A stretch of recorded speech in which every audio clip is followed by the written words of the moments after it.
Good morning.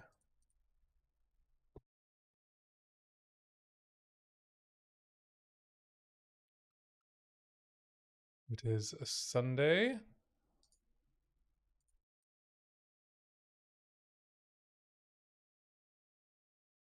And we are playing a league start. The last league before the next league, eh?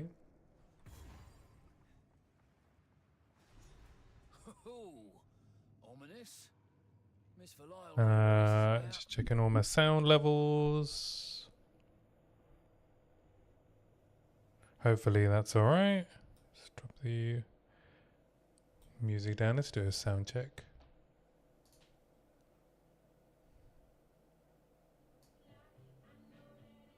Test, test.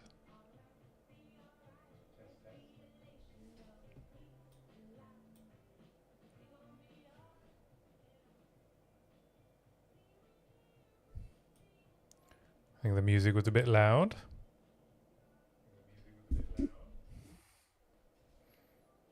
Mic's a bit low.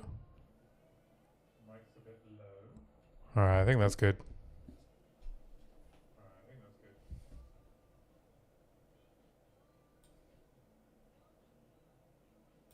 Okay. Alright.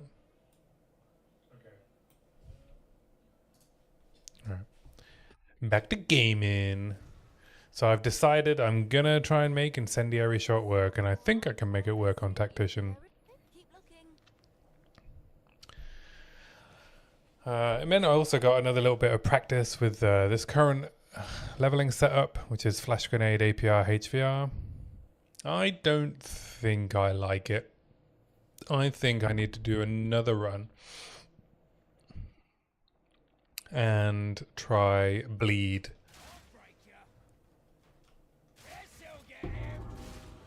I think bleed would be a pretty decent leveling strategy that maybe won't be as quite as reliant on finding good fizz weapons. I mean, it still needs fizz, obviously, but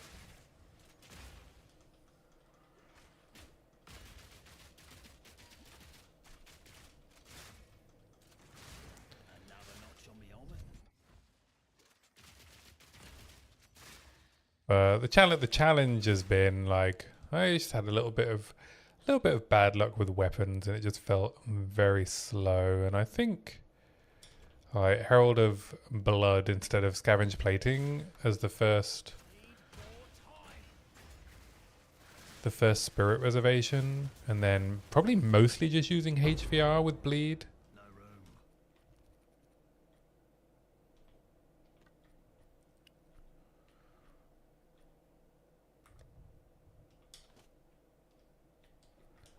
I think would work pretty well.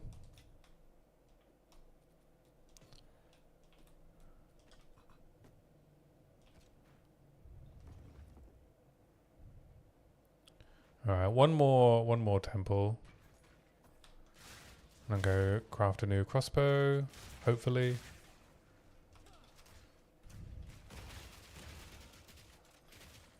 Because yeah, like HVR on its own, like, you know, kills pretty well. So if those enemies also then exploded with blood loss, I think the clear would feel pretty good. Could also put bleed on a flash grenade instead of armor break. I think the challenge really is just armor break in leveling is just a bit inconsistent. APR goes from feeling good to feeling bad.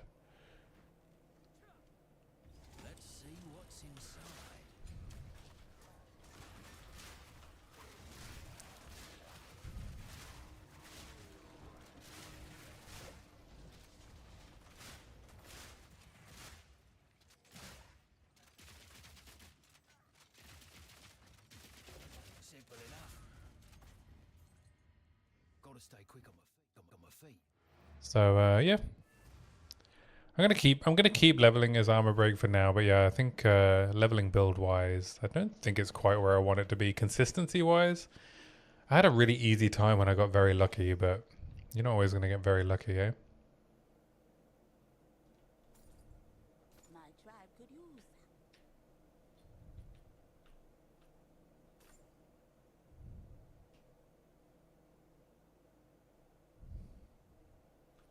Keep hold of this for the attack speed.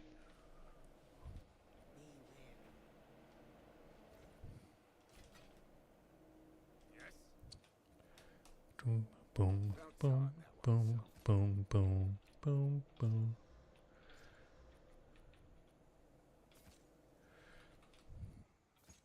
Don't get eaten.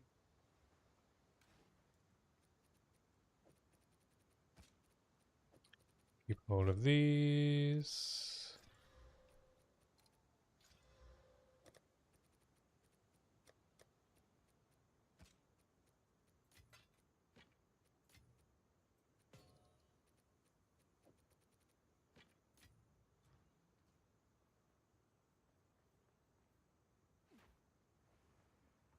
But yeah, at the moment running a flash grenade with armor explosion, armor break,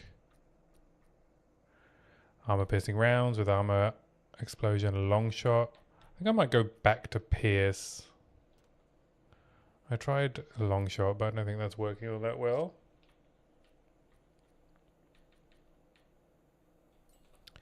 And the pierce chance isn't quite enough. So let's put that in there. We'll put that on crossbow shot. Scavenge plating with prolonged duration. Multi-shot, double barrel, close combat for HVR.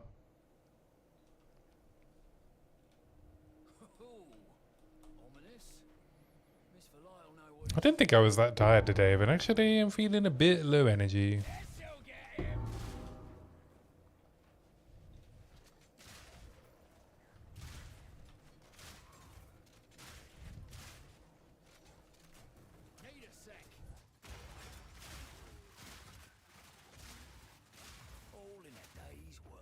And where is this soul core that keeps bonging? Oh, there it is.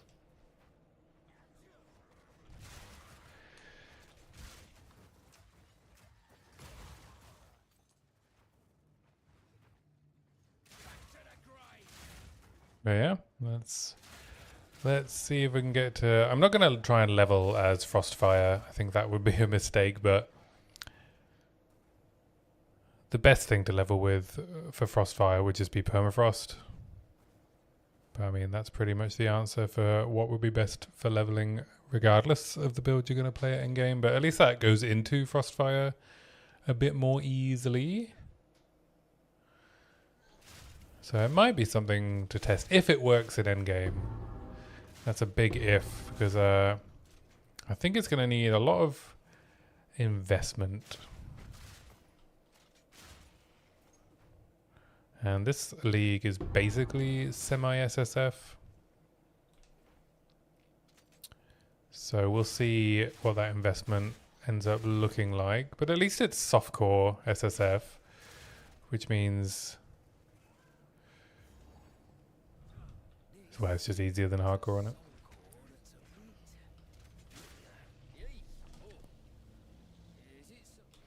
I would just restart, but I actually just want to see if I can get incendiary shot going rather than get a leveling build working. Oh, but I do need to set some chance orb targets, so let's update my filter.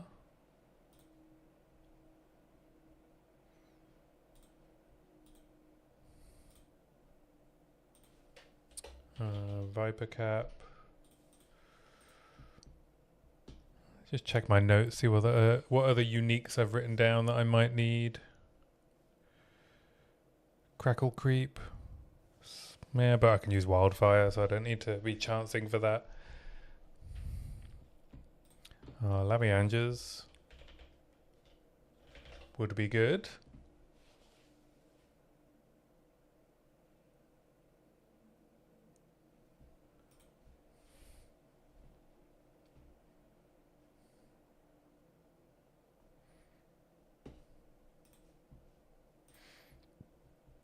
Sanctified.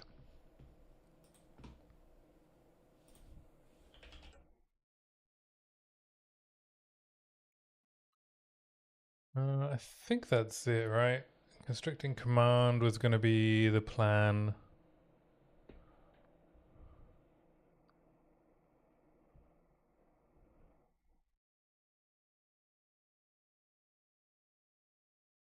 Yeah, I don't think I need any other uniques. At least not ones that I want to chance.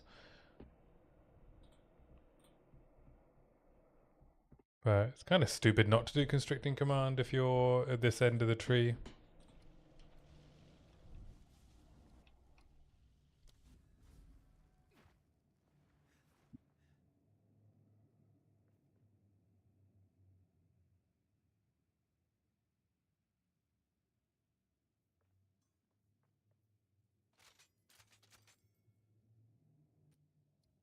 But yeah, I think if I was going to level this bleed, we'd have bleed in flash grenade.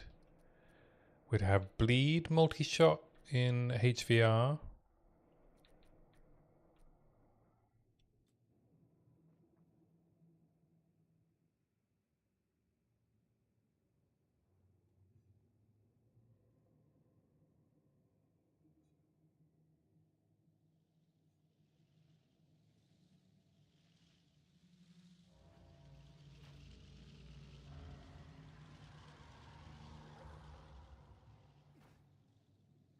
Yeah, but once I mean, I got quite lucky with crafting this crossbow. Hit a pretty good roll on the flat fizz. But we'll see. See if I get lucky again. I've got a bombard that has a pretty good flat fizz roll already. And I think for this particular leveling, bombard and construct to carry me into like late act 4 are going to be pretty similar.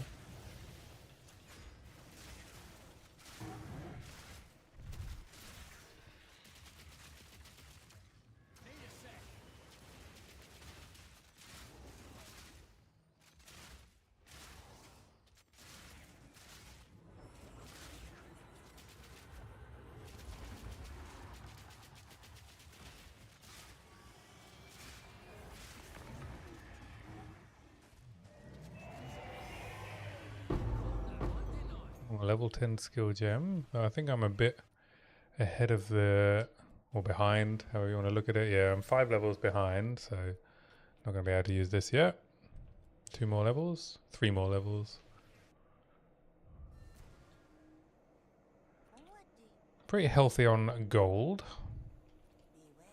so I can afford to be buying bases. No 20% move speed yet.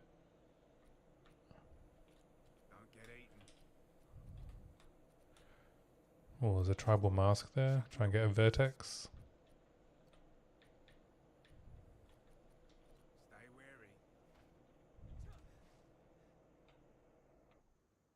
Let's rename this.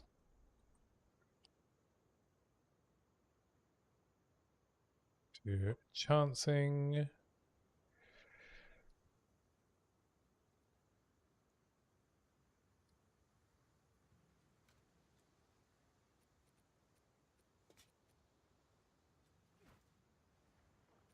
Yeah, so it's been pretty slow by my usual standards getting to this point. I'll take it. Don't eat anything colorful.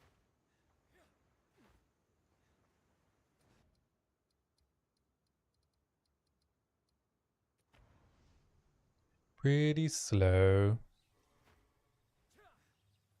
I've had like I had the most Act 1 deaths I've ever had. I don't know what was going on. I think I was just playing very poorly. I'm so excited to see what they're gonna do change-wise in 0.5. I'm hoping there's more than just endgame, right? I'm hoping for some quality of life improvements to the campaign as well. Hopefully we get a good league mechanic.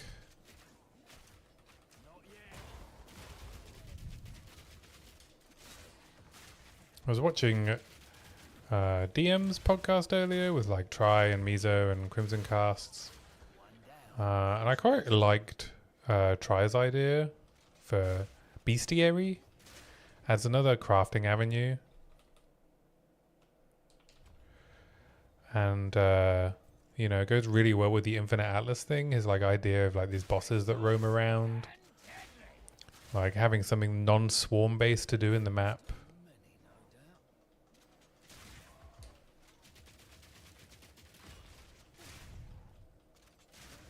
would be pretty cool and a step in the right direction.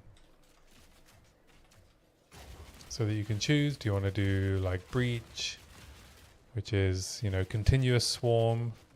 Do you want to do abyss, which is compact swarm? You want to do bestiary, which is big bads.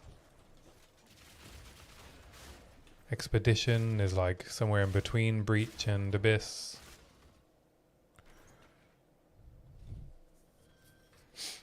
Delirium is just for lunatics.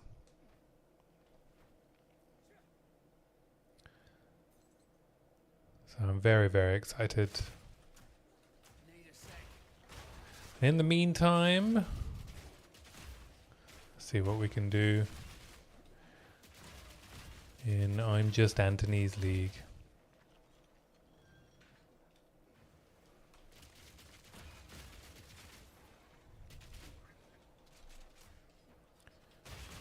Started working on my next video, which I should hopefully get out by the weekend again. Can't dilly-dally with these feedback videos, eh?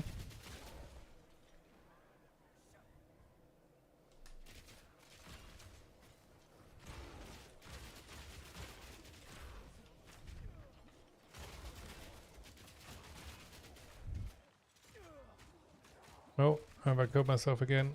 Oh, almost.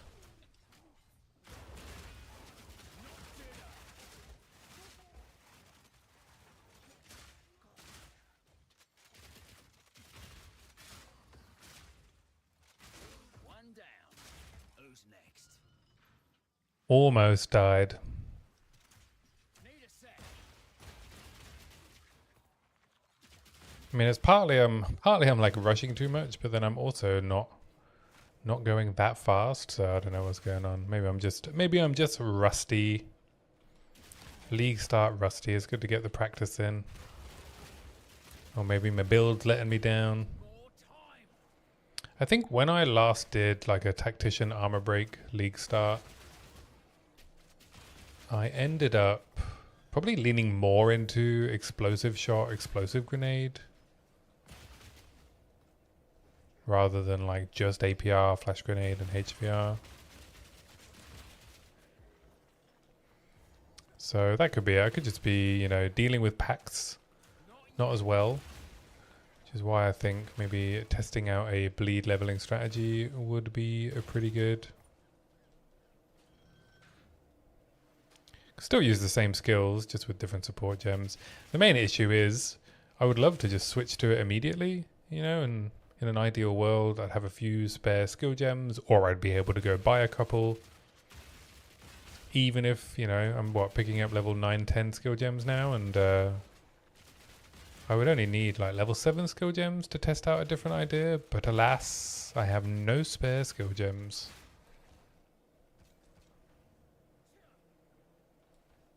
And no spare supports. Maybe like 2 supports. Maybe I'd like 2. But it's mainly skill gems. Though I think 2 supports wouldn't be enough to switch to a different strategy based on a different ailment. Need a sec.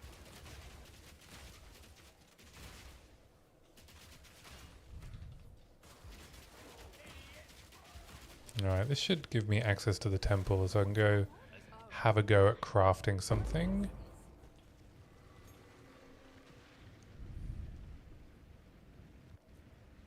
Pop back to town.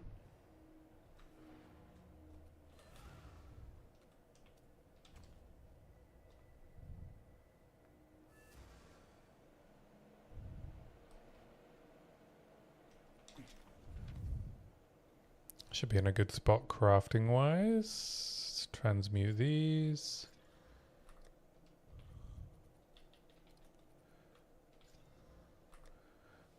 (23 to 38 fire damage).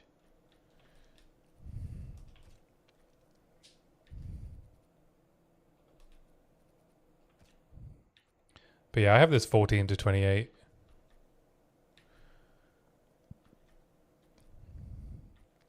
Fizz damage bombard, so I'll probably craft on that. That's the plan. Let's equip this. Not that I've been really using my offhand.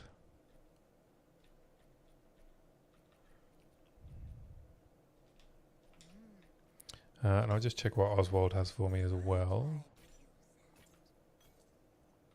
Oh no, I want this gargantuan. Don't eat anything colorful. Fizz percentage. Yeah, I mean, if I get a spare Regal, it's worth it. And I can 3-1 this one. I don't think I'll need to be 3-1ing, but we'll see.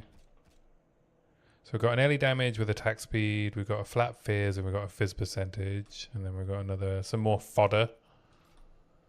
Fodder for the Gris. Gris for the mill, not for the Gris. Gris goes in the mill. You don't put the mill in Gris. You had good luck.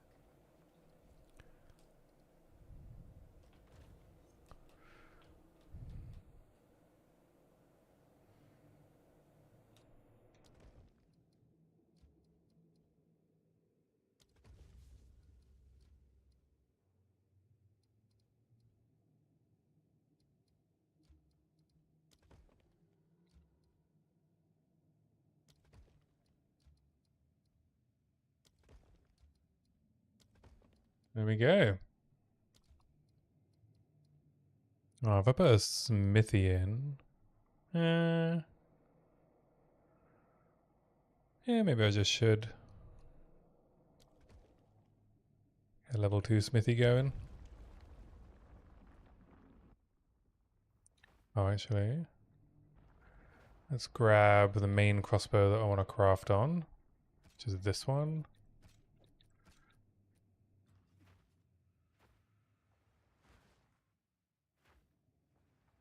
Try not to get lost. Probably stood right here. Oh, I wish. Surprise!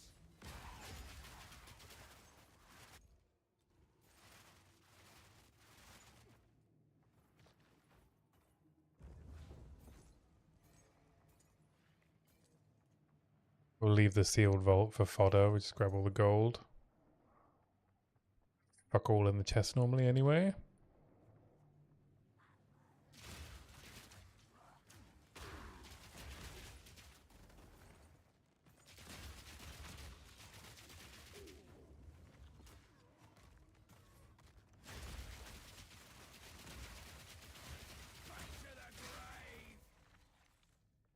Yeah, there's a regal workbench. Come on, baby. Alright, we got a suffix.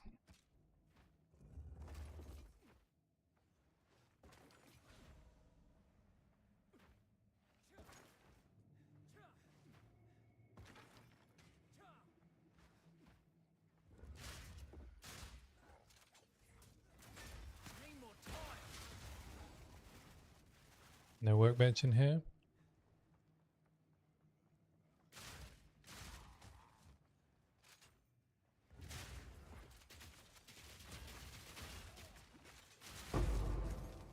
Oh, another level 3 support gem.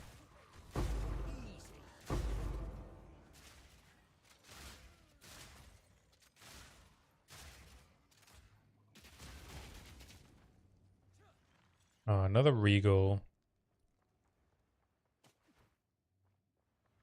And a checkpoint, so I can pop back and get another crossbow to regal. Ziri herself probably stood right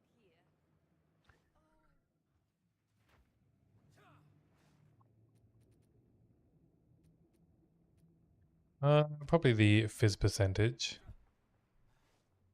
Seeing as I'm doing fizz based. Get lost. Probably stood right here. Oh, I wish I could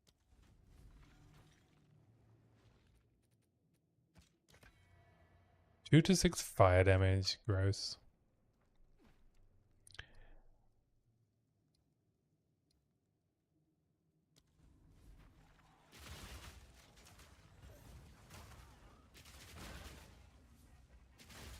Bum, bum, bum. Exalt? It is an Exalt workbench.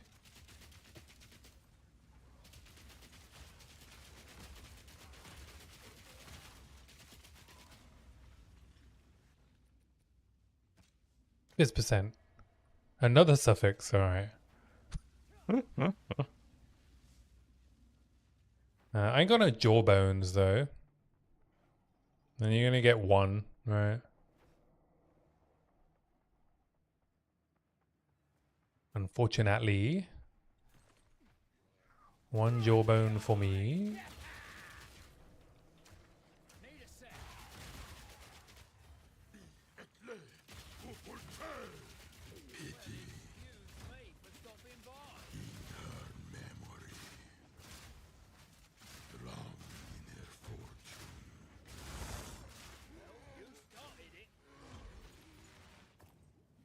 Get some free whetstones. One artificer's orb. I guess that's fine.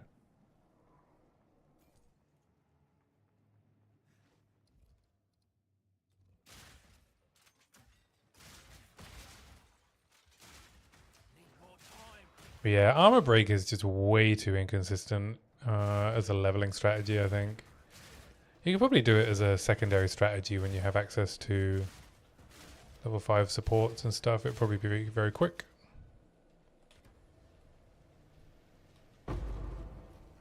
Oh, we did get a jeweler's orb though. Oh, we're gonna get 2 lesser jeweler's orb. Oh, that's pretty broken. Wow, broken. Useful.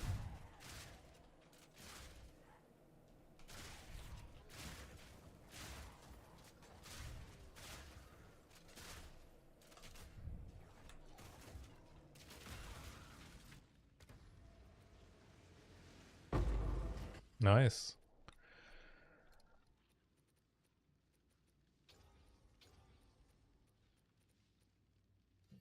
Alright, what can we do?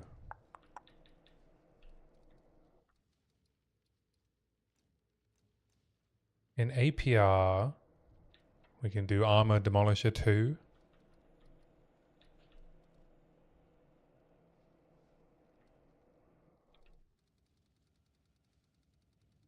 What else is there? There's close combat. I can do more damage or more armor break. Probably more armor break.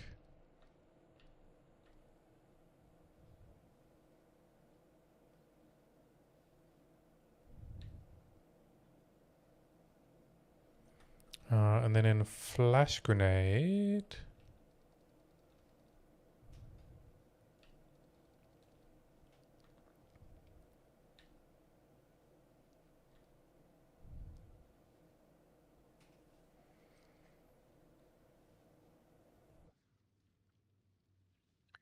Do we already have armor break 2 in there? Could also do more armor break.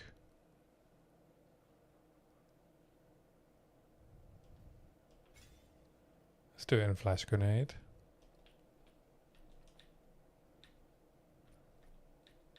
Right, we have armor break 1 in there. Yeah.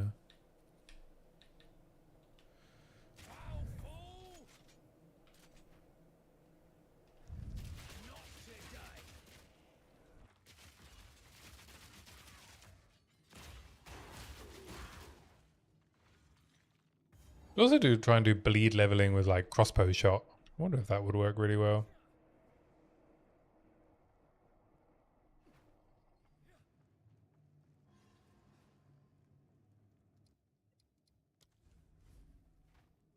I don't know, I feel so tired all of a sudden. I went out for a walk. Guess I had a lot of carbs at lunch.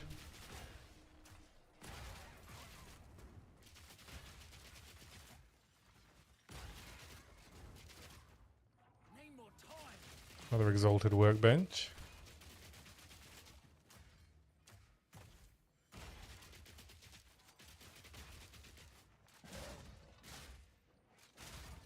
I'm gonna put that on the list to test.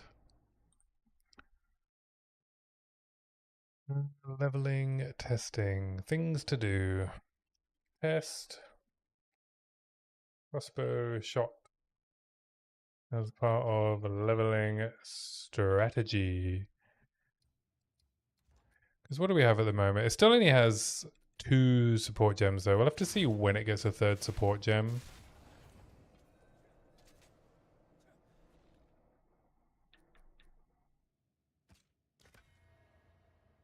Alright, we did get 1 fizz percent. It is maybe an upgrade with runes, but we need to get the last modifier.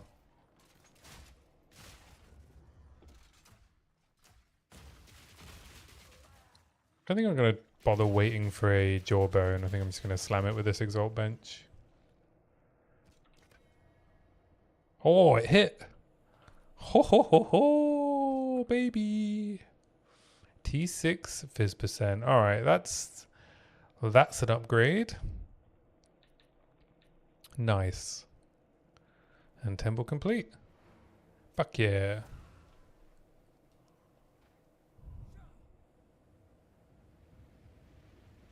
Fuck yeah.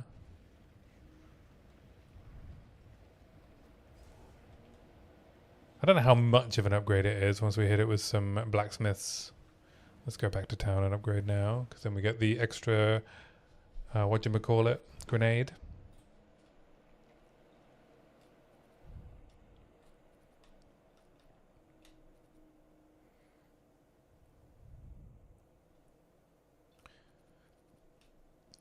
Oh, I need some more decks.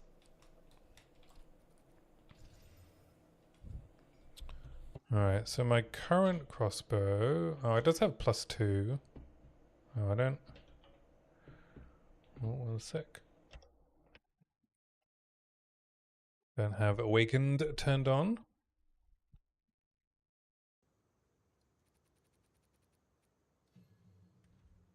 Yeah, I need some more decks.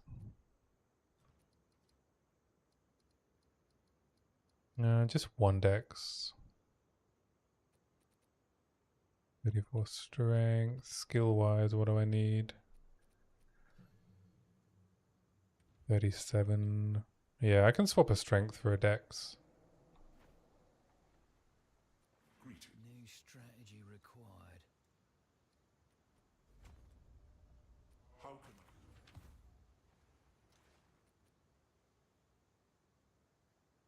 Let's see. So we're losing some proj, but it's 209 fizz DPS versus 191. That should definitely be an upgrade. And that's without runes. And I do have a couple of iron runes, so we'll put those in.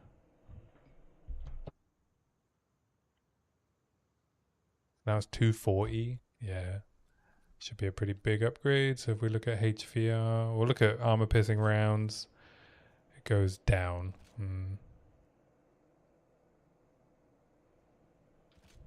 Yeah, I need to whetstone it.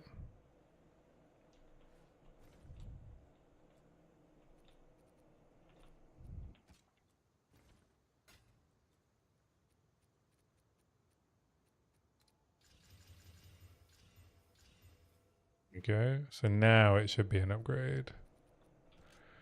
Yeah.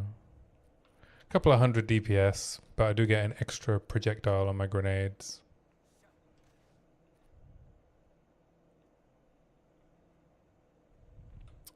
Yeah, I don't think I'm going to be 3-to-1ing anything, so...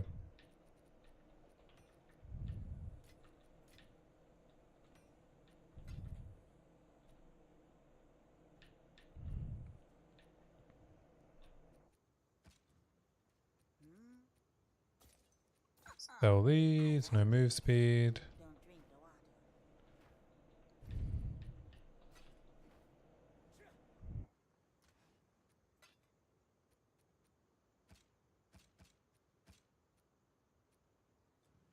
water. I'm probably not going to keep constructs either.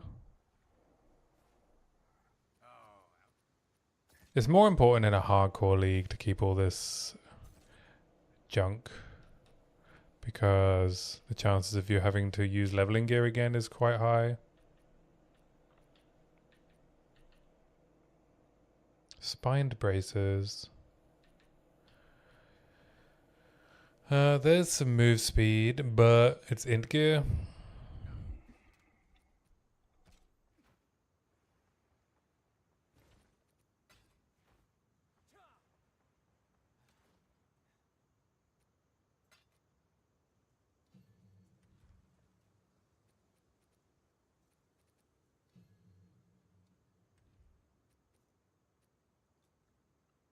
Alright, back to the waterways.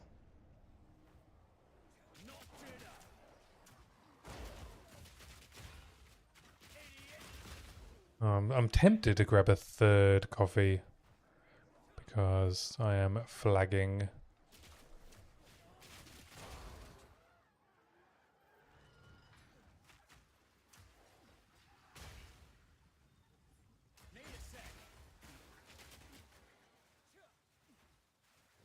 A damn nuisance. No.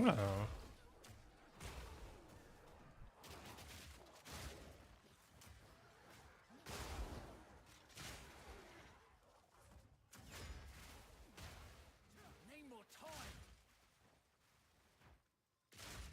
But yeah, I think when we do the Trial of Chaos, I'm going to switch to Pin and drop Unleash Fire. Would also like to grab Ferocious Roar at some point, but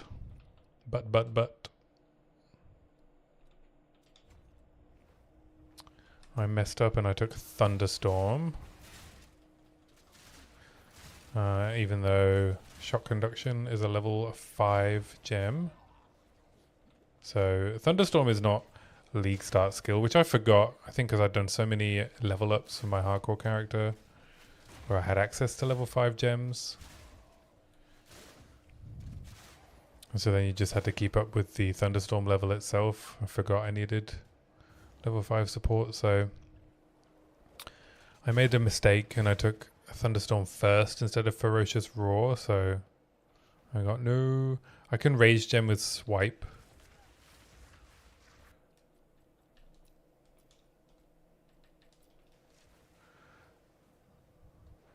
But to be honest, CBA.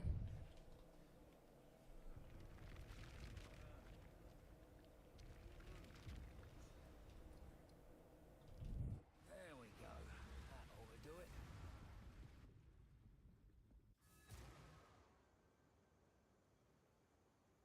Do I have a spare support gem? I do. Alright, let's...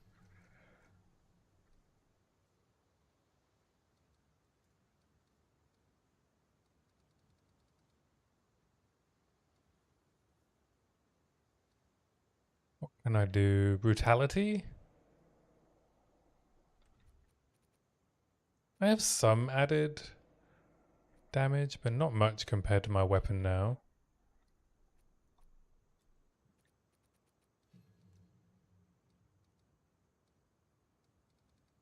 Might just do Brutality.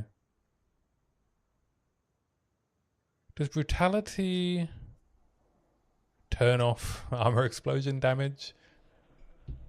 It might do, right?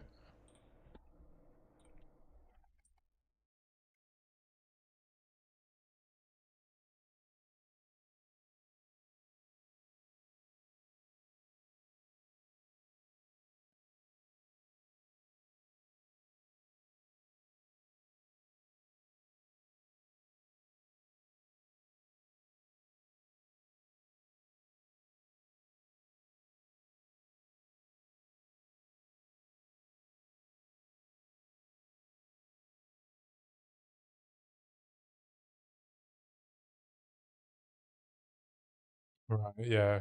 According to Reddit, that's not gonna work. What do we got? We can do...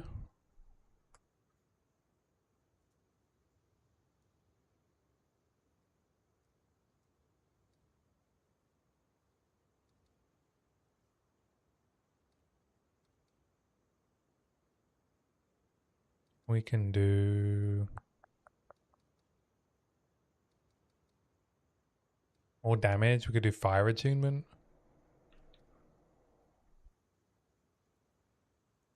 Yeah, I'll just throw fire attunement in. Their queen.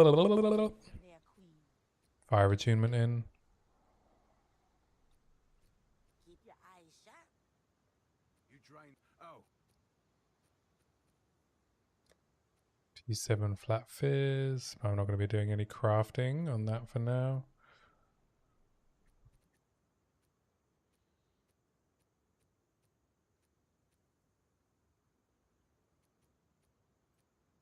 Let's look for some blacksmith whetstones, shall we?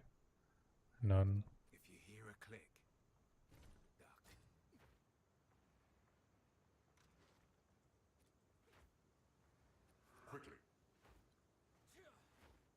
duck. Okay.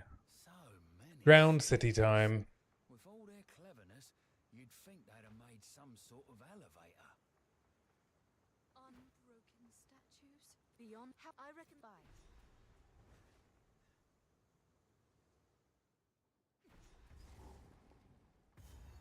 They weren't pulling my leg.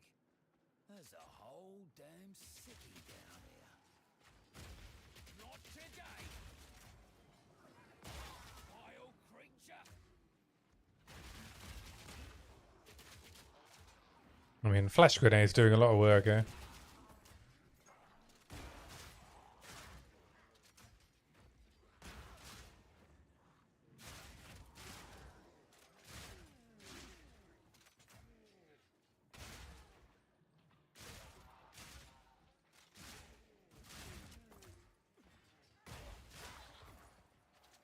Need more time. Boom, boom, boom, boom, boom, boom, boom, boom, boom, boom, boom, boom, boom. Yeah, like HVR with like ricochet, bleed.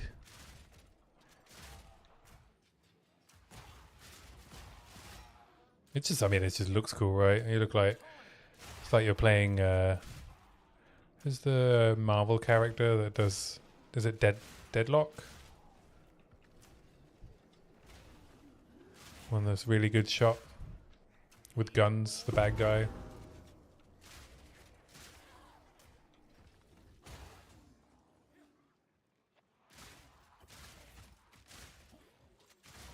I forget. My brain no worky. Need a sec.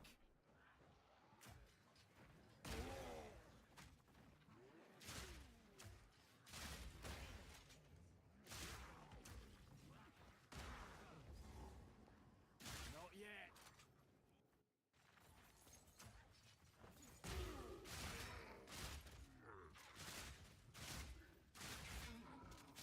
One down. Who's next? Ding.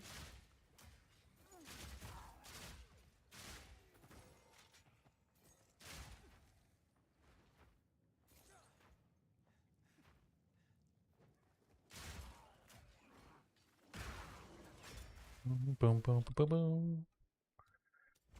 Now we can get double flash grenades. I might grab a couple of grenade cooldown nodes actually. And just go lean really far into flashbang. I'm just gonna call it flashbang. I know it's flash grenade, but they are flashbangs. Precise and deadly. Hopefully it's not too annoying to watch though. More time.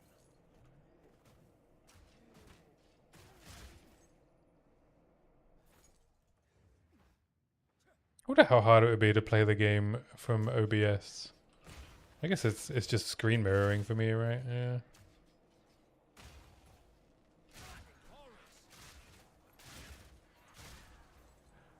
Bum, bum, bum, bum, bum, bum, bum, bum. It's just gonna be a bad neck though, isn't it? Ha!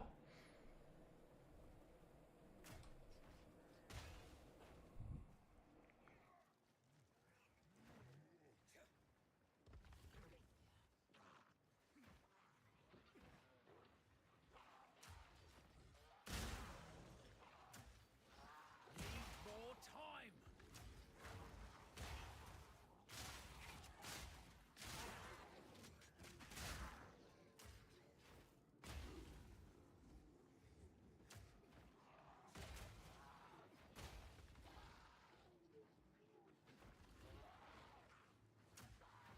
Wow, wow, wow.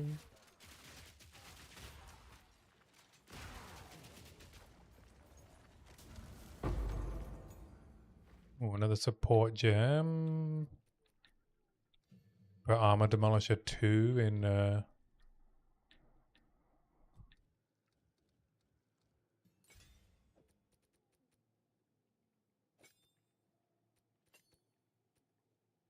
oh, there we go. I'm not sure what level it was. I guess it was 36 or 37 that gave me my 3rd crossbow shot support gem. Make a note of that.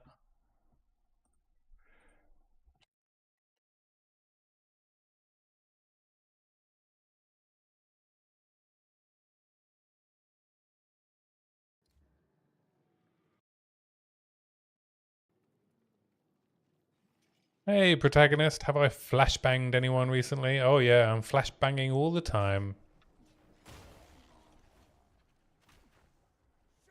How you doing on this fine Sunday? Not yet.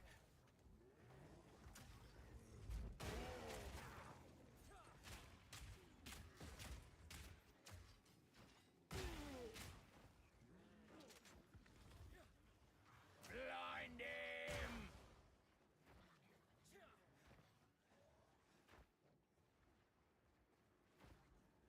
Oh, I've already checked this way.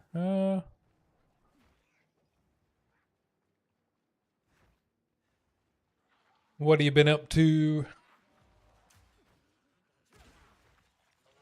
Yeah, I'm doing good. Yeah, I was the video is doing pretty well. It's getting pretty good engagement. Obviously, the views are relatively steady, but that's not surprising at this point.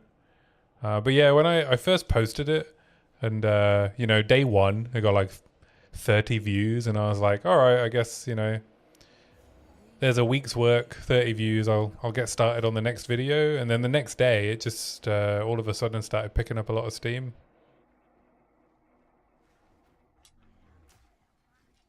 So yeah, I'm pretty happy with it. I put a lot of work into it. The script took me much longer to write, and the pictures took me much longer to draw than I was anticipating. But yeah, I'm working on the next one now, which is on defenses. Speaking of which, I was having a look at your spreadsheet, and I have to say, I cannot work out how to make use of it, or the like the goal of the, like what the spreadsheet is to be used for. Is it just a max hit calculator, basically?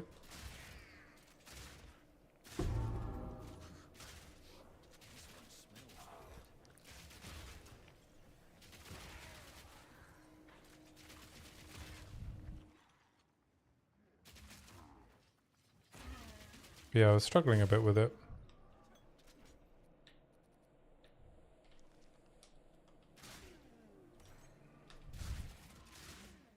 My pockets are full.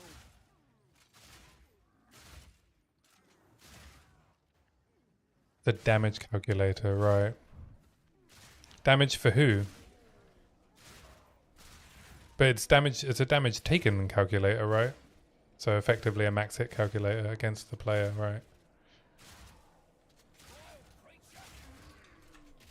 Because it's not an EHP calculator, right? Because you're not taking into account evasion.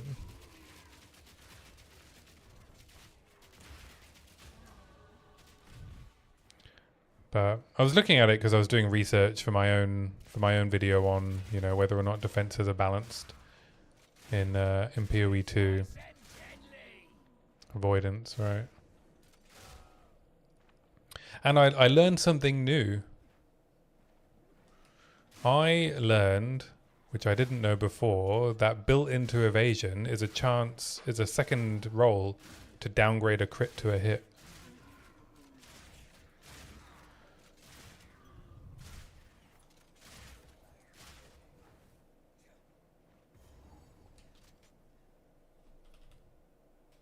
Which I didn't know was a thing.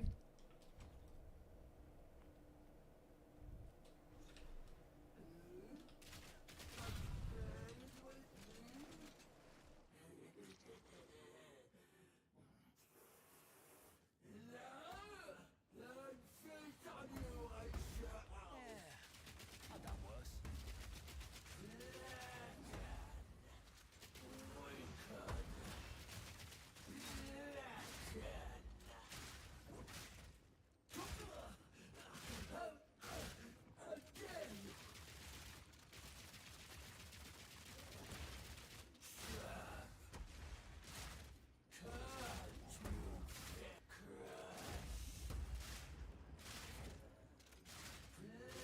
can adjust avoidance equals evasion.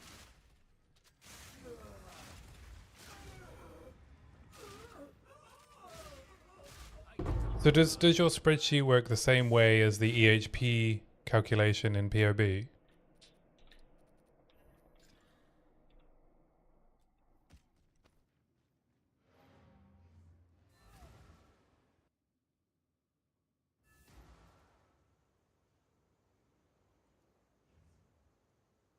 You don't have the armor formula, right?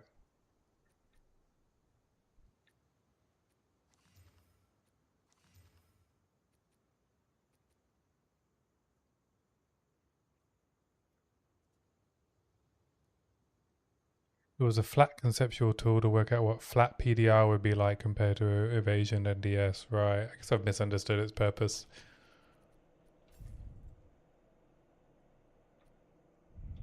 Don't drink the water.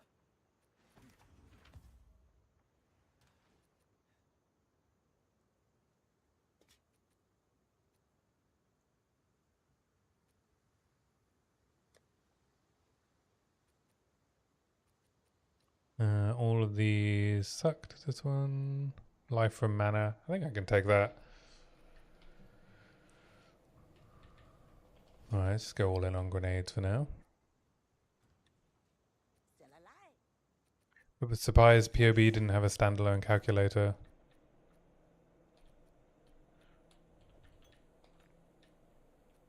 Keep your eyes I mean, I guess, yeah, I mean, I guess it's built in, right? You make an adjustment to your gear and it updates. I'll take it. Does the PO1 version have a standalone? It doesn't, right? Keep your eyes sharp. Because I know they have different features.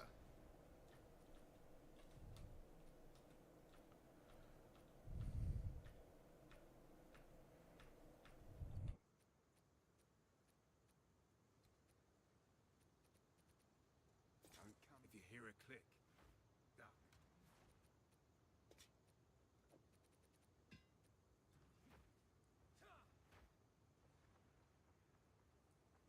But yeah, one of the things I noticed while I was doing my research for my own video was I separated defensive layers into active and passive.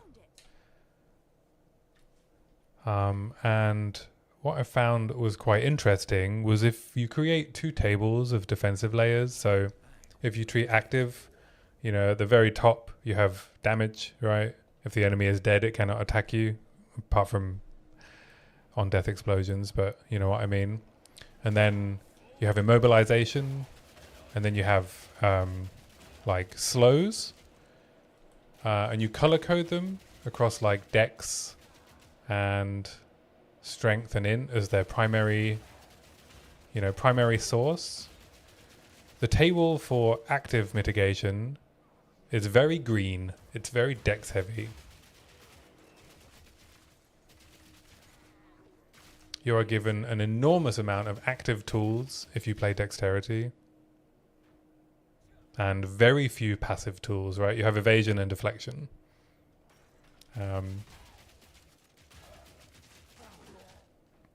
But one of the other layers I've found, which I think is maybe underutilized by evasion players, is life damage to life taken from companion. Which you know, with like investment in the helm slot and tree, you can get 30% pretty easily. Where's the last enemy, man? And I think a 30% max hit boost is pretty good.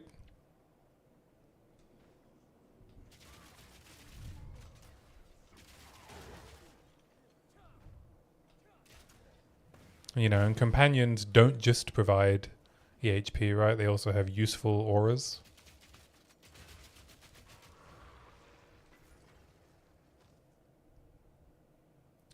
Yeah, I mean, I knew you were going to say that. I knew you were going to say there's a cost, right? But that's the point. What do you want? Everything just given to you for free? Click button, kill mobs. It was also nerfed this league. Was it? I mean, 30% is 30%, right? I don't know. You know, yeah, I know you've used companions. I've also used companions, but not for the not for EHP.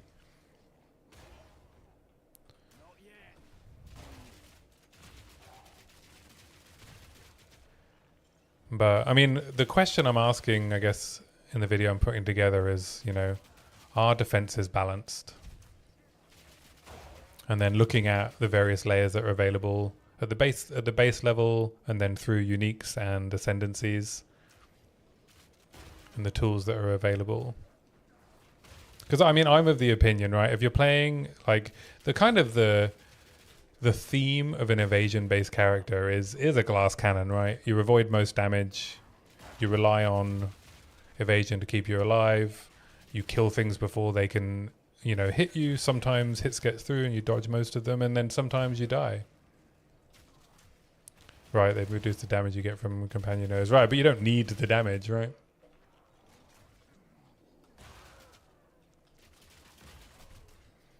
I think that's part of the issue, right? A lot of the sentiment around this game is that you must not give up any damage for defenses. It doesn't, of course it doesn't work with Brutus Brain. You would have to build your companion to have life, yeah. I mean, evasion characters are glass cannons, right? I'm just saying there is an option to make yourself less glass cannon with investment. You can make your companion quite tanky. You can use a companion that has like high base life. You can use meat shield. I mean, have you tested? Have you tested just using companion as a meat shield? Oh, I'm not trying to entice anyone, right? I'm just trying to make a judgment on the balance of characters and the tools that are available, right?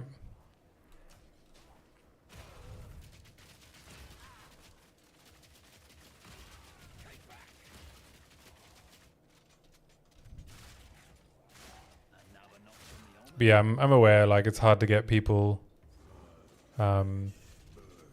away from the idea, right, that the game is just blow up the entire screen, and if you die, that's bad, right?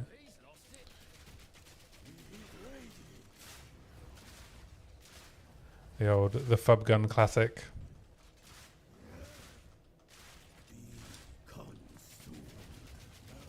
And I think it's also, the video is partly for me because like doing this kind of like deep research into all of the defensive layers available, depending on, you know, from ascendancies, from uniques, helps me with build making as well, especially if they make the game harder.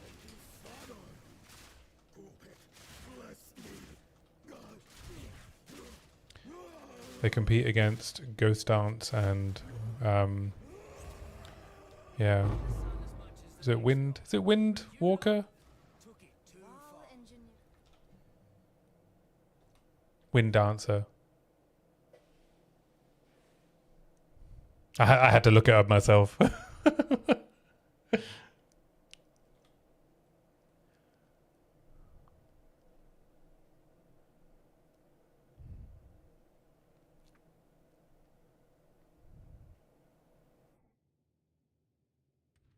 Ingenuity. Demon Stitcher. Never ceases to amaze me. Right. Part of it for yourself. Yeah. I can make up symbols for Yeah, I mean, the Atlas video was for other people, but the defensive video is partly going to be for myself at this point, you know. Also, I just find it an interesting game design question, right? I think it also still comes back to the philosophy of the game being, you know, one of the defensive layers of the game is around movement in a much more significant way than it is in POE 2, right? With iframes on the dodge roll. While dodge roll is in the game, like you have to take into account movement and enemy slows and freeze and pin and stun as part of the defensive package. And if you don't, then I don't think you're playing the game as it's designed.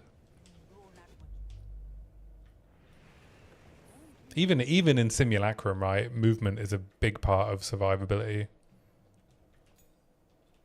And that's like a very swarm-based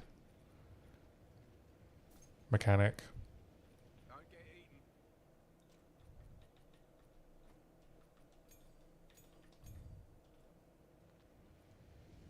I guess I can go do Viper. Movement is the biggest defensive layer, which isn't quantifiable. Yeah. Yeah, you kind of just have to quantify it in the sense of, you know, if you're investing in evasion, that move speed is one of the things that you have access to in that part of the tree that you don't have access to in other parts of the tree. And then the tools like chill and freeze. I was hoping to avoid conflict.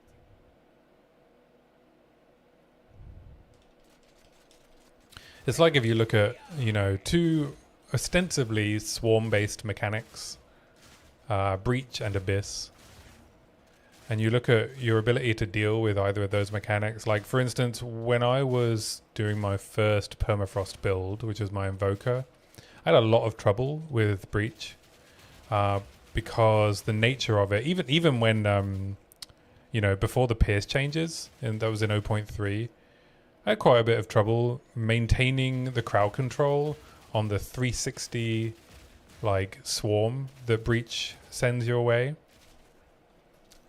It was easy to get overwhelmed before the build was fully powered. But Abyss spawns all of the monsters, a lot of them, but all in one place, and so it was really easy to freeze them all and blow them all up. And so they're both like high mob density mechanics, but the crowd control tool that you have access to is more effective in one than the other, and I think that's an interesting interaction.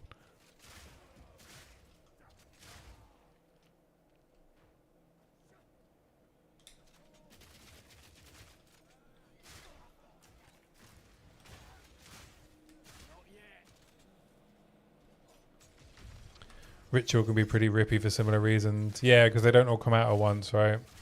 And it also has a big dependency on the ritual mod that you get.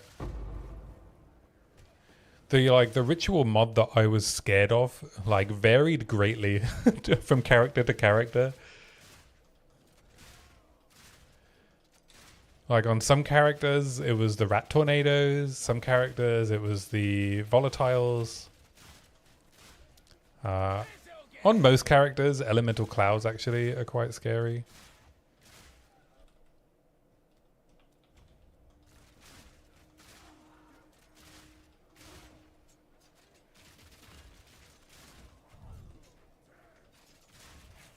But yeah, I guess Ritual really tests your sustain.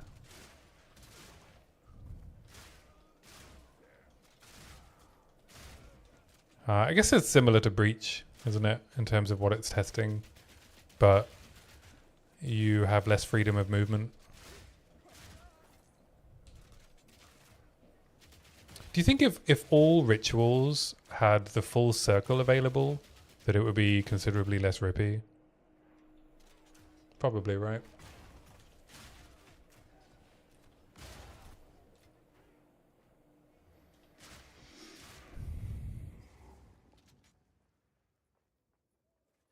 Halt! Your rampage ends here. Well, part of the issue with Ritual is when it spawns, sometimes you only get a very small area to move in. Yeah, no terrain. So you always had like a full radius. Which one of you is a Val blood? Why, that was me, of course. I think it's considerably less rippy, right, when you have full maneuverability. Take her. Bring her to Doriani. As for you, And I think easier than Breach when you have the full circle available, because the enemies don't come quite as hard and fast. It depends though, right? The charges that light stun you are extremely annoying.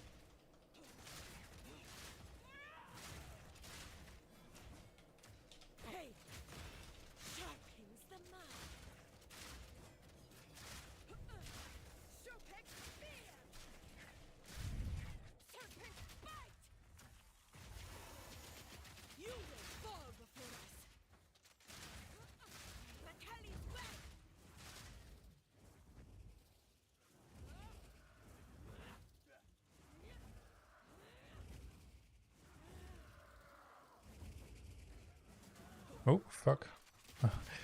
That came from a side I wasn't expecting.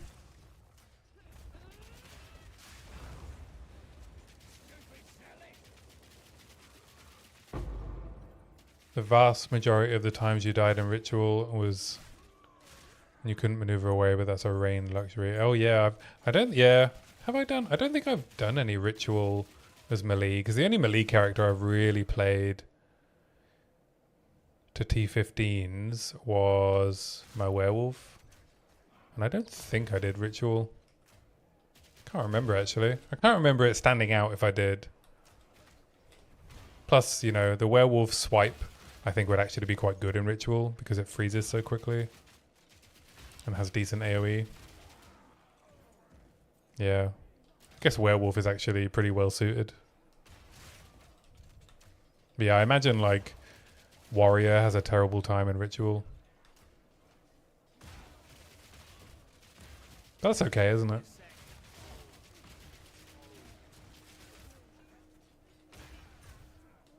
Is melee viable defensively for ranger playthrough?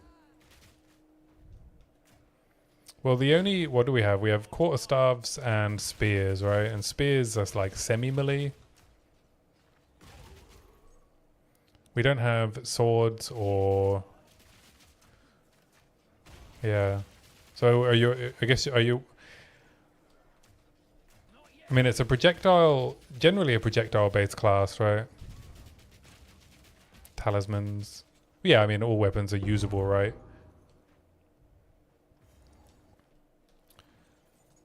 But the ascendancies are generally based around projectiles in the same way that, you know, the ascendancies for the witch and sorceress are generally based around spells. Skills are tied to weapons, right? But I think there's still some quite strong class identity stuff.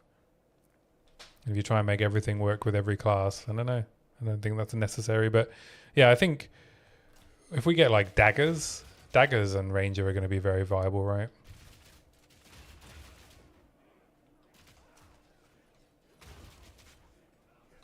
Because daggers also have the projectile component.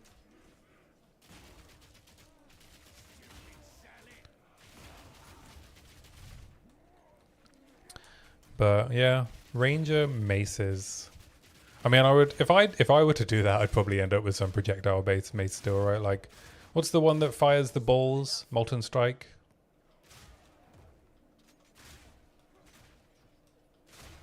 Like, if I was gonna do melee, I'd do Molten Strike, or Storm Wave on quarterstaff. These are like not really melee, are they? Would you class them as a melee? I guess they lock you in place. How are we defining melee here? Locked in place? This thing's still beating. Yeah, I mean, Wyvern is basically a spellcaster, right? I mean, my werewolf was a Pathfinder. This is a place of death dressed up in bright colours.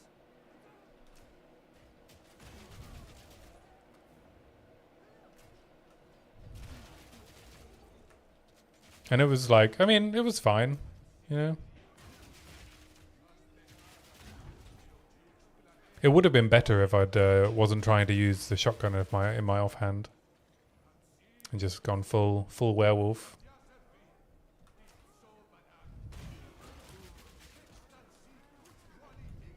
And once I stopped pouncing around like an idiot, then I stopped dying as well.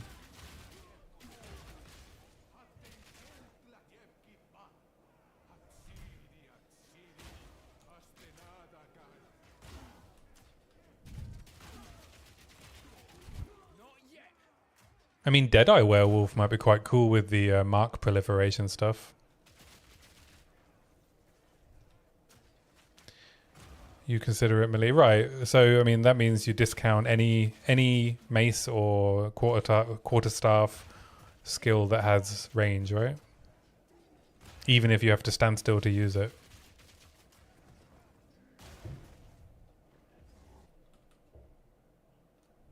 feel like it was a fair question.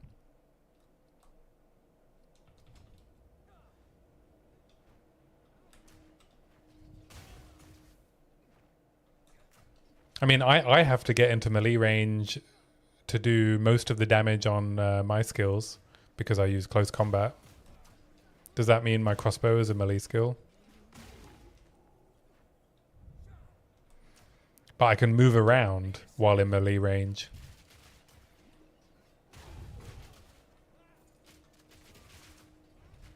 No, it means I'm choosing to use it one. Yeah, I think I would disagree. I think it's a combination of needing to be in melee range and locked in place while attacking.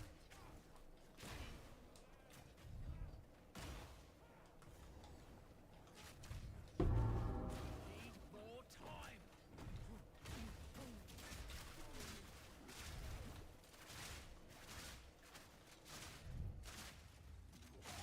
Another notch on me helmet.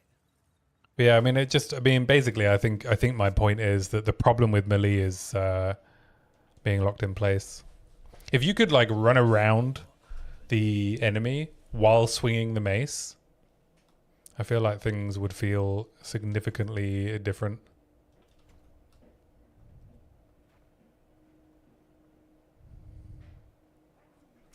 Yeah.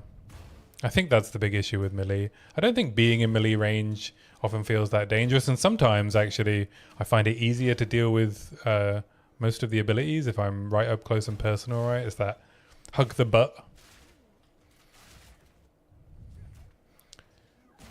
But if I had to, if I have to swing a weapon, hugging the butt and avoiding attacks feels much more challenging.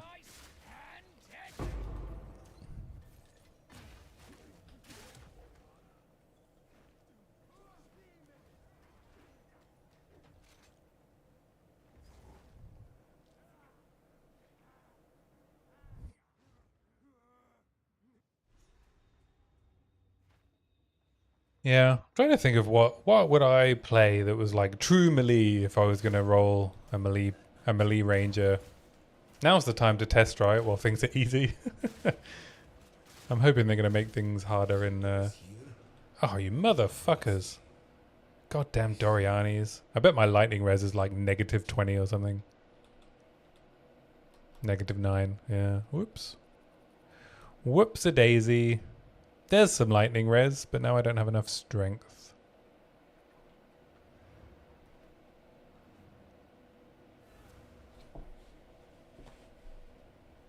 Melee can be easier, yeah, except the mobility sucks, right?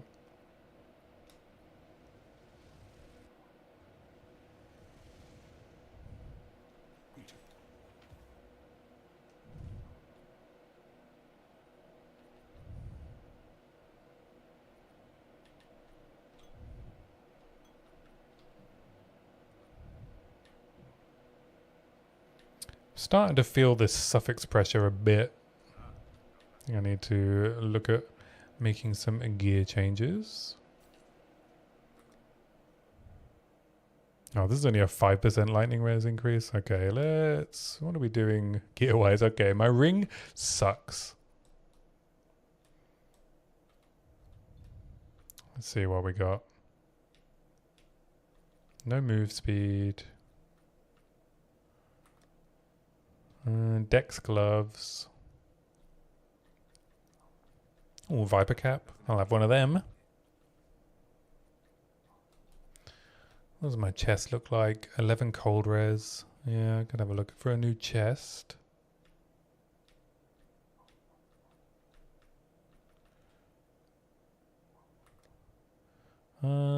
This probably an upgrade at this point.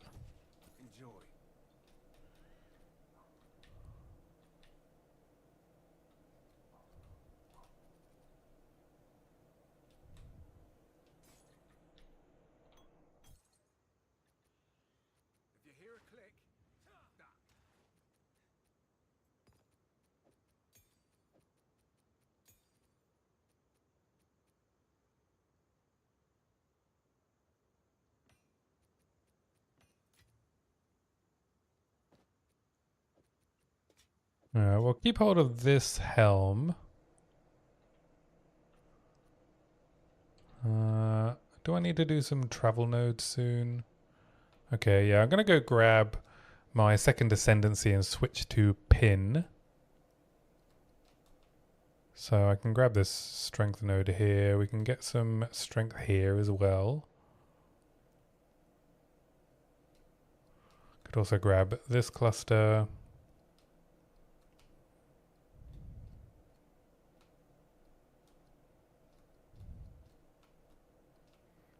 That's probably good. That'll probably be a good plan for now. So we'll get fearful paralysis. We'll get overwhelm. And then go from there. You got any good rings? No. Slow charm. Don't drink the water. Alright, I should level up soon, so I'll grab strength when I level up so I can put a new helm on. This'll get him.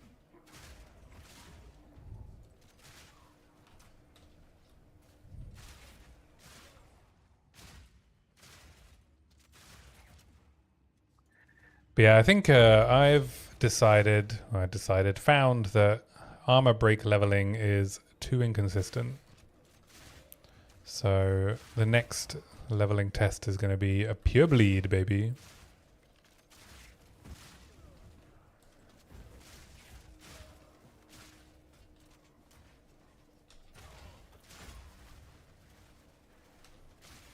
We can get some aggravated bleeds going on pinned enemies.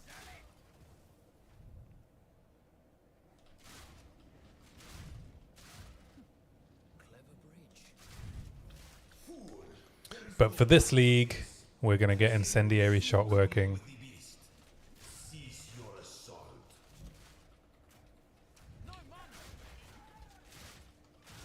Another notch on me helmet.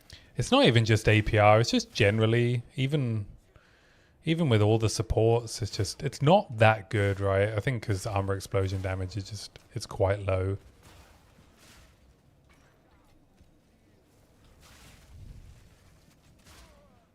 But yeah, supports are an issue. And I think it also just highlighted when I realized, I was like, okay, I got to like early Act 3, I was like, armor break isn't really working as a strategy. But I didn't have the spare gems to make any kind of switch to strategy. I also, picked up the wrong primal ability because I forgot I didn't have level 5 support gems available. So instead of Ferocious Roar, I picked up Thunderstorm, which was pointless. Is it my first time running? Yeah, I don't normally switch strategies when I'm leveling. Everything I do is normally pretty great, But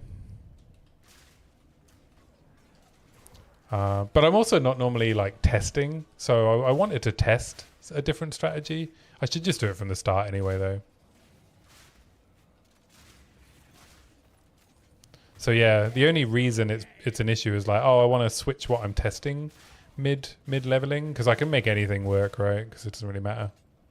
It doesn't bother me if it takes me an extra couple of hours to get to maps.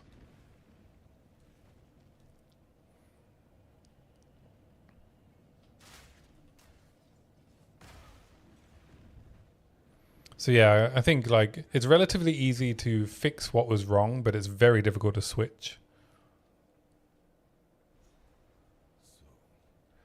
Yeah, they stick to a build guide. True.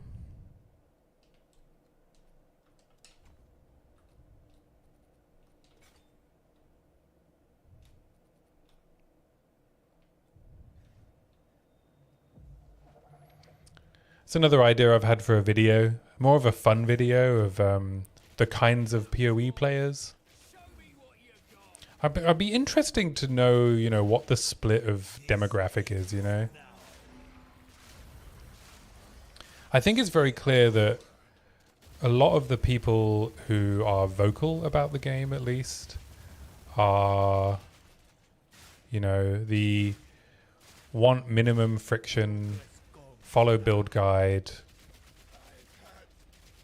the kind of like the fub gun like following type crowd, I think are quite a big part of the vocal community. You know, the kind of people that want a campaign skipped, right? The I guess I would describe it as they kind of want a vampire survivor like.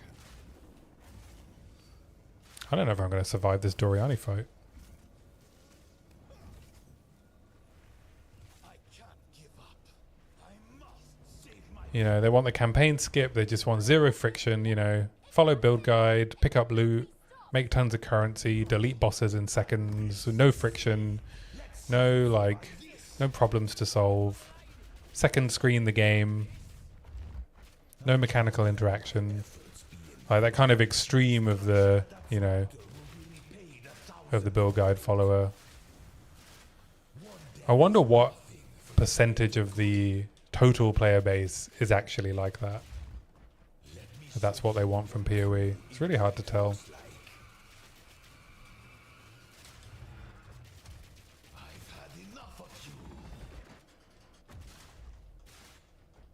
You still can't believe the state of spirit gems drop rates. I think Khan brought it up in 0.1 that he wanted to level using SRS, but he got boned in SRS Act 2. Yeah, that's another thing, right? Like if I wanted to switch strategies, I'd probably need to switch spirit gems, and I've been quite lucky with the drops, but yeah, most of the time, not the case, eh?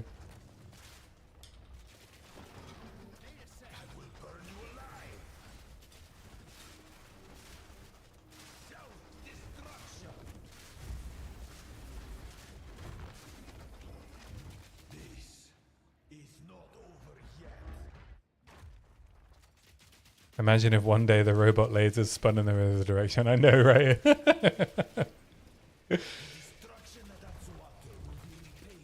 Yeah, I've died to that ability, I think, once. And it's because I didn't know which direction it was going to spin. That was the only reason.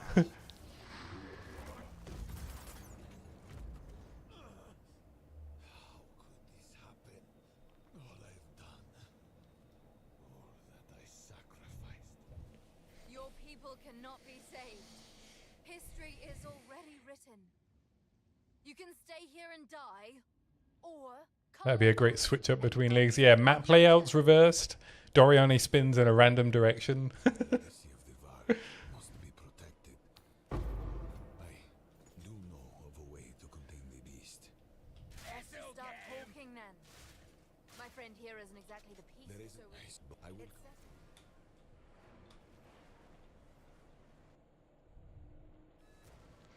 Seems like late Act 3, Armor Break feels pretty good again. Mostly because Flashbang is actually quite a good ability, but activate the portal. We will see about it. Act 2 was a struggle.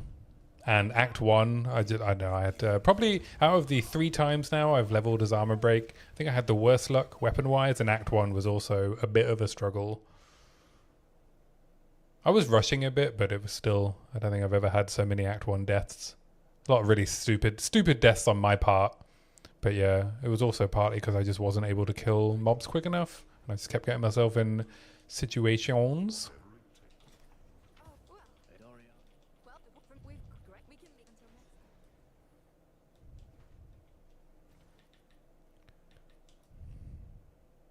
I can't pretend, I promise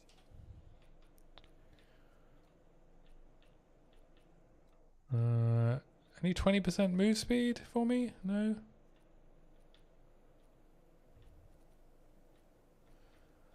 Bollocks.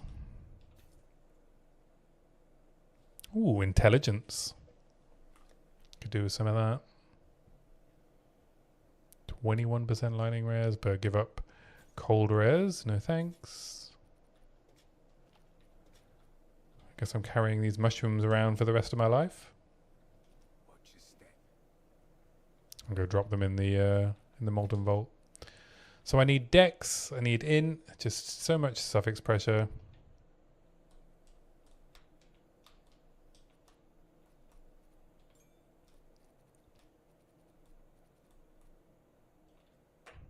You bring someone.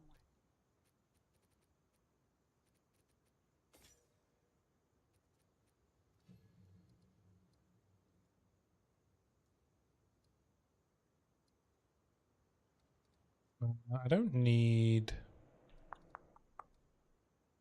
to change any of that. When do I get Pierce 2? Oh, I already have it.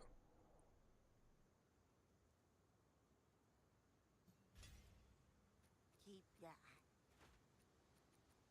What do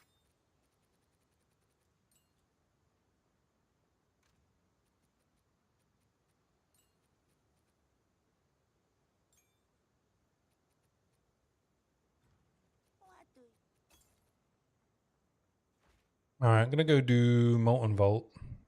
Oh, and the Azak Bog.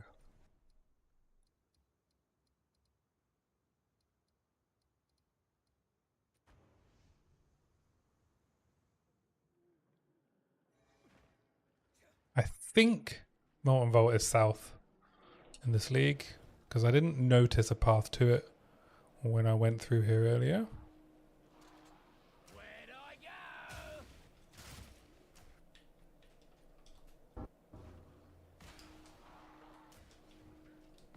Back to the grave. Not yet.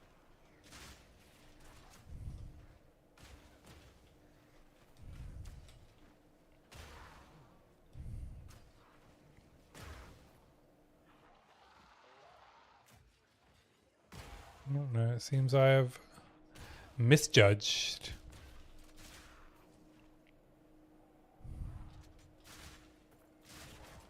BRB. Need a sec. I should actually go and make some coffee.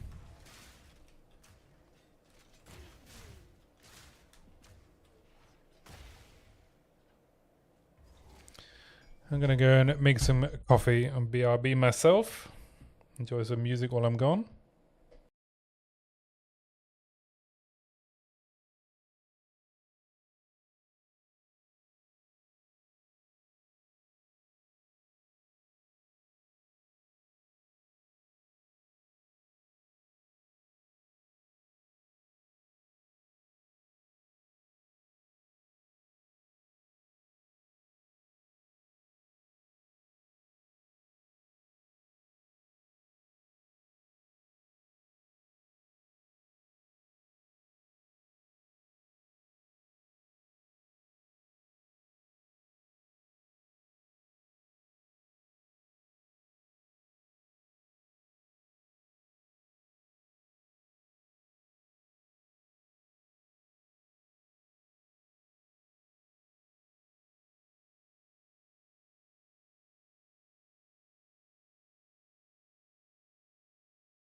Alright, I'm back.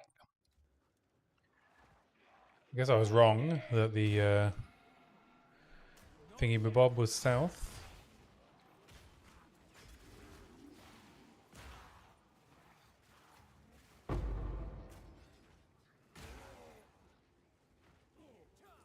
Oh, is that a rune?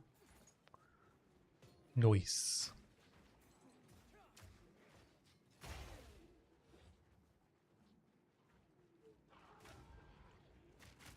I think one of the other challenges leveling as armor break, and I might run into this problem with a bleed build as well, is having all of your scaling really be based on fizz damage, when you can't really be that deterministic about how much fizz you can find. You know, you might get a good crossbow that's like has some elemental damage. A lot of the flat damage you find will also be elemental on jewelry and gloves.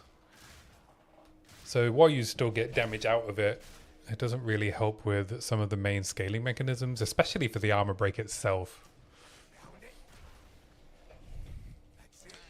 We'll see if I run into that issue with bleed as well. I'm hoping that it will be a bit smoother.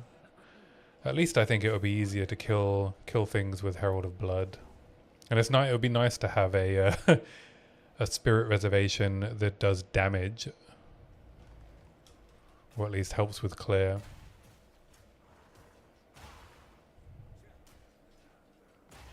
And it would mean I'd be able to use HVR as the main ability.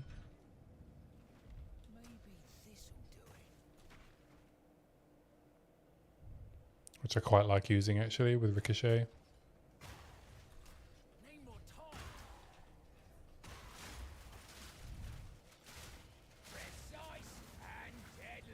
I mean, I'm basically using HVR as a main ability now. Oh, a revered resin, eh? What does it replace? It's actually an upgrade. Oh, is it? Can I use my skills? Yes. Oh, because it has strength? Yes, because it's a amber amulet. Let's just open this strongbow. Strongbox. Strongbow.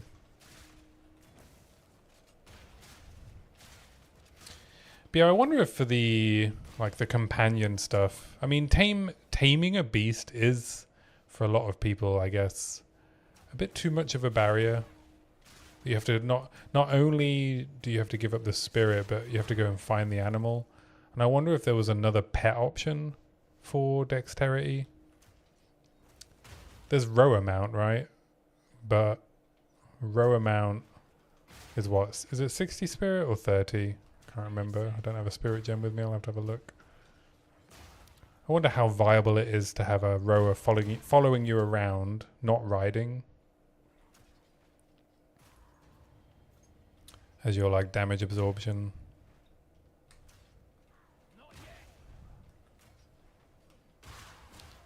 Or is rower also percentage based?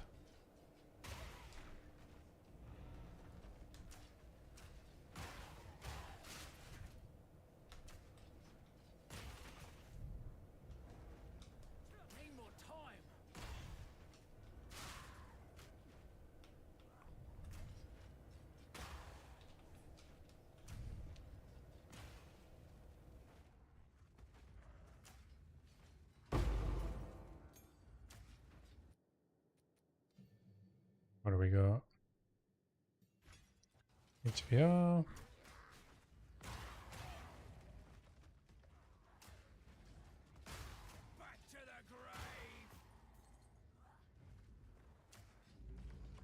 Need more time.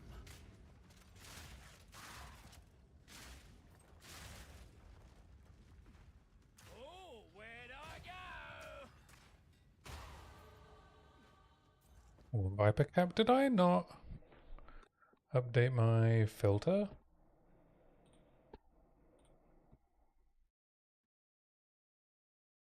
Did.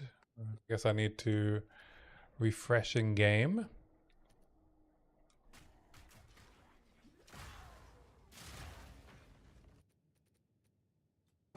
There we go.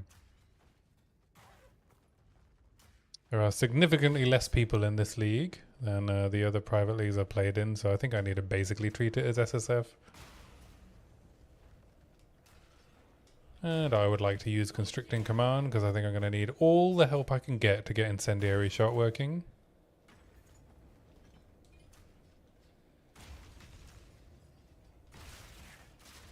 Need a sec.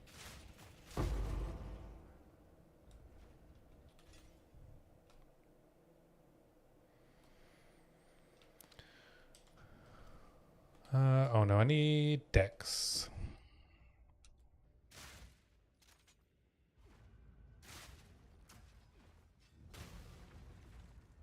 Need more time.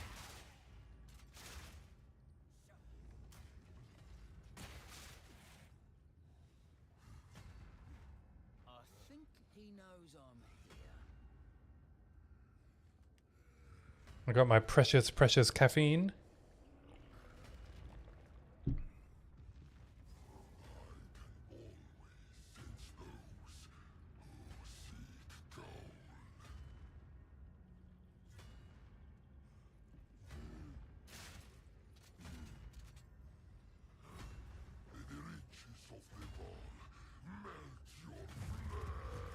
No need to get excited now.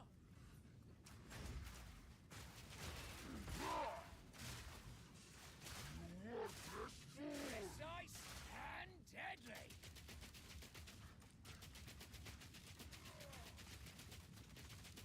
Look at all those ricochets. So satisfying.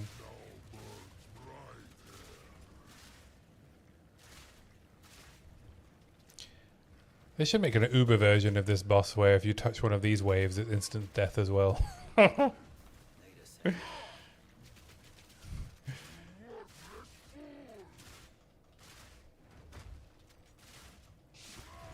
Wouldn't that be fun? It'd be a good modifier for Ziz's. Like if Ziz did a version of his league for POE 2. I'm looking forward to like seeing how cool Gauntlet looked in POE 1, even though I have no interest in it for that game. I'm quite excited to see what that kind of league would look like.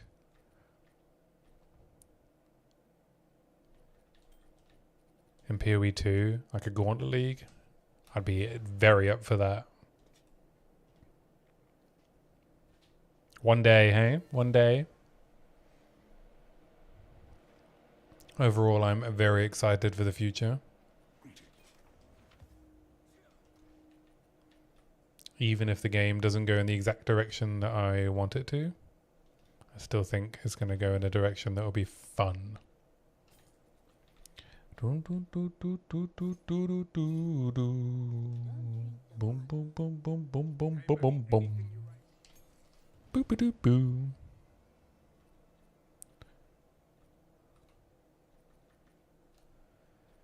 Alright, what do we got? What do we got?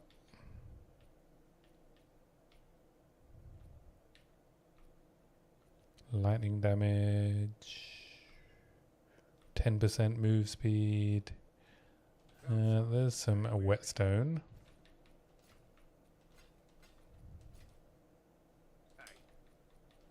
Sell this.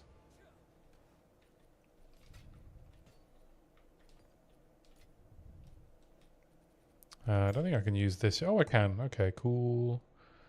Alright, can I do all of my abilities? I can.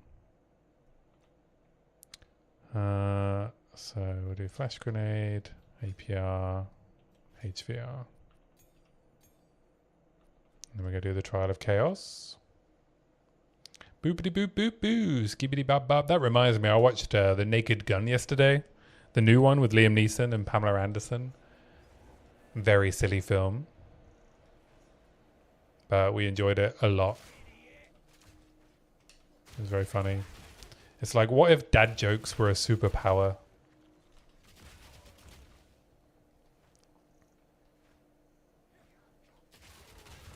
That's what I was going to ask you, protagonist. Did you, when you were doing your companion Andy stuff, Did you test Roa, like just as a pet?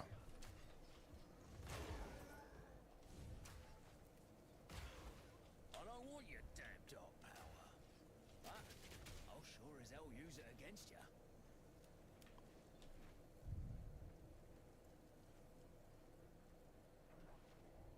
Didn't see a reason to. Cost 60 spirit, doesn't have an aura. Yeah, I wondered if because it's, you know, a flat 60 instead of percentage based, if it's like an option. But I guess, you know, it doesn't have an aura. I don't know how good the damage is when it's, you know, in pet mode versus run around mode. Oh, should I be putting supports into supporting fire? Oh, hey.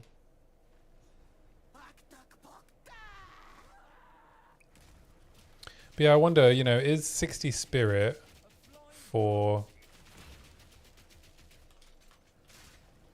30% damage? I guess it's not worth it unless it also has an aura, right? Yeah.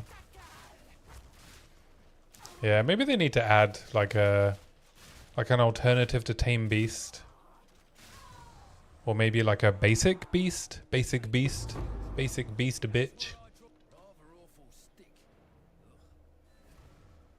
You can get cheap companion. Yeah, no, I mean it's not the spirit cost, right? It's the finding the companion, right? That people hate.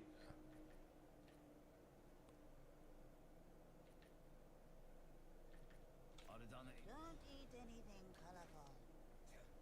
So I mean I do agree in that sense, right? Like going to get a companion that you would want.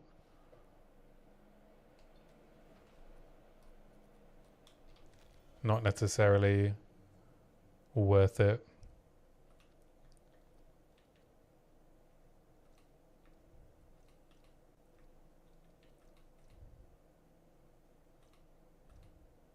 I mean, it's worth it, right? But that's not what I meant. It is worth it, but people won't want to go and do it. It's like it's a lot of friction. If there was like a set of basic companions that you could choose from, like as part of Tame Beasts and then the option to like try hard it would be to go and find one in the wild. I think that would be a good way to improve, I guess, people using the skill to improve their survivability as a pure dexterity character.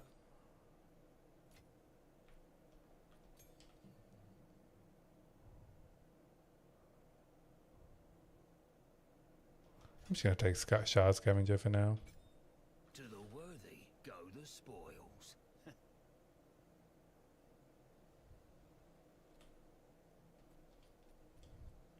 think having Ironheart and be able to breed the mods and auras would be a good quality of life feature, but that will never happen. Yeah, that reminds me, I was watching the DM podcast earlier. I don't know if you've watched it yet. I think it came out yesterday or earlier today. Talkative Try, I think the way he described if they put Einhar in as the next league mechanic, both as a way to add new crafting, your idea, right, of being able to breed a beast that you can tame, and also to have a league mechanic that isn't swarm based, right? You have like these hard beasts in maps. Perhaps there's like an apex predator that you chase around the Atlas as part of the league mechanic. I think like that sounds really cool. I would be really up for that as the next league mechanic. Like a reimagined Einhar. Yeah. Yeah, Wisps is not where it's at, right, for Hunt.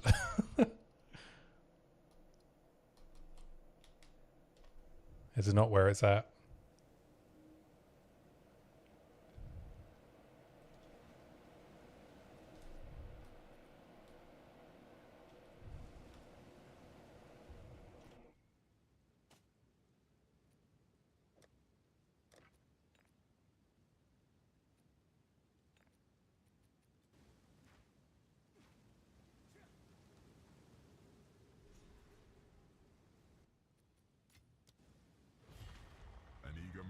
Yeah, maybe the next patch will be beasts. I think it would be a mistake, a pretty big mistake for them to add Delve next patch. they cannot add another endgame mechanic that takes you away from mapping when they need to rework the endgame.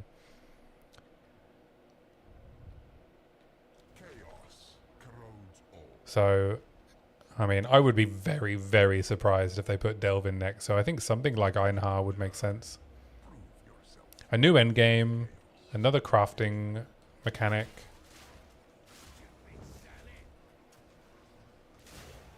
A new type of mechanic. They're probably boned. Well, yeah, I mean, yeah, they're gonna have the Reddit crowd braying, aren't they? Where's our loot?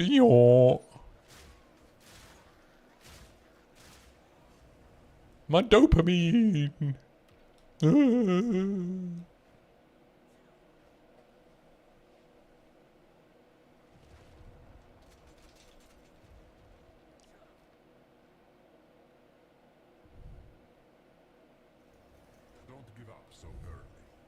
What was league retention like this league compared to Abyss?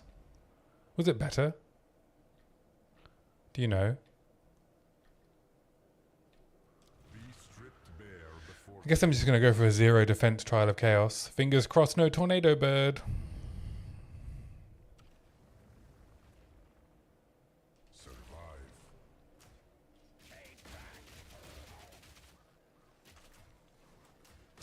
You think it was higher?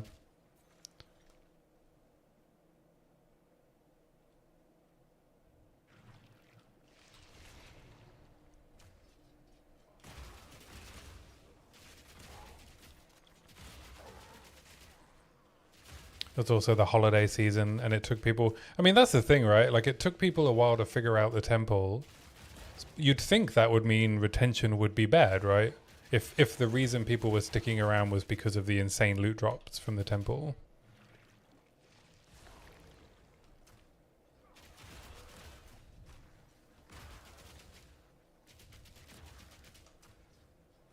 But hey, no use speculating. I hope they keep the temple in next league in some way, because I want the items to still be in the game. I think double corrupts being in the game is good. I think Adziri's Splendor being a chase item is pretty cool. I like that as another, you know, body armor to chase. The fall off point was delayed.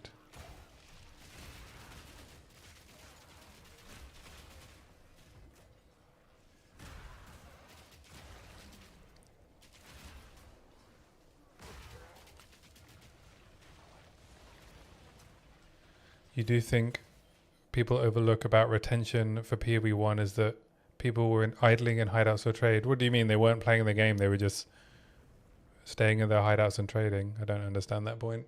I do not understand. Why would they still be trading if they weren't playing? No, I know there was no async trade, but why would that keep people around if they're not playing the game?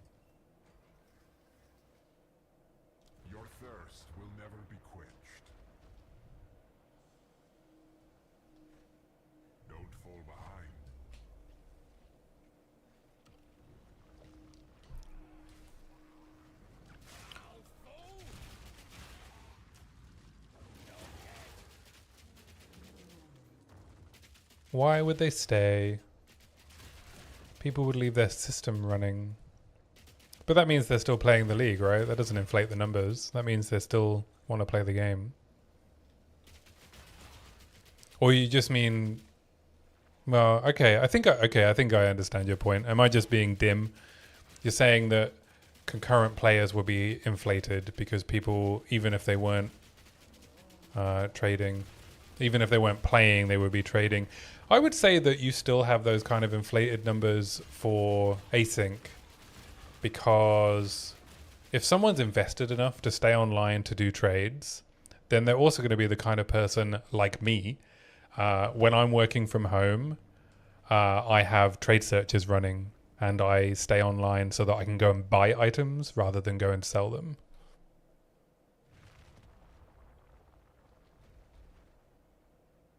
So I think those numbers would be comparable for those kind of people.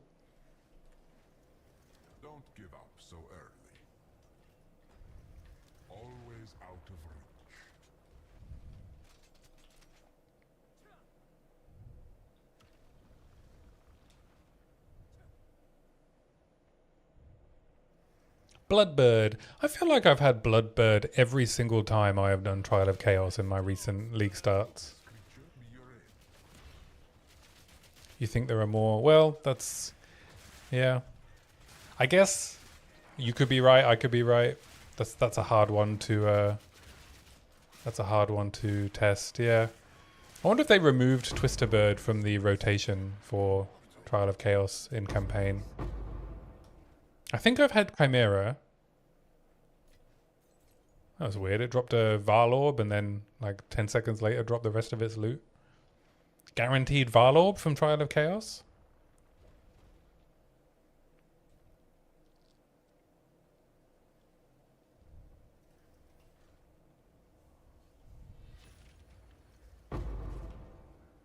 Topotante. I guess I'll just take all these. Alright, let's switch to Immobilize.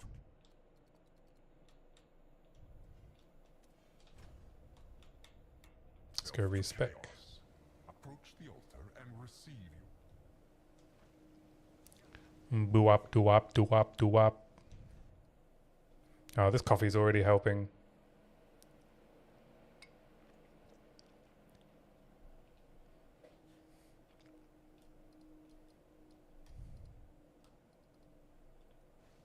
I'm already in the Temple of Chaos. My pockets are full.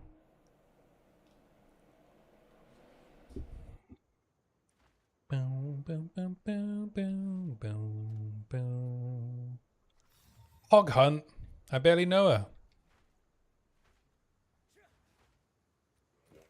New strategy Alright, I'm going to drop Supporting Fire because I keep forgetting to cast it anyway. And let's go to full Immobilize. And then we can take Intimidate. Settle this. Oh, I guess I'm probably just going to save my uniques for Disenchanting now. So I can do some chancing later.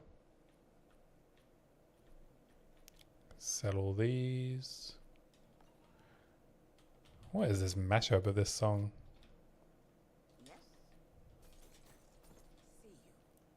Alright, let's go to King's March. Doriani. I don't know when I'm going to try and make the switch to Permafrost Incendiary. Probably when I've got full 5-link possibilities.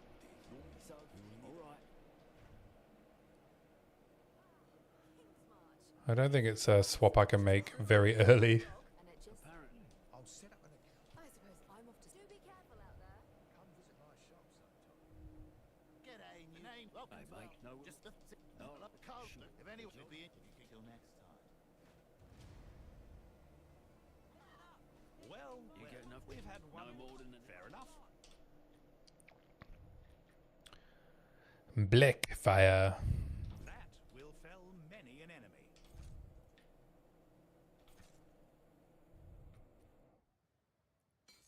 We'll buy some quality while it's cheap. Any move speed for me? No. And Farewell. nothing else really. Fire damage. Fizz. Heli damage. Alright, let's just reforge them now.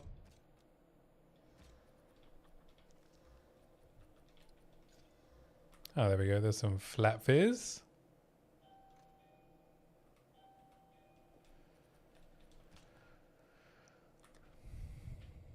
These boots have decks. I don't know why I kept those.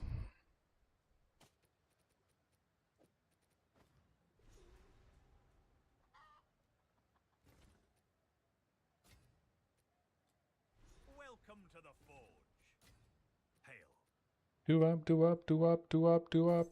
Here's your gold. Go make some legends. This is my shop. Here for a deal. Fizz, fire, res, cold res. Yeah, I think I need to buy this as well and equip it. Hit it with a regal. Ooh, lightning damage. Nice. Sell that.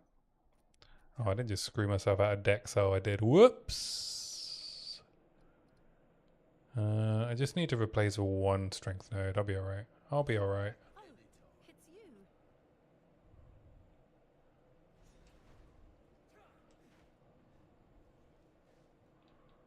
I left the hooded one at the start of the zone. Fuck's sake. If I relog, will he just appear?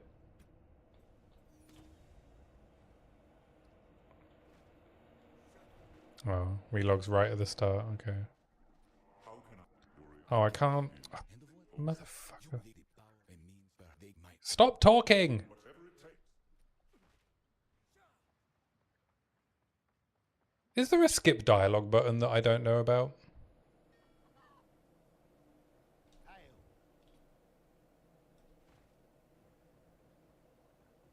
Ahoy there, mate! Over here! I'm coming. You're right. Does a Leo guide you? Welcome aboard. It's your business. Let's go to Gahanu. Gakanu? Ngahanu? We've arrived. Let's go! I always forget how to pronounce it. Every single time. What's your step? Let's go see what weapons the vendor's got. Tell they can sit. Okay, I like that. Hey, outsider! Hail! Thought I'd be careful. Piercing crossbow.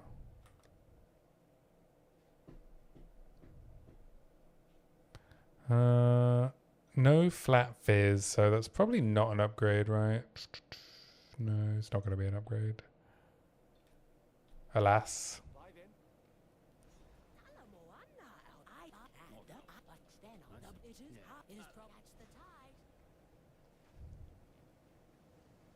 Ahoy!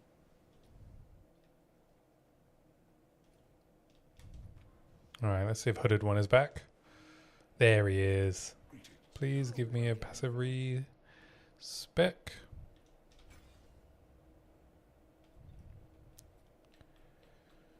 Okay.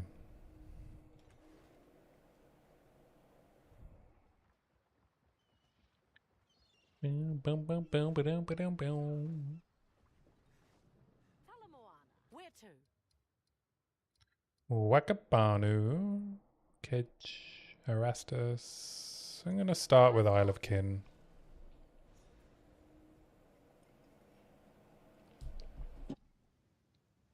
We made it. Let's go.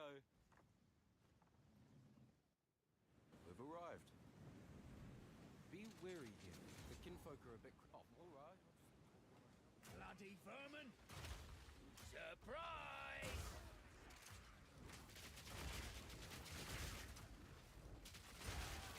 Need a sec.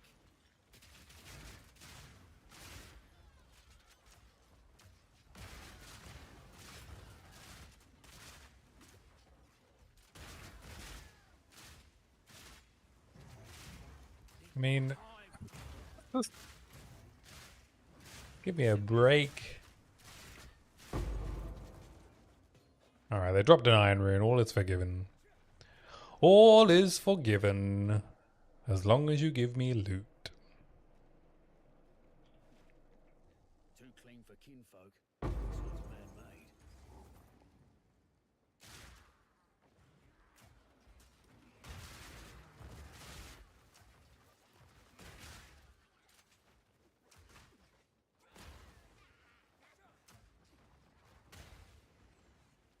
Need more time.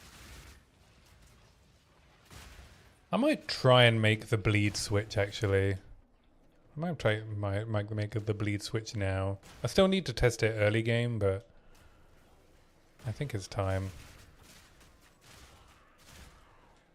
I'll see if I can muster up the right combo. I need what? A couple of support gems.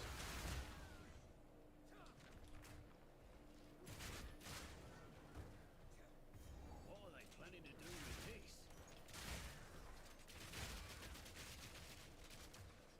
Not yet. God, pin is so broken on Tactician, eh? There's a support gem.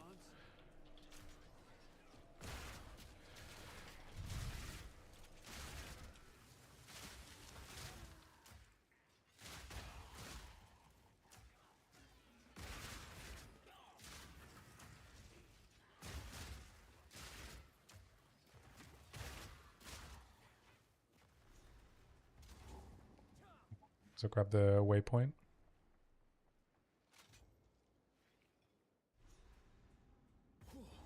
Feel like I'm being slow roasted here. Just in case.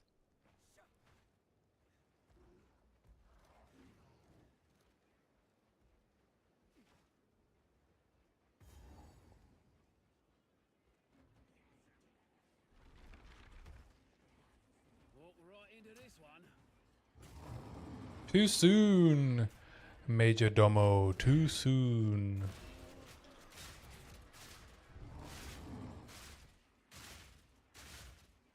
Precise and deadly.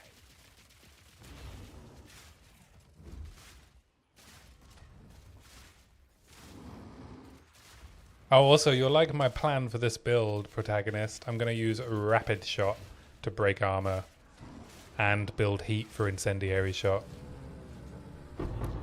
That's the plan anyway. Champion.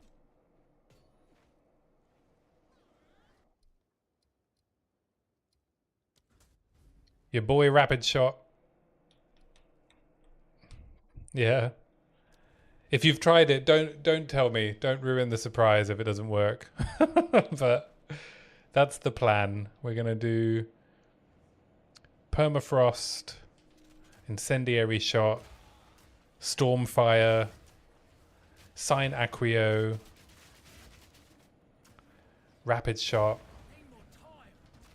and we're gonna see if we can make it do damage. Surely it'll work, right? Need a sec.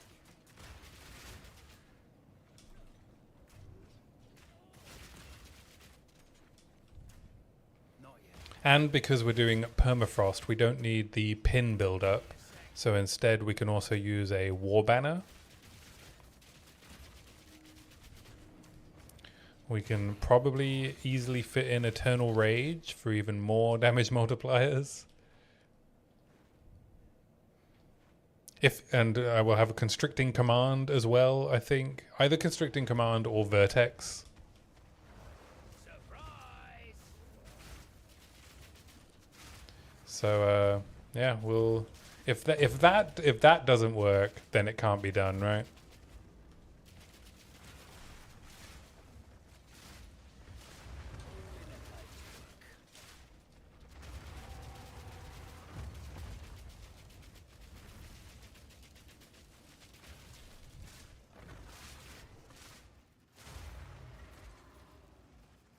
That it's like so many modifiers of like damage taken.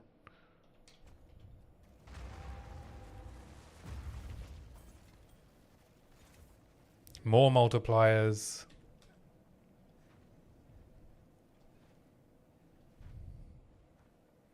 Like heat into Incendiary Shot gives 100% more ignite magnitude for 15 heat.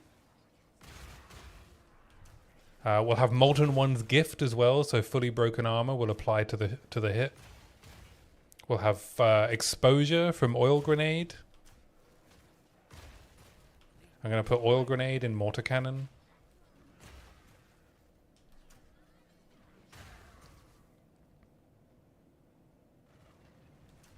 Banners are an interesting defensive option. Yeah, but they're glory based, aren't they?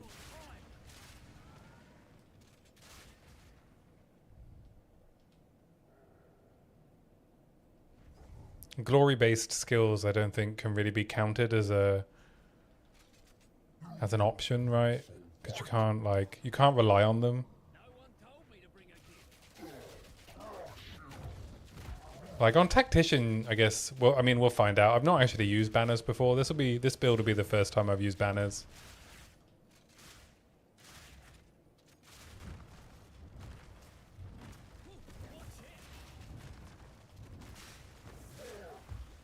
So we'll see. On that stuff.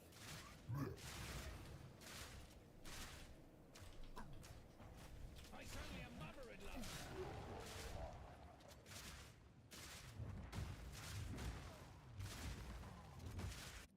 All right, can I equip this topaz ring? This fucking lightning res is killing me, man. Oh, it has big dex intelligence. Oh, this is a really good ring. Double lightning res, dex intelligence. Yes, please.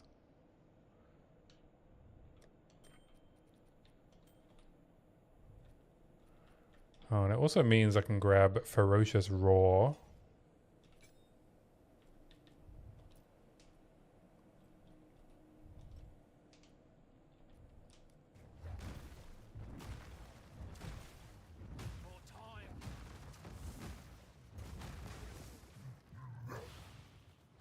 Okay, interrupted. Thank you. Stupid fucking boss.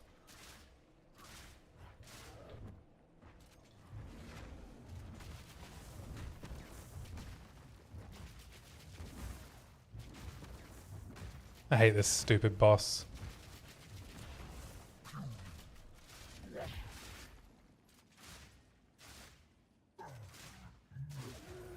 I was talking about active versus passive defenses. I was.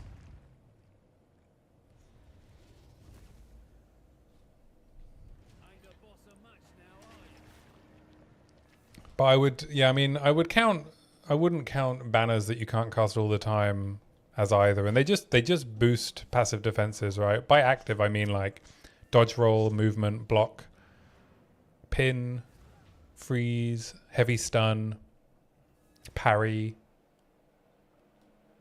What else was on my list? Temple chains. Electrocute. Temp bubble, hinder, vines, whirlwinds, jagged ground,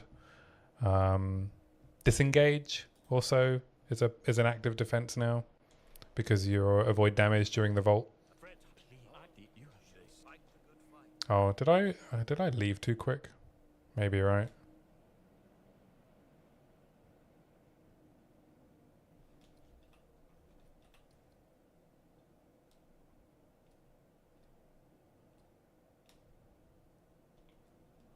Oh no, it's okay. Oh, I guess you can just leave then, right? When he dies, you don't have to wait for the quest to happen. And I mean the banners. Do I have a spirit gem? Let's have a look.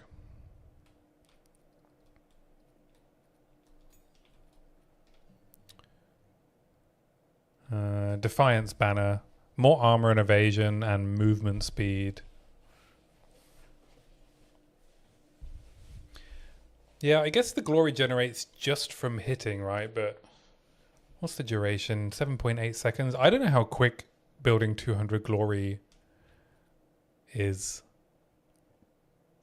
takes. I don't know what I'm saying. Man, my brain is just dead today. Words are hard, okay?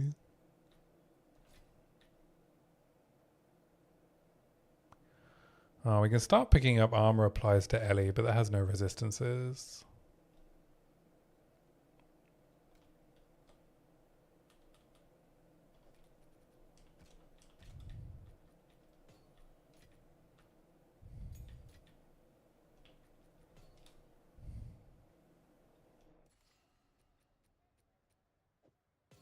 Survive. How am I doing support gem wise? I have one level 2 support and one level 4. How am I doing defense wise? Okay on lightning, bad on fire, bad on cold. But if I switch this out, I lose 10. I lose quite a lot of HP, but I gain quite a lot there. But then I'm going to have to respec 2 nodes back to strength. Different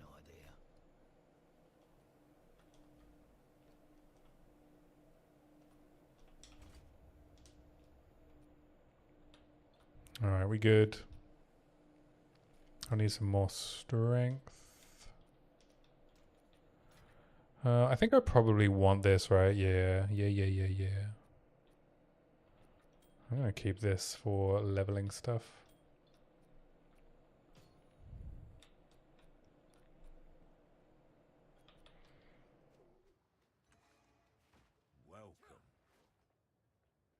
Let's deal. Couple of unset rings. Ooh, one with all res.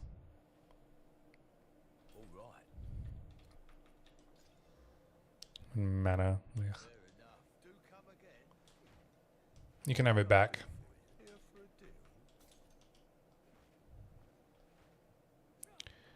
deal. Let's just check Danig for gear. Welcome to the forge. +4 proj. Alright, I'll buy that.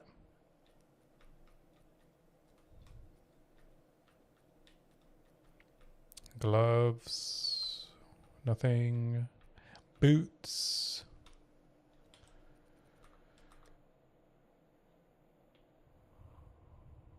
I think I'm just going to start buying and augmenting boots to see if I can hit move speed.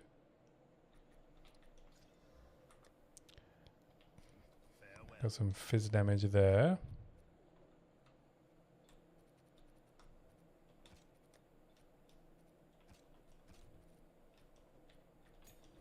Keep these support gems. So if I wanted to make the switch to bleed, I would want to put bleed on flash grenade and on HVR.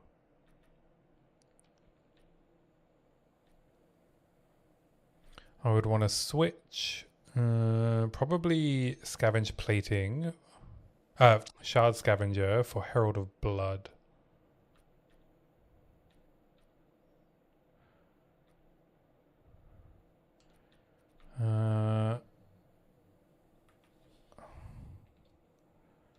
And then would I want incision on? Yeah, I'd probably want incision on APR.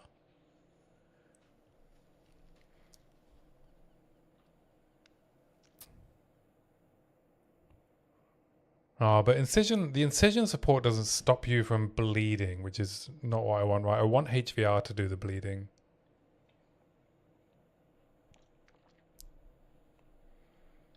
Though I guess I guess you get the magnitude anyway.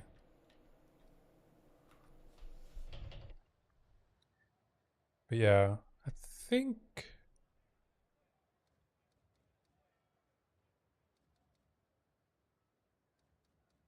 Yeah, I could do bleed 1 on HVR. I need 3 support gems, I guess, to do the switch. Which is annoying. That's probably going to take longer than I would like it to.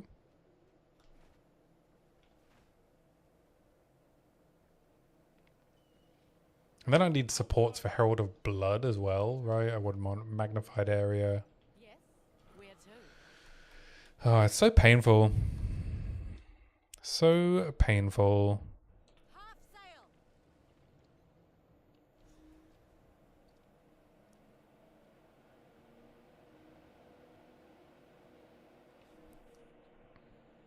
Just give us a vendor, man. Give us a vendor for the previous axe support gems. Previous axe passive gems, right? Even if it's just... You get to Act 3, you can buy anything that you could have found in Act 2, right? That I think would make quite a lot of difference, right? For switching strategies. There'd still be friction. You'd still have to find the stuff. I want to try things out in a video game.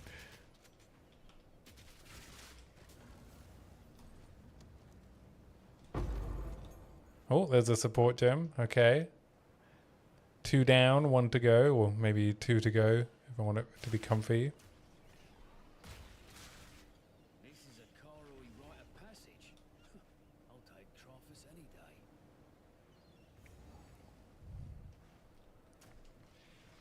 Who built a shrine on this cursed rock? Oh, tier 2 Greaves. Are they going to give me move speed? Chaos res.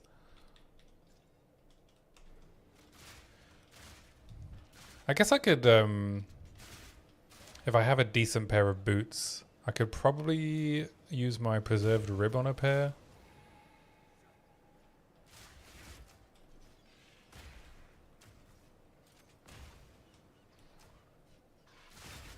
Need a sec. Make a mean omelette with all these. But yeah, there's just no way in good conscience that I can recommend Armor Break as a leveling strategy. Not if I want to recommend like an alternative league start to Permafrost. I can't do that to people, you know. It's anyone who would be okay with how much friction there is in making armor break work is not going to be following a build guide for leveling. So I think it would be irresponsible of me to try and do it.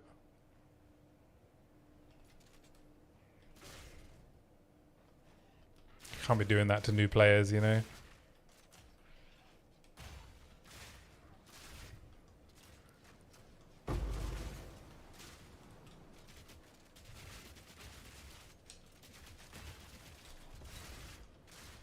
Why not the AI slop channels do it? How dare you, sir? What are you saying about my content? Maybe I should consider stealing the job from AI, right? Put a lot of effort into making a bad leveling guide. Is that what you're saying? It's like I've spent weeks researching this mediocre leveling strategy. I hope you enjoy it.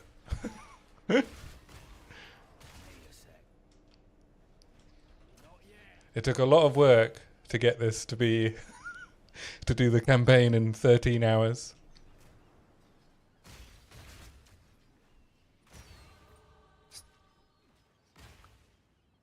Like every act is like, you want to spend a good hour grinding around here, because if you don't have a good crossbow, you're fucked.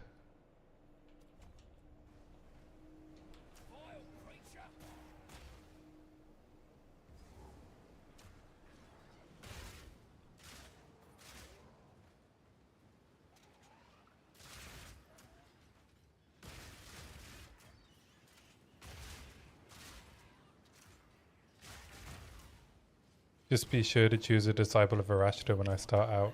Hey, you throwing shade at my hardcore build? My Varashta build is actually pretty good.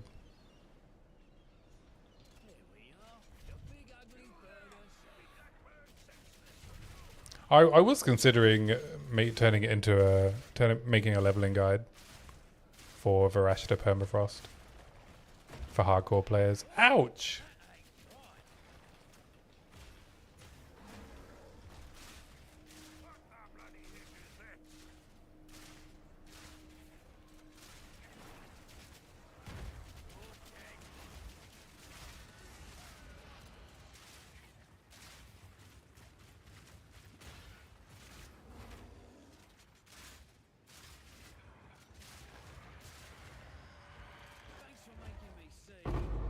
I would definitely recommend my Varashta build. Imagine if you had nodes on that side of the tree which help. Oh, good point. Good point, yeah. Yeah, I had to path straight down into Ranger, right? To get the attack speed stuff. But I mean, Permafrost is so good that it's not too bad. It's not too bad. While you go and get... Yeah, but I did path straight to attack speed. Good point. I think, yeah, I think I just have quite a high tolerance for slower builds, eh?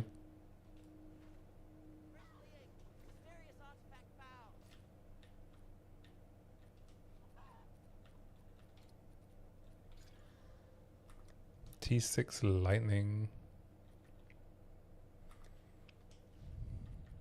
So if I regal these,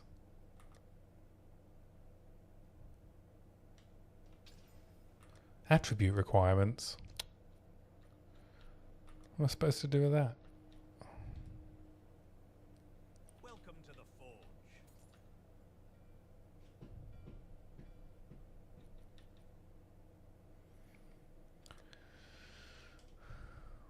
I think I know someone who needs this. Survive. Can I use this shit? Level 46, 2 more levels. It's so good that it's not too bad. I mean, it's a good build, right? But yeah, the leveling process is not, you know, it's not going to win any races. But not all builds need to win the race, right? Not all builds need to win the race.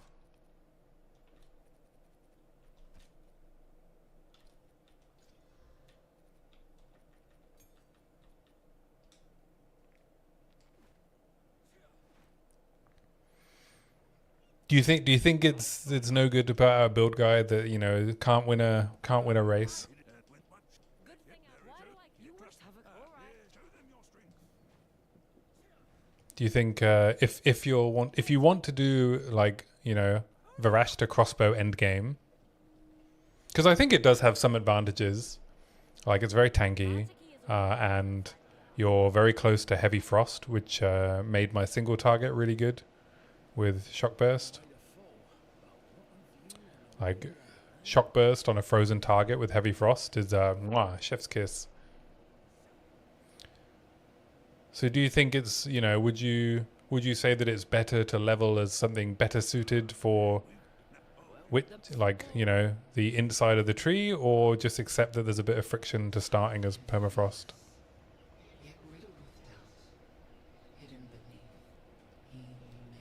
And then they would have to level as like ED contagion. But that's the problem, right? Like the switch has to happen when you have plentiful access to skill and support gems. And when is that? Act 4, when you can access the currency exchange, which is, well, that's not going to happen on League Start, right? On League Start, you kind of have to either have a build that takes you into, what, yellow maps, and then make a switch, or you have to be playing the build from the start.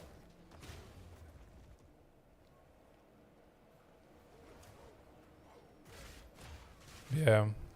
Yeah, maybe it's not a League Start build for most people.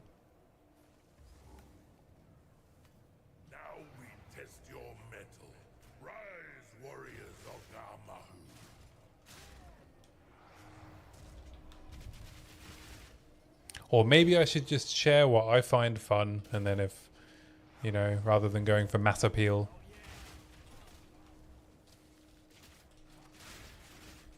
That's a novel strategy, isn't it?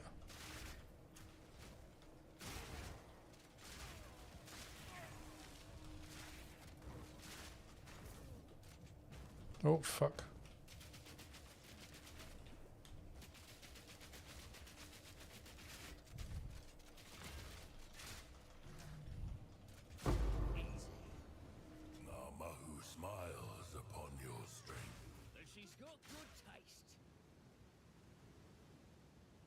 Yeah, because I think, I mean, if you're talking like the current go-to strategy for that part of the tree for racing is it ED contagion bone spike or something?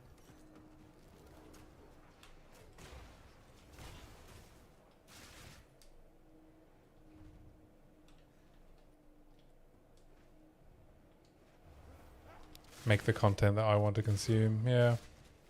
But that's the thing, I don't consume build guides anymore. Face the guardians of the forest. Come, warriors of Tafur. But yeah, I guess when I was consuming them, I guess I was just looking at the end game setup, and then I was just doing whatever I wanted to get there. Yeah, I mean that's what I've done typically with my builds so far. People do ask me what to level as, and I tend to recommend them other content creators' leveling strategies if they want something that isn't what I've done. Like my Pathfinder builds. I was just like, yeah, I leveled as permafrost, and there's plenty of guides on how to level as permafrost. You got bit in the ass in 0.3 spending years doing a leveling guide. Yeah. Yeah, I think the only reason I'm like thinking about it now is because we have so long till the next league start.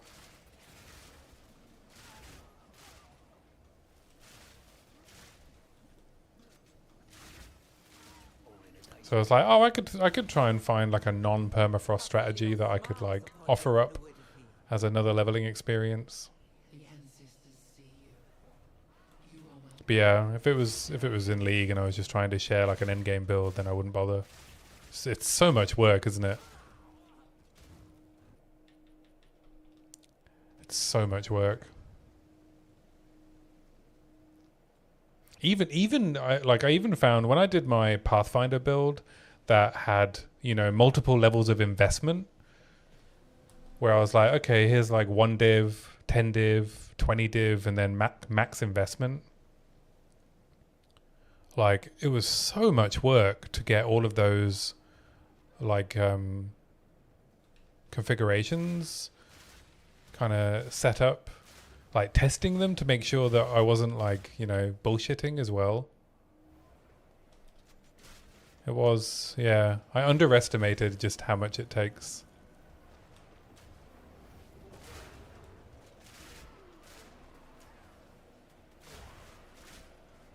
Some people just yap at a camera. Yeah, some people got the gift of the gab, you know. That's what Prada does, right?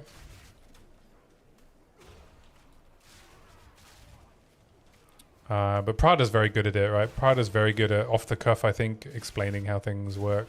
I have to do way much more prep for my videos to feel good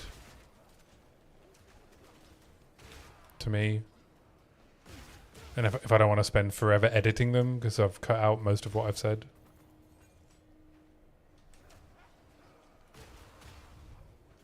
I spent so long on the script for the Atlas video. Just try and get my my argument across concisely, like setting it up like a, you know, like a real essay.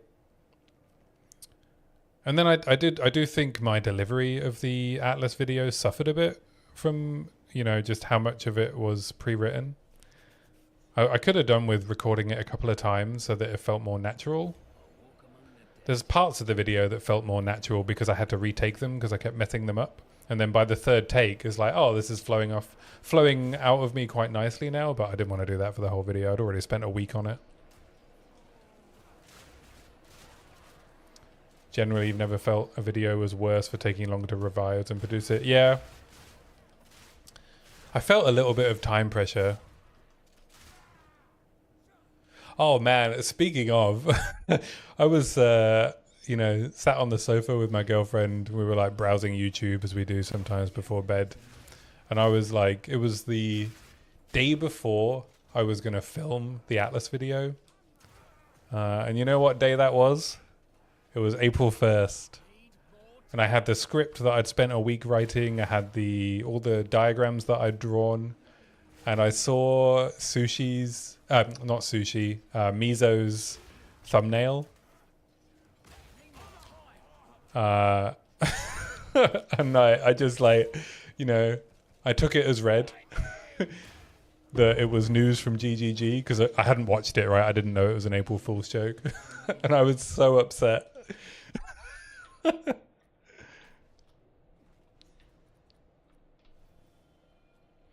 I was like, oh no, and my girlfriend was like, oh babe, because she knew what the video was about, so. And then I was like, sorry, we've got to stop what we're doing. I need to go see what this news is. And then I realized it was April Fool's, so. It was like, oh, all that work. And they're getting rid of the Infinite Atlas.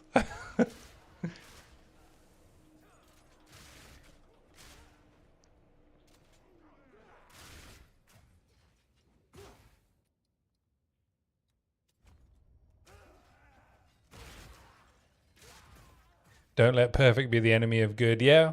I mean, you know, I finished recording the video and there were parts that I wasn't, you know, perfectly happy with, and I showed it to my girlfriend and I was like, any feedback, please, feedback that doesn't require a reshoot, because I just finished like editing it all together and putting in the transitions. And yeah, I could have reshot it, but I was like, no, I'm happy with the essay, I'm happy with the argument, I'm happy with how it's come out. It's time to just put it out there, see how it lands, and move on to the next video.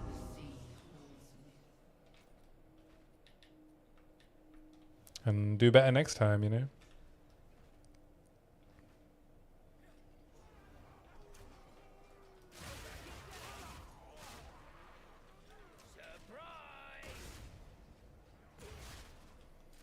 I did treat myself to a DaVinci editor keyboard. And I have to say the jog wheel is a blessing.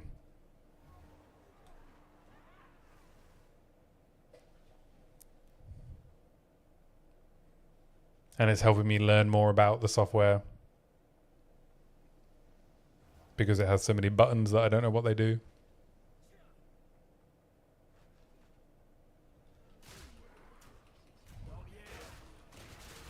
And I've been like getting to know my next door neighbor who's a film director. And he's like, oh, if you like, you know, this new tool's just come out. You could do that for your videos. You could like use this tool to like put yourself in the game.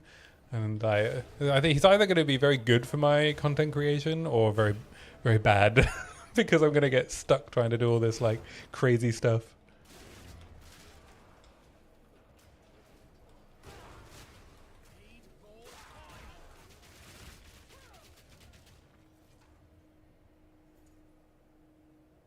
No room. Bam-a-lam, oh, Black Betty, bam-a-lam, bam-a-lam, bam-a-lam, bam-a-lam. Ooh, T5 flat. There we go.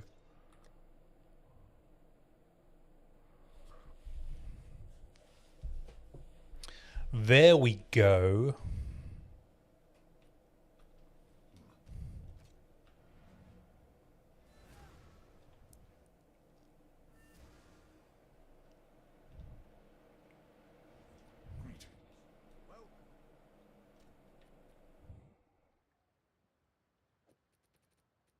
Take that into a temple.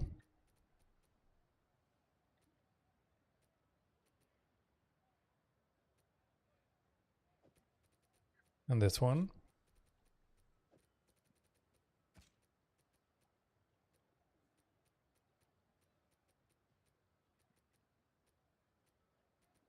Now I got a lot of options for crafting on.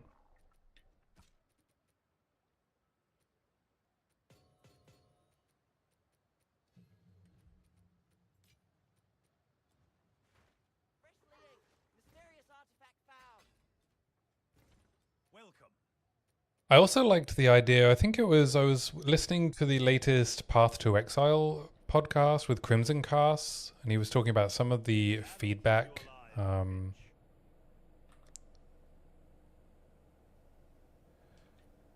And one of them was like having a couple of points in the campaign where you get like an essence.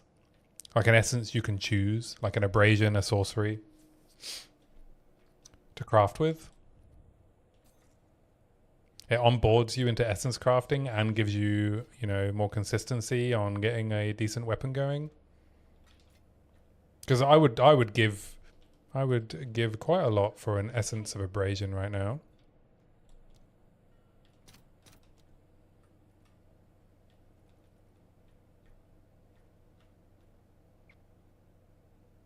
Oh no, it's not. No, actually, no. Actually, no, yeah, greater essence of abrasion would be pretty good. Essence of abrasion would be good. No stock. Of course. It's like 200 people playing.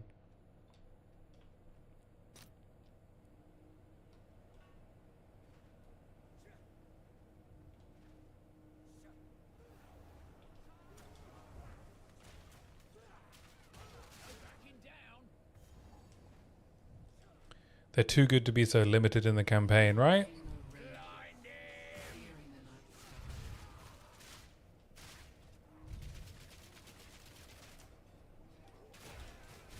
No crafting bench. Don't want essence. No, but a couple of points with the guaranteed crystal, right? Especially at like the sticking points of the campaign. So, like mid-act 2 would be a really good place for an essence that can make you a good weapon. Probably mid to late act 4. Erastus has one.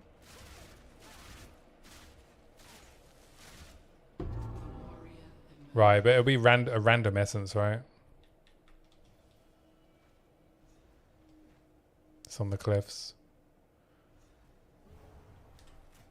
But that's just like one chance, right? And you could end up being like an essence of the infinite, right? Or opulence.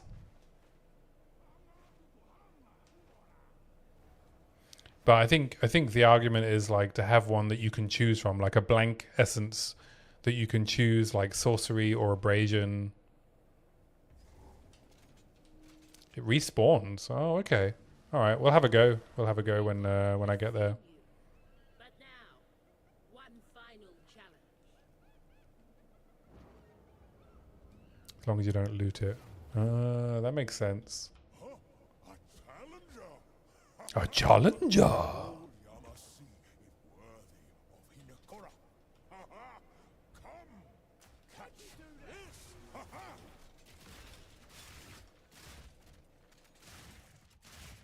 Wrath of Hinekora.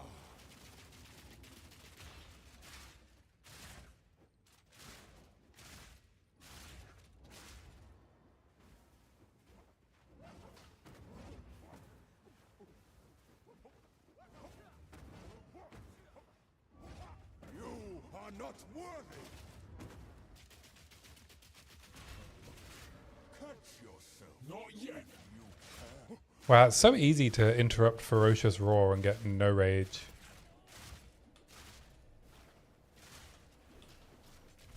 I see you.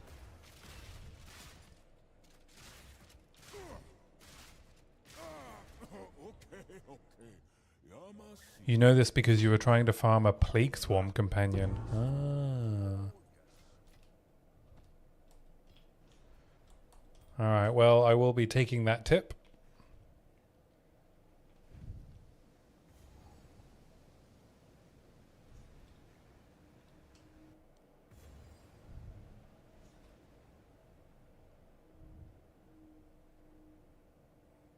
And we'll try and farm up a... is it a greater essence or a normal one? Do you know? Mother of it is for now. See you soon. In a court, when the path is ordained. You don't remember? Well, we'll find out. We'll find out. I forgive you. Might be RNG. That's fine though, right? If it's a quick reset, it's a decent option.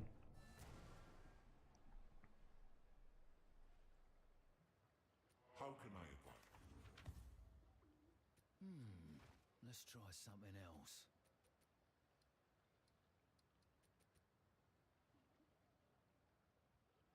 Deflect, dex, no move speed, evasion.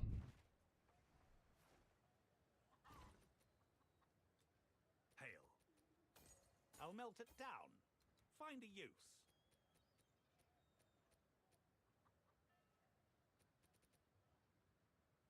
Survive. You got super lucky in 0.2 and managed to get an increased fizz or a plague swarm in my campaign, and you couldn't figure out where. They don't seem to spawn as rare enemies, so you had to figure out it came from an essence. Ah, What can I do here for a deal? that's interesting. Very cool. Have a good day.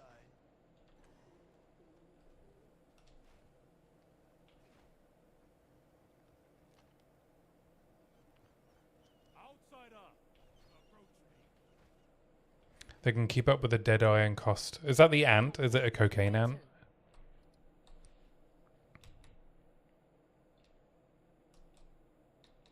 Oh, it's a gnat. Full sail. Not too bad. Not too bad at all. Lower the anchor. I'll see myself out. We made it. We shouldn't be here. Buzz off, will you?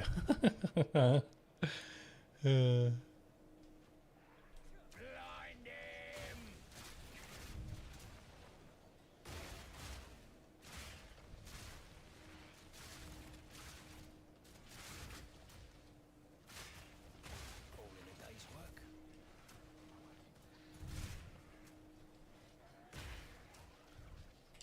Not yet. Dead rat.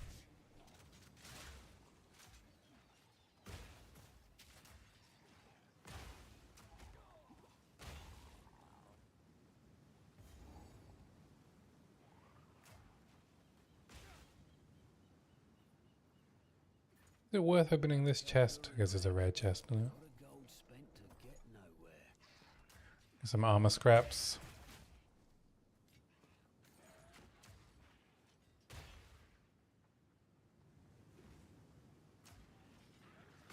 More time.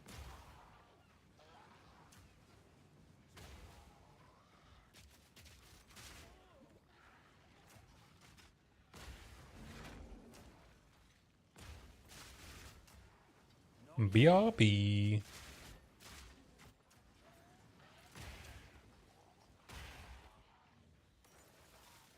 Boom boom boom boom boom boom boom boom boom boom boom boom boom boom. Need a sec.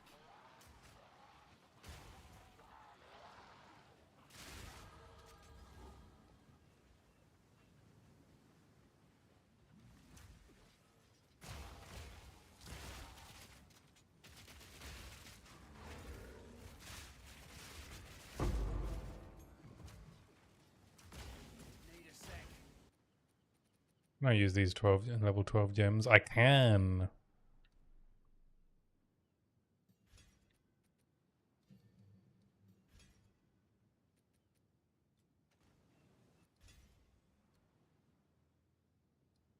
I need 4 points to make a bleed swap. Well,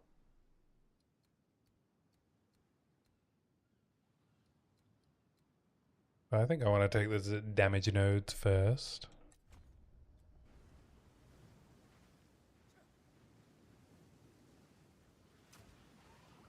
Need more time.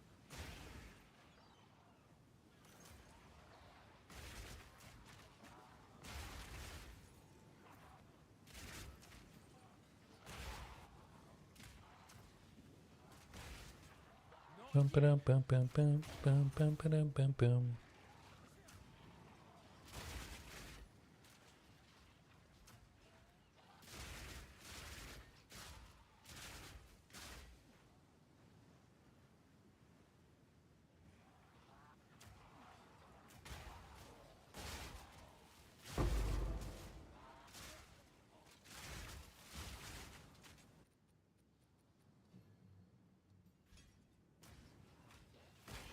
I mean, I could also make the frag round swap and put together a frag rounds that have streamlined rounds and stuff. Switch HVR to a single. But need even more support gems to do that, so we'll start with bleed, and then when we get some more support gems, I'll probably stick frag rounds in. And then bosses will just absolutely melt.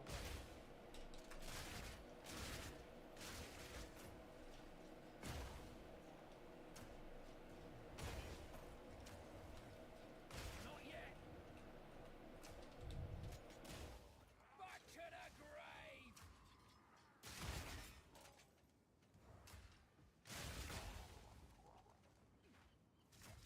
Need more time.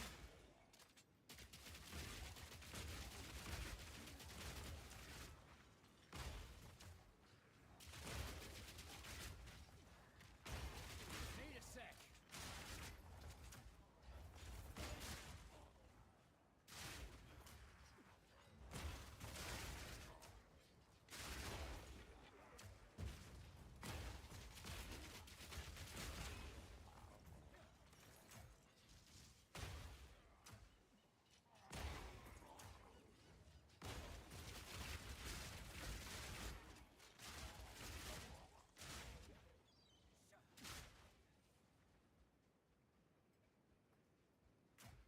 Not yet.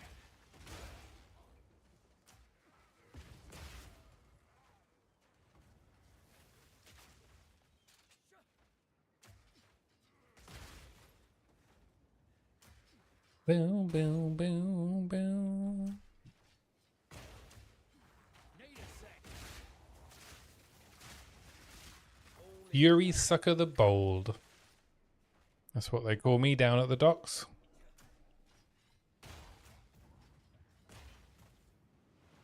Or if it isn't Fury Sucker the Bold. Flying his wares down to the docks.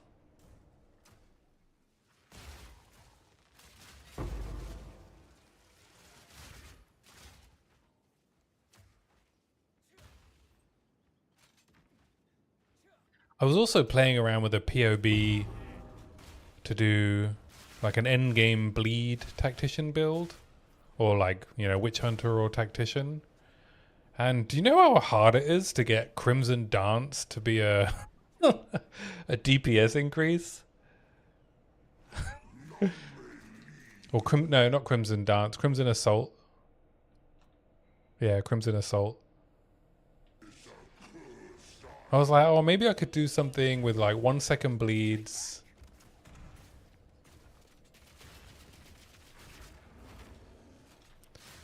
With, you know, frag rounds and Riven. And it was not easy to get it to even be a slight DPS increase. I think it's because, like, one of the main benefits of Crimson Assault is that it aggravates all bleeds. But there's just so many other ways to aggravate bleeds that it's just not worth it. And so you're left with, you know, 50% more magnitude, which seems good, right? And if you can keep bleed duration up, but I think there's something to do with the interaction between the duration being reduced and the total damage, that even if you keep it up constantly, it's not more damage than just having a 5 second bleed. I don't know. It was surprising, actually. I thought it would be quite easy to make good with like a Riven based, you know, fire a frag round off like every second and keep the bleed up constantly. But no, sucked. It sucked. Needs rebalancing, really. Like, they should, I mean, I don't know why it's not just you can stack bleeds, right? Even if it was just a couple of stacks. Free a heart. There we go. Well, we've had no more. Fair enough. Here's your gold. Here's your gold. No res. Go make some legends.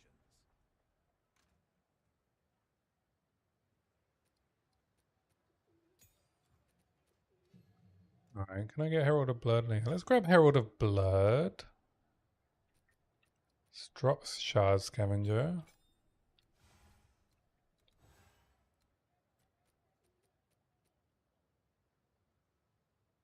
Feel like ailments are in a bit of a rough spot. Sans the debuffing ones. I mean, poison is in a great spot. Poison is very good, right?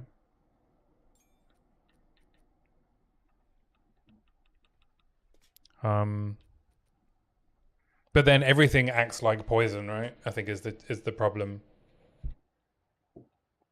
And everything else you have to build similarly to poison, but you can't stack them.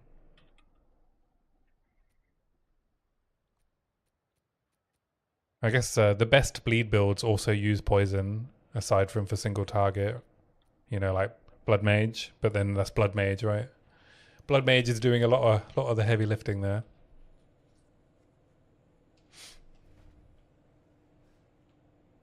Well met. Yeah, I mean, Ignite, the non-broken Ignite builds, I mean, we're about to find out, right? Ooh, 20% move speed. There we go.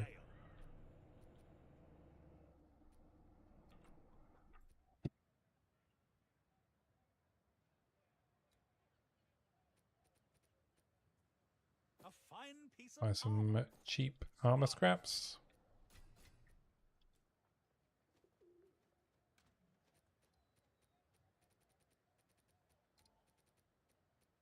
Have we got any essences that I could use on these boots? What do we got? Rarity? Strength, Dex, or Intelligence? Yeah. Or Life. It's probably Life, right? Yeah, let's grab Life.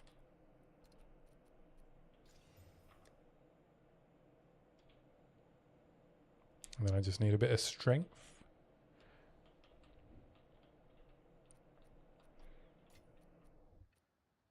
Yeah, I doubt we're gonna see any changes to ailments in 0.5 though, eh?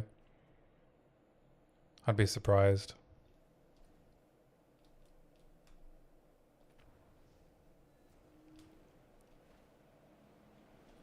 I'm sure it's on the list, but not for next patch. Unless we get dual list, in which case we might see a change to bleed.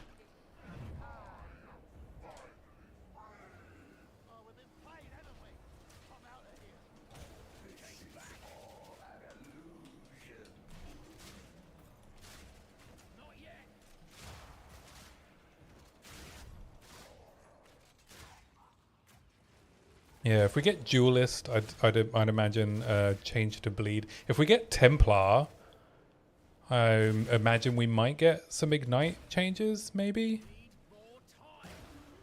I think it's going to have to come with those classes, right?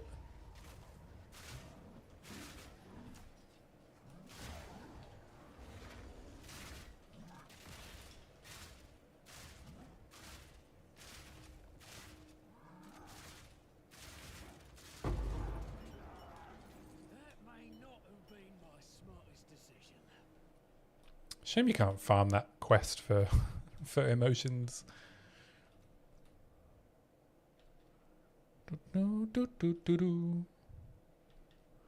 Alright, so we can put bleed 2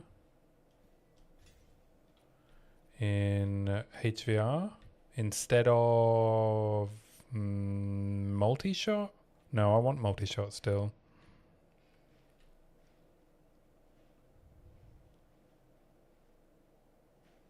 Maybe I'm going to have to give up double barrel.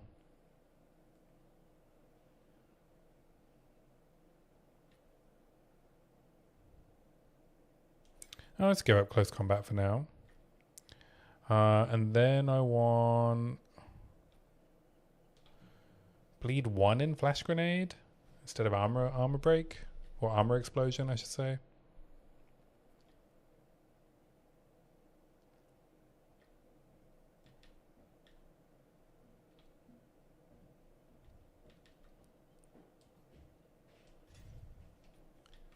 Let's put bleed 1 instead of armor explosion, and then we can put incision in APR.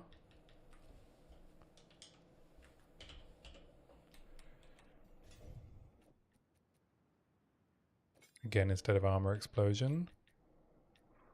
Let's see if this does anything, right? See if it does anything.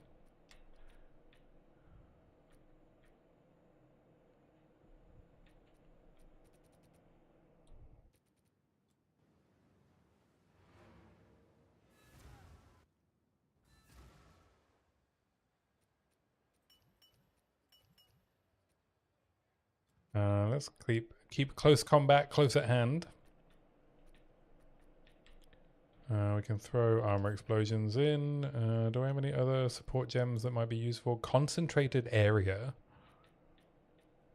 Fire attunement, multi-shot, pierce. Nope. What can I do for hail? Good day. Until next time.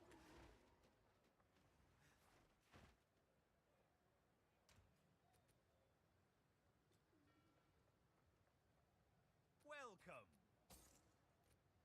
Survive. Alright, next island. I shouldn't. Am I look as promised? Anytime. 52. Oh, we can grab the strength now. Oh no, one more level. Ah! This must be the foolish fuckery. Alright, let's see how bleed feels. Wakapanu or prison? If I go to Wakapanu, I can get another support gem from the shark fin, right? You get 1 support, 1 spirit, 1... Or you get a choice, right? And I'm going to choose the support gem, obviously. So yeah, let's go get the shark fin. As you wish. We've arrived. This island looks nice. Beautiful. Ah. Precise and deadly!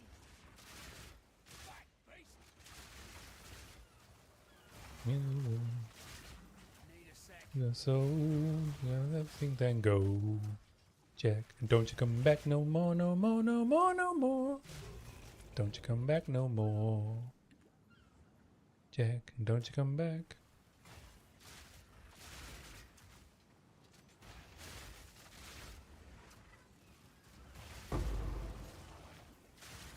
Need more time.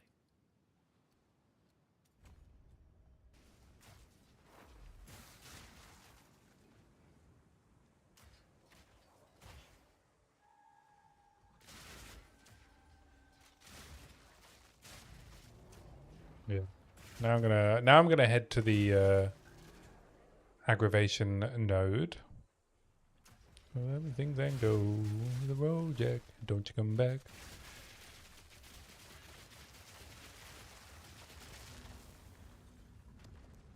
Don't you come back.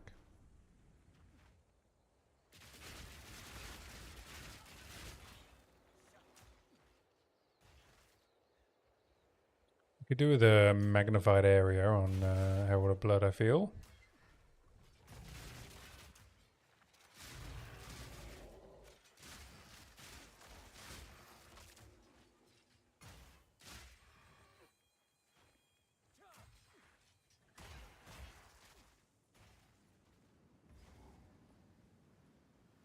I'm glad I'm up here, and he's down there. BRB. Had to open my bloody mouth, didn't I?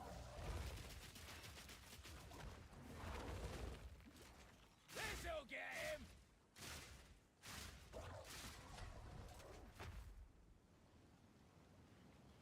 him! As if him running around doesn't aggravate the bleed because he's swimming underground. Is that a bug?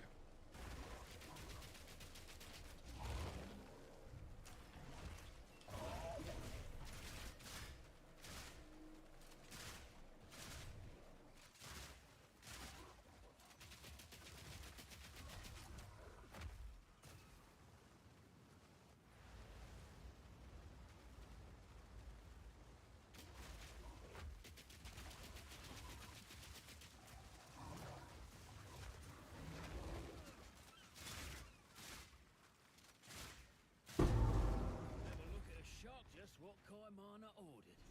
Oh man, did anyone see the parry build that the on POE 2 builds that the console player posted? It looked really cool.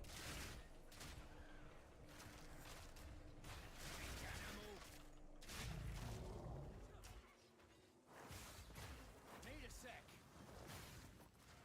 The gameplay looked super fun. It was like an even better looking gameplay than Rake. What was it? What's the? It's like not. It's Rake and Blood Hunt.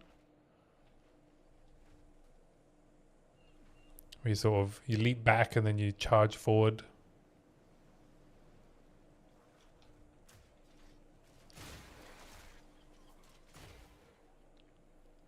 Looked very cool. They were using like parry, is it parry, disengage, and then explosive spear with frenzy charges. And the bossing looked like really cool. Need a sec. Surprise!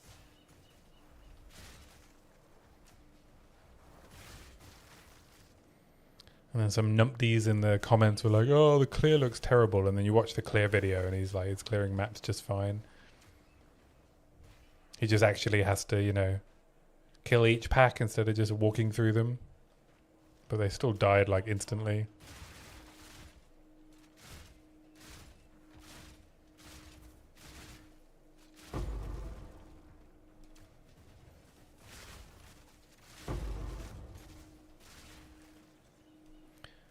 I might give up some grenade nodes to get the bleed aggravation right now.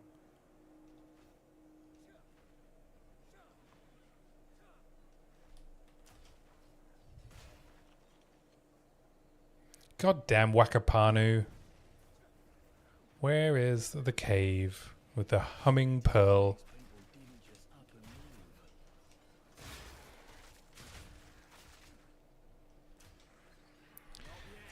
Give me the cave. Bloody horrors!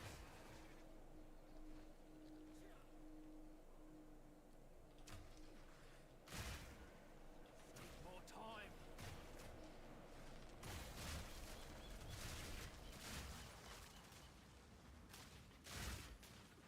I don't really want to do this strong box. Too much. Oh, he's tripped over. Is he going to survive? Only just. This'll get him.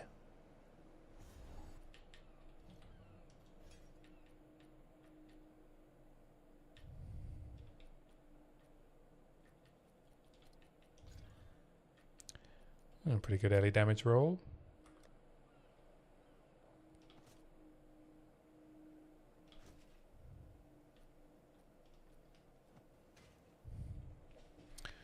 Bow, bow, bow, bow, bow, bow. Booby doo boo boo booby doo skibby dibby dee beep boo. Skibby dibby dap, skibby dibby doo.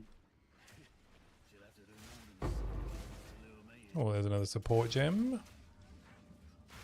Probably throw that in Herald of Blood, maybe.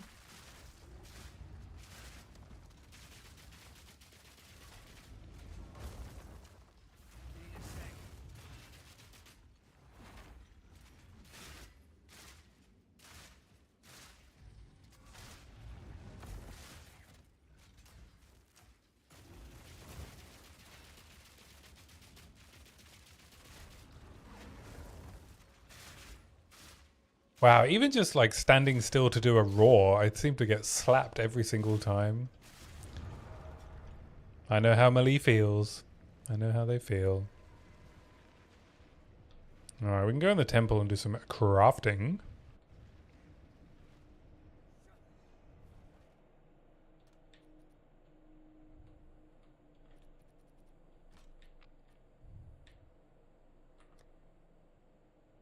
We can save this one and do some crafting on this one. Boom, boom, boom, boom, boom, boom, boom. Just throw these in here.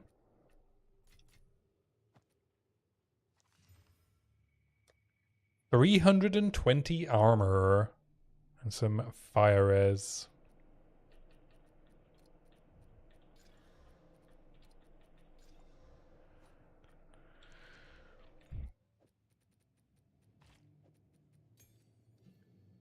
What do I want? What do I want? Bleed 2 on Flash Grenade? No, I don't think that matters.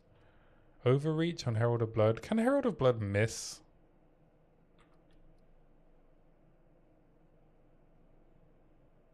Can't be evaded.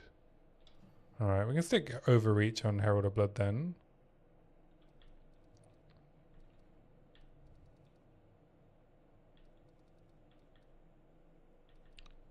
Well, there's no point. Why does Overreach exist now?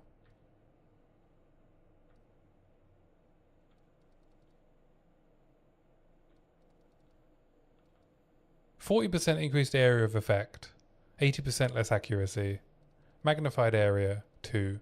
No downside. 45%. Is it because it's cheaper? Oh, it has no mana cost. Right, okay. Alright, we'll just put magnified area on then.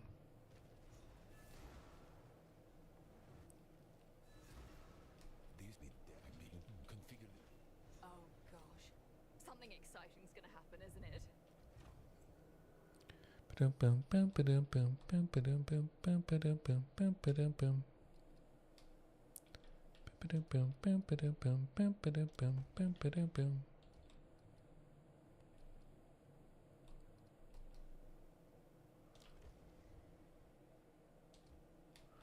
Altar of Sacrifice.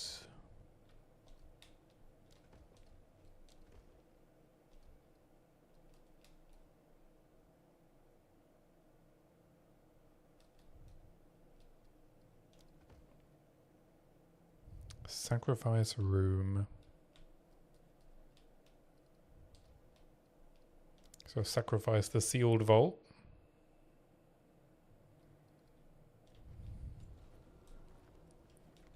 So we can craft a decent Blackfire crossbow.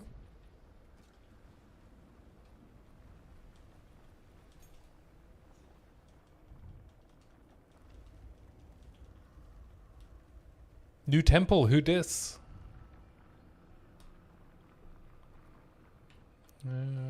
Do some cosmetics actually. I'm gonna put on the deceiver.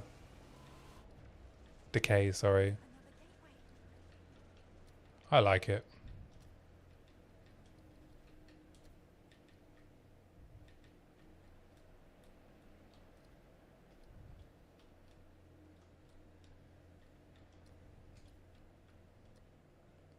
Smoking pipe helmet attachment. Okay. Nice.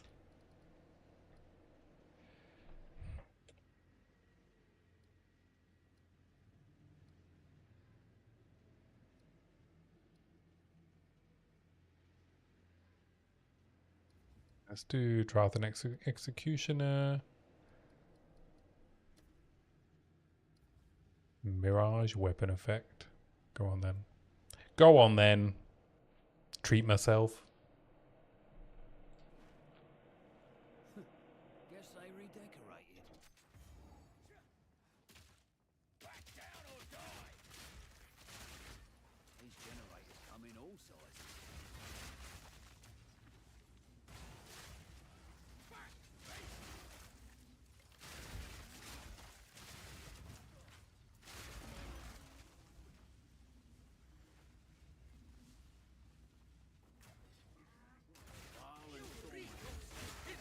It's a shame the Thaumaturgy doesn't give greater jewelers like at any point, right? Pretty sure anyway.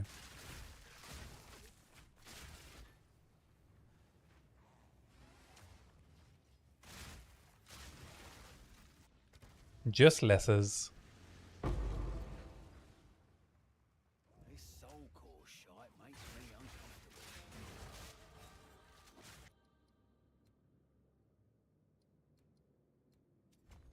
Alright, let's head towards bleed aggravation.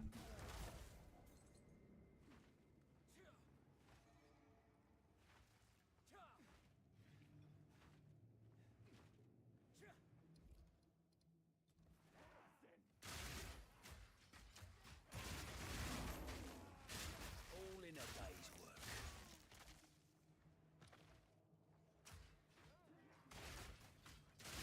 Not yet. More Eureka! You lot need to diversify. I don't say I'm noticing too much improvement from Herald of Blood, but it's also not hurting, so.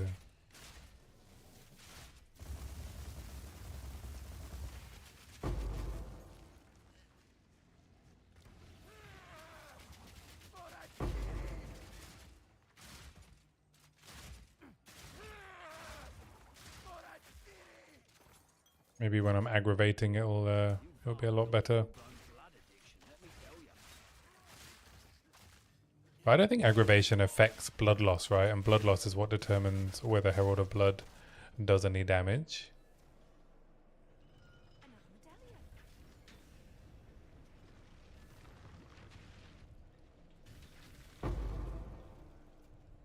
Chance Shard.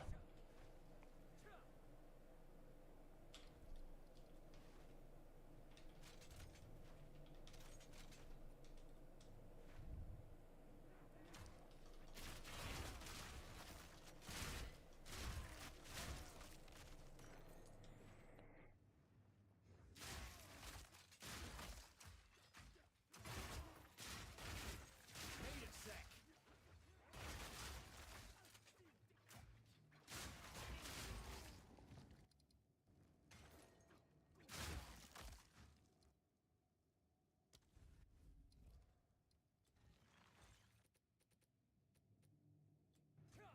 I don't think I found a single crafting bench. Yeah.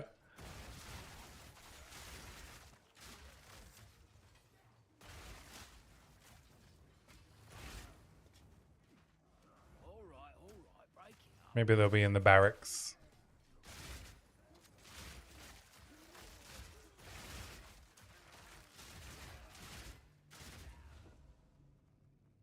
Nope. Commander chamber?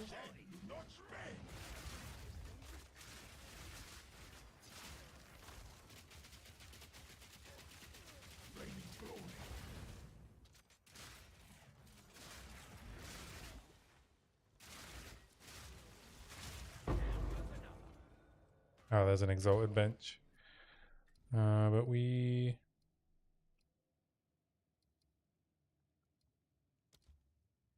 Yeah, I probably should have dropped a medallion earlier. Or used a medallion, I should say. Alright, let's regal this. Oh, we hit fizz percentage. Alright.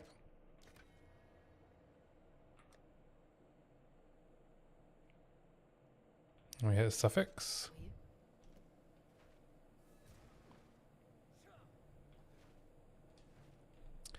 It's pretty average fizz percentage roll, T8, but we could hit a third one. Or a second one, I should say.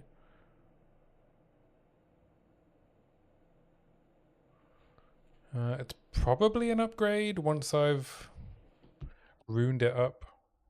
Let's have a look. Currently at 210 and my bombard is at 240. So yeah, with a couple of runes and a good last suffix, prefix. Blind him! Darth Mission. Seems me hair off if I ain't careful.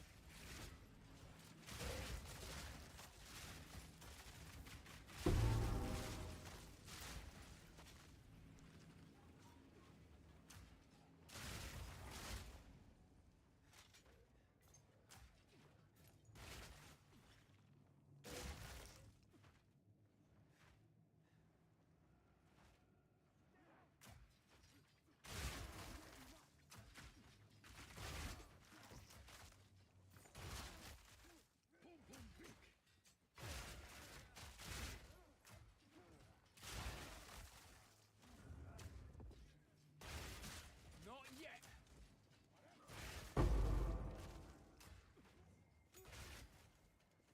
Loads of skill gems now, eh? Rains skill gems once you get to this level. I wonder why that is. Why the balance is so off. Is it just greater mob density? Is that all it is? Am I just killing more? Guess there could be a number of reasons.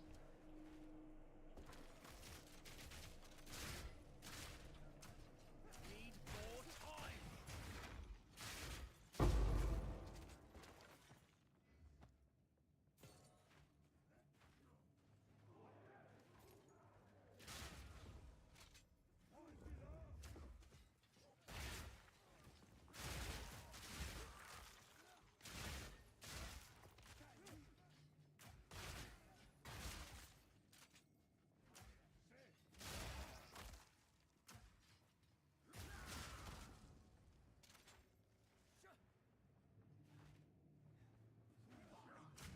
Training time's over.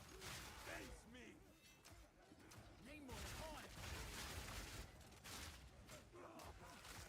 This'll get him.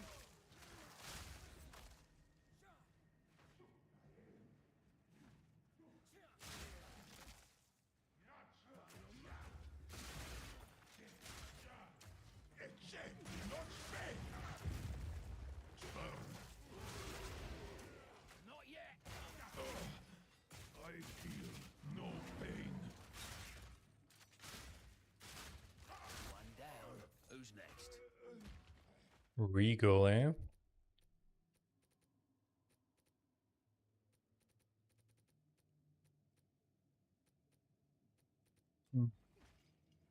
Temple complete.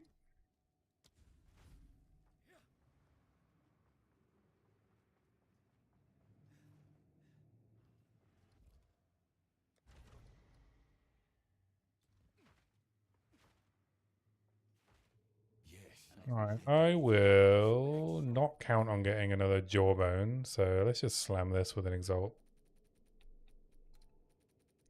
Fingers crossed. Yeah, we hit lightning.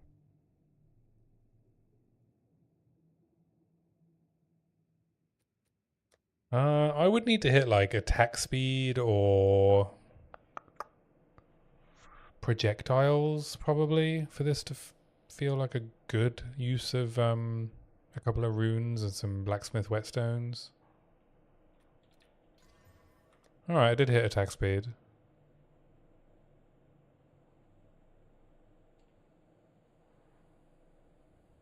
Alright, so now without runes it's at 250, so it's already an upgrade without runes.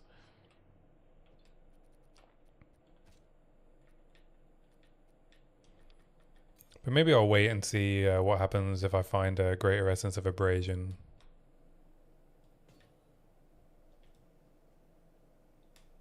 Speak. Chance shard. Ooh, armor applies to Ellie plus some cold res. Give up some lightning res. Yeah.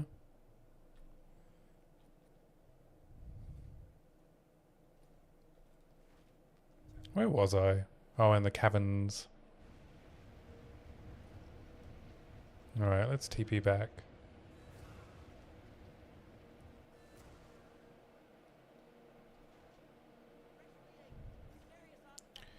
Boom, boom.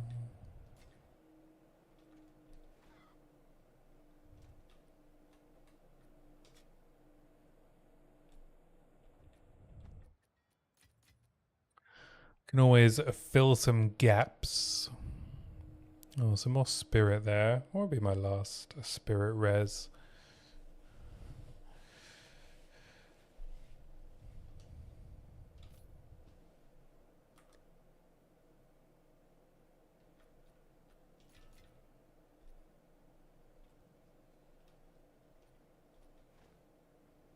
Well met.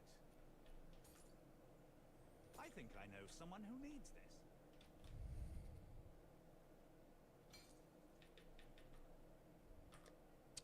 Oh, another T6 flat there. I could hit that with a regal too. Carve your way through history with that one.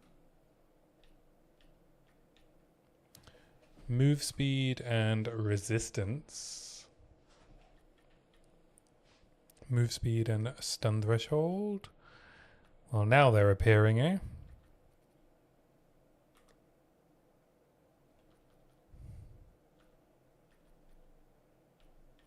Go make some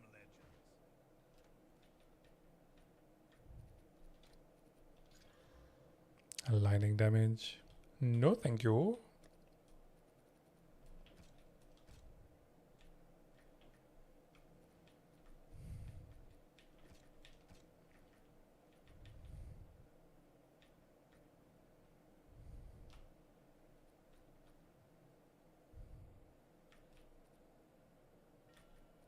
Alright, let's just 3-1 these. What are they? Level 45, 47, 50.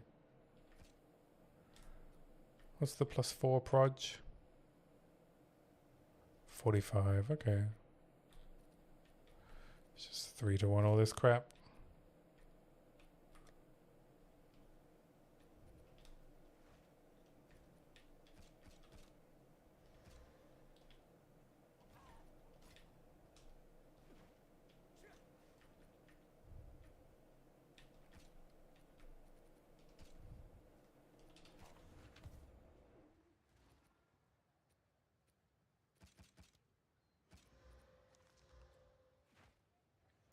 It's probably not a big deal to be 3-1ing. I think I have plenty to craft on if I want to, so I'll just sell these. I can't be bothered.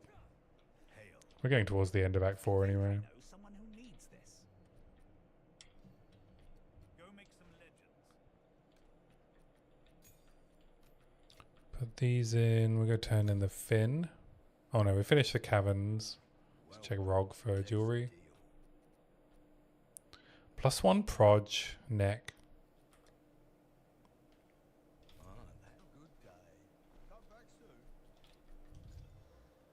Evasion rating. Yeah.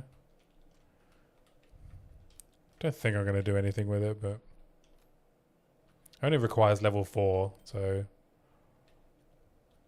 if I did level another character,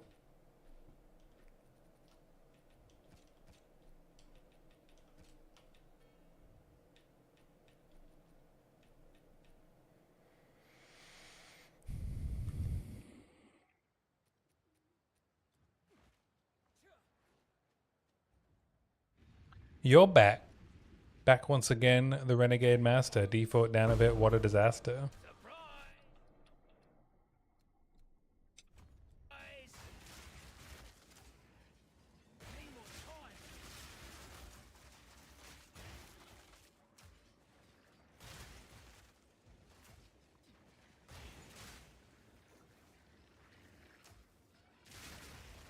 Need a sec.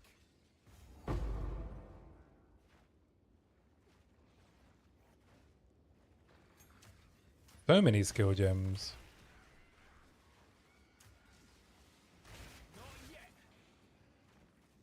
Maybe they just think that this is the point where people would want to start experimenting. So they just drop tons of skill gems. I guess for a newer player, it would be a mistake probably to keep switching skills early in the game, but I don't know. I think there's an argument to be made that that might be an issue, right? You don't want to encourage... you don't want to make it too easy to switch. I don't know, actually. No. What do they do if they want to level APR? Yeah. What if they want to switch to a worse skill, you mean?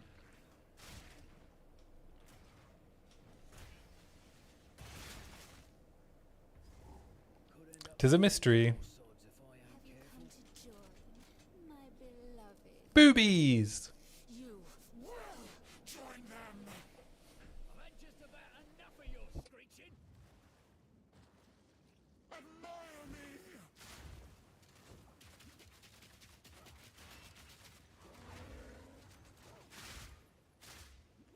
Precise and deadly.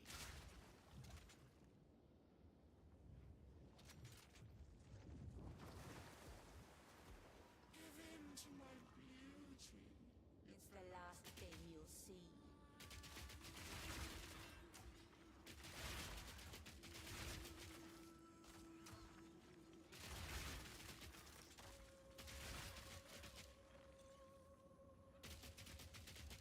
Bum, bum, bum, bum, bum, bum, bum.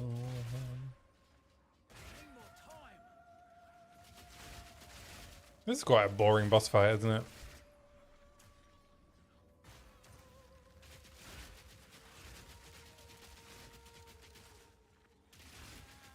I don't know what this phase really adds to the fight.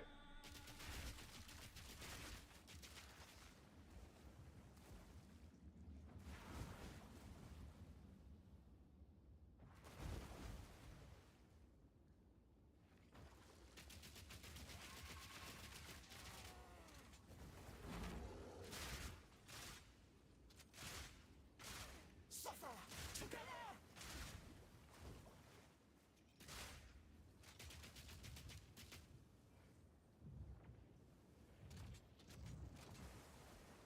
Give in to my beauty. It's the last thing you'll see.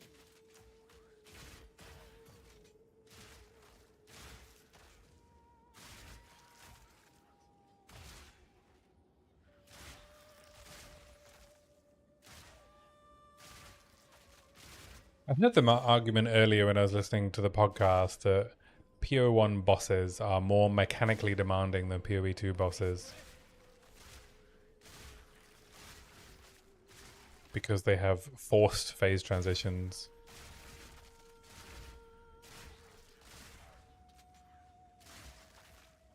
But I don't know.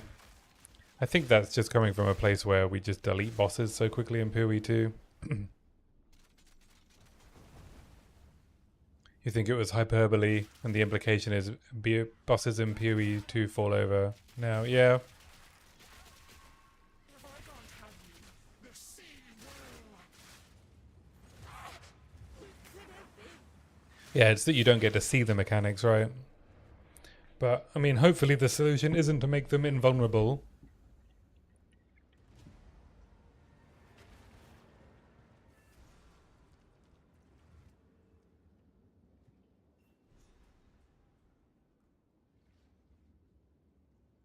Havoc Eye best boss, yeah.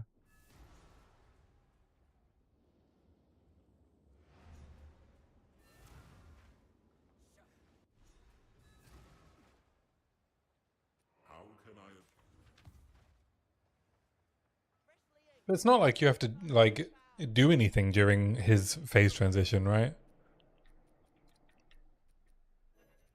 Dare I say it, if you had to actually, like, dodge things during his transition, then maybe it would be less annoying.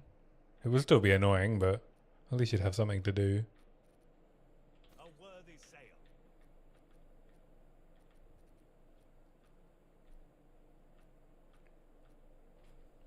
Go make some legends.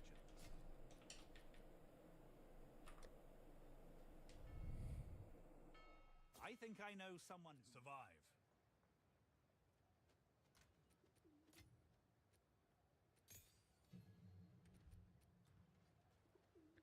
Alright, now I can go to Ngakanu. Arbiter's pretty bad about that. Yes? Where to? Yeah, about like doing his abilities no matter what you do. Batten down the hatches. Lower the anchor. Yeah, I posted my Atlas video on the official forum. I only got one reply to the thread. I put it in the feedback forum. I think I got a few people watching it, but only one person like gave feedback. And their feedback was that I had made the same mistake as the current game, because in my examples for the new atlases, you know, I just kept all of the content as it was today, but just reframed it in the proposed system. And they did not like that progression was gated behind Arbiter because they played HCSSF. And I think it's fine, you know. I think it's still a fair take, because Arbiter is not a pure expression of skill, right? Like, you can play really well and still get killed by the Arbiter. In softcore, it doesn't really matter, but because you get unlimited attempts. But I can see the argument. I did respond to them, and I asked, you know, if the progression boss was something where, you know, you could prepare for it and it was a pure expression of skill, so like Zesht,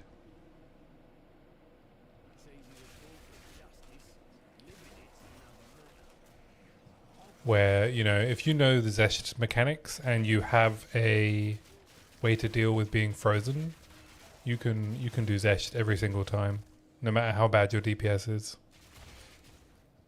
I think Zesht is a really well designed boss.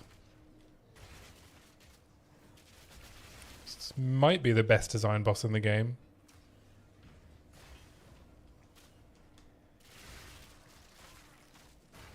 You're not a fan of gating 4 mod waystones after Arbiter. I mean, part of that is just how annoying it is to get to Arbiter, right? In my proposed system, you would get there pretty quickly. You know, just following the signposting. And I would like to see, you know, after each tier progression, right, the Citadel type progression, that you get some power up of the Atlas, right? You don't have to wait until you've killed Arbiter to get your Atlas powered up.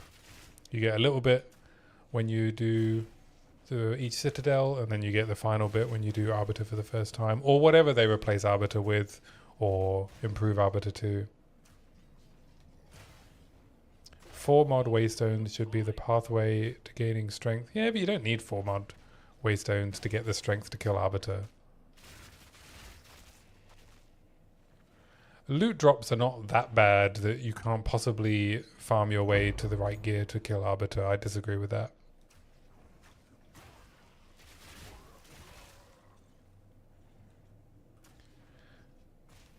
Yeah, I can see that take, that the end game doesn't feel like it starts until they have 4 mod waystones. Yeah, I accept that take. It does feel like FOMO.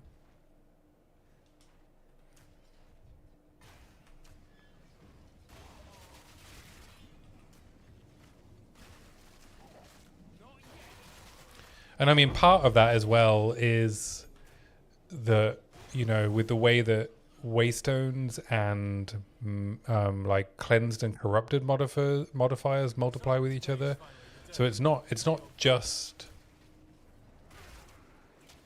let me just deal with this rogue exile.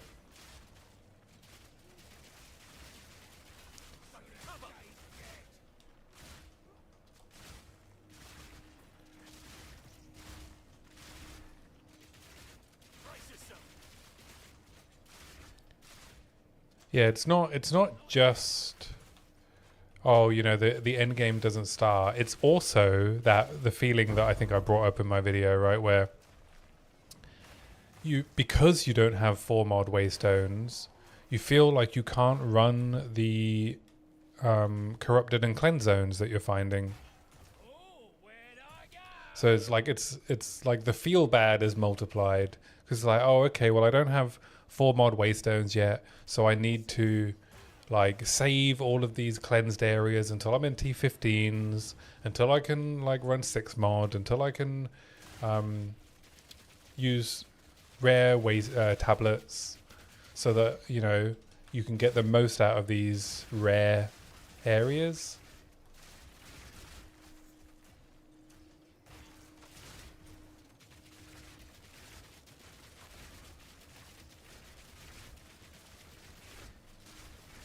And then you end up with the situation where you have to backtrack everywhere, right? Because you've filled up an atlas while you're trying to find the Arbiter, and then because there's no distinction between the starting area and an area near the Arbiter for how good the cleanse zones are. So it all just multiplies together.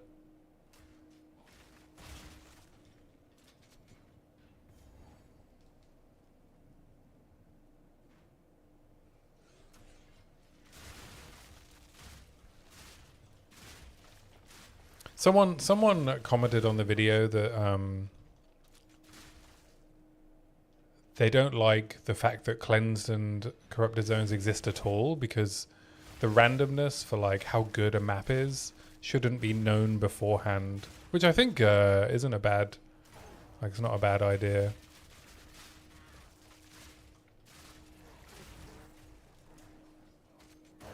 So if you just had consistent progress through the atlas,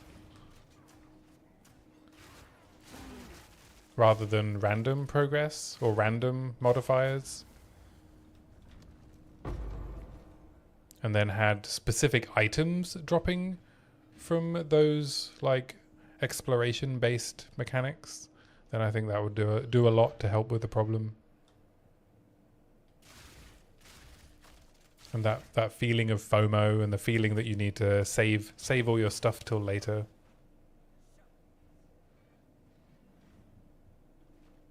Where is the chapel?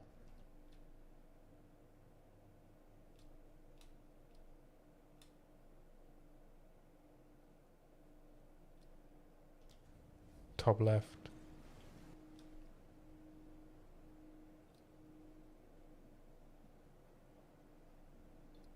Over here. What? Like here?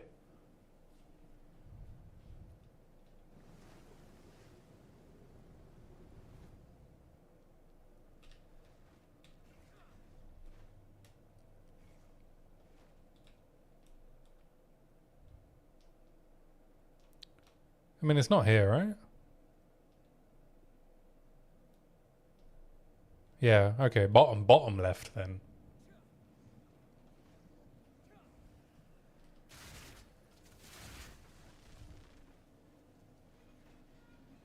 I did have a look, I did briefly have a look at a summary of the last Epoch system before I made the video, and I was gonna add something to the video about it, but I ended up not because I don't think what I proposed was that similar to last Epoch, because they do more of a like a procedural branching area thing, right? Where like it spawns an area with like random objectives each time.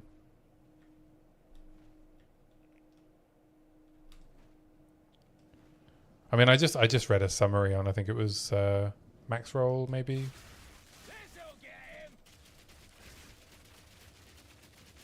That's just set dressing. Right.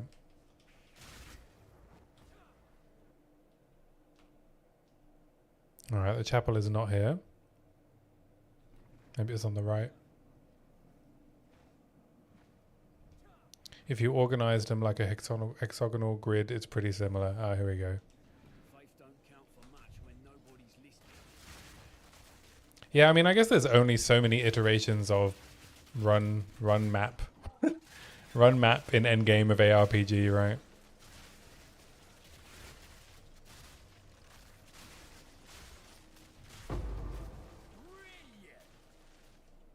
There's only so many ways to do it. The heart unlocks compassion. Compassion is the first.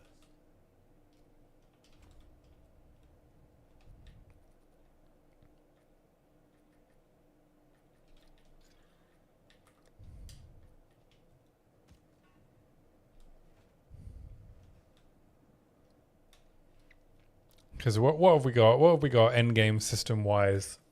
Is there anything that hasn't been done? You've got the Diablo Rift system. You've got POE 1's terrible menu system. I did inevitably get the comment on the video that the someone was like, no, we don't need this system. What we need is the isometric 3D map, but all of the maps have a predetermined location. Basically, a 3D POE 1 map was someone's response to my video.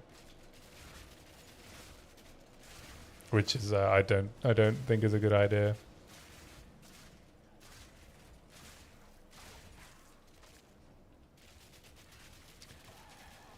You think POE 1 is honestly about the closest thing you can get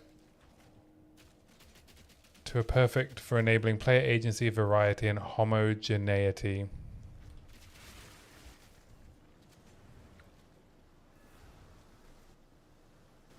Yeah, I don't know about variety.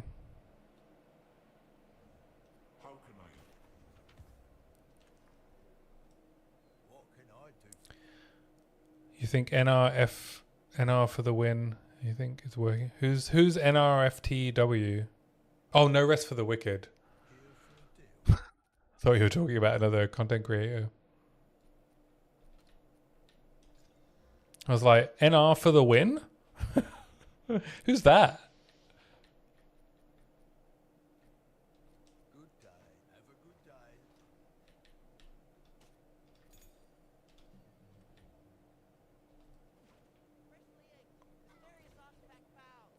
An endless roguelike element. Yeah, I mean they're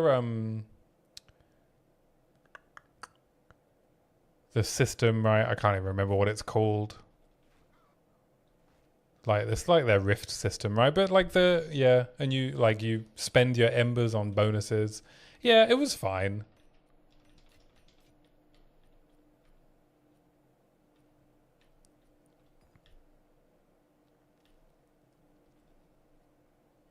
I think we can end up with a good PoE 2 system.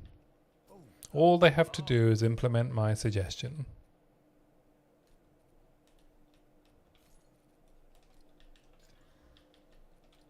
Very simple. I'll gladly take that off your hands. Plus 10 all res, 12 to 20 fire damage to attacks. Yeah. What could this replace? This ring? I want to keep the stat ring.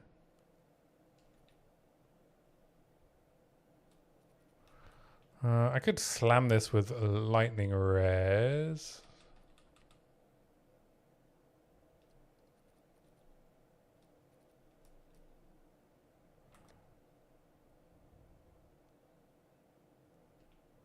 Yeah, it could be better. It could be better.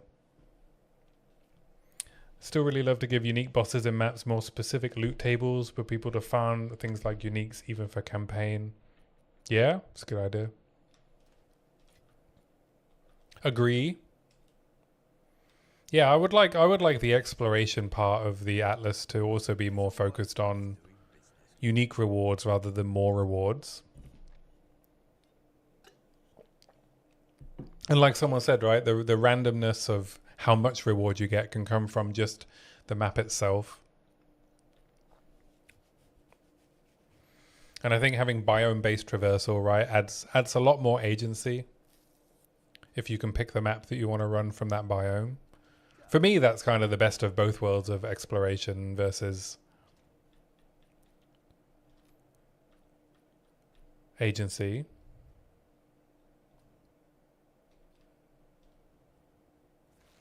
People will farm D2 bosses for years for certain drops. It seems like an easy win. You either proceed for high level gear or target farmed items at the cost of meta progression. Yeah.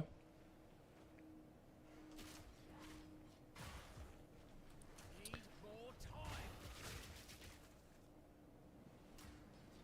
I'll break ya.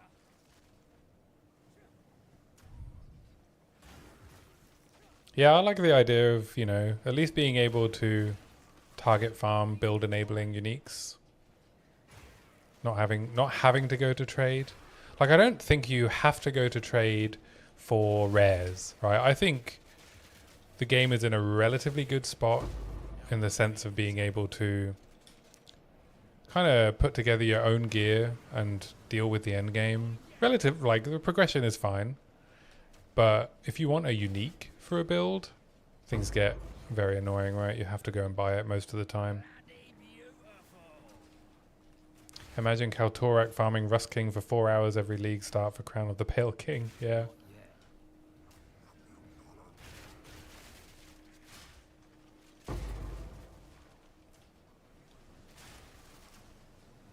It's like even for this build, right? I had to think about, okay, if I want to see if I can make incendiary shot work, can I do it without needing any specific unique? And like, I think I can. But like, if I want to do bleed, I probably could do it without any specific unique as well, but there are some that would help, like Venopuncture.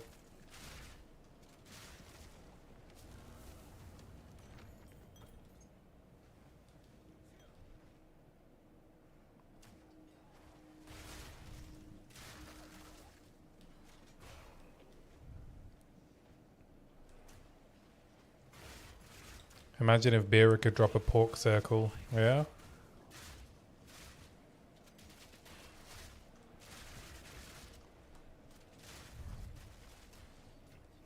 Yeah, like I think I find for like in terms of getting specific uniques, if you take a character to like, let's say level 96, 97, you end up with pretty much any unique you would need, just from the sheer quantity of drops. But if you wanted a specific unique for a build to do that with, yeah, you're kind of screwed, right? If you don't have trade.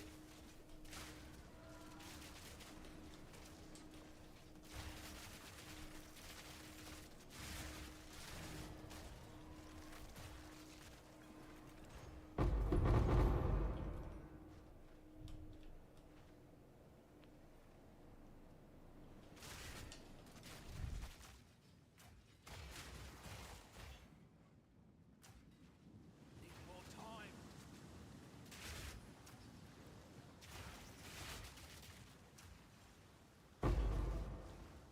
No, I don't need another level 12 skill gem. I'm swimming in them. I'm surprised the water in this abandoned prison isn't made of level 12 skill gems. I've got so many of them. One of the weirder things to you is how pinnacle uniques tend to become worthless just because they're targetable and constantly farmed throughout the league. And not used, really, for any builds, right?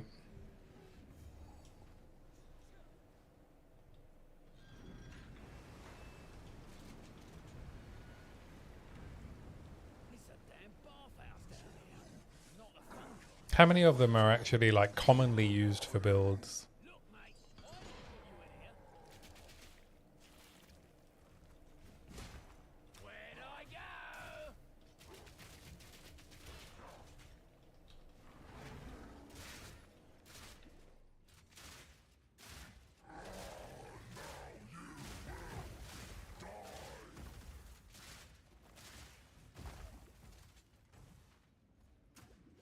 Need a sec.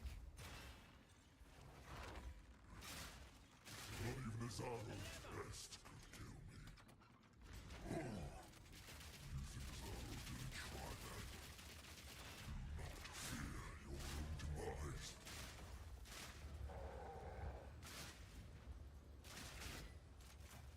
Need a sec. Not even his arrow's best could kill me. Commonly depends a bit on the meta, but there are some valuable ones. Sinit Acura, Good Moria, Aziri's Splendor, right? Yeah. I mean, Aziri's Splendor is very high value, right? Because it takes so long to farm it and has so much variance. And then the other two come from Arbiter, right? And again, Moria has enormous amounts of variance. Sign Acuro, I'm going to be farming a Sign Acuro, and I like that I can target farm it. No need to thank me for freeing you.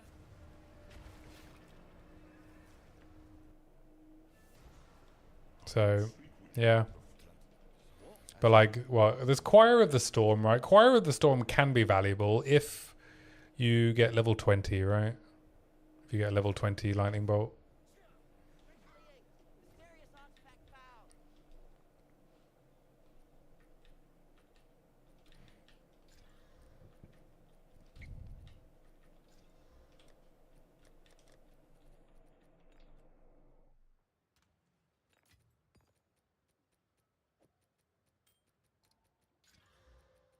Eight dexterity, accuracy. Bullshit.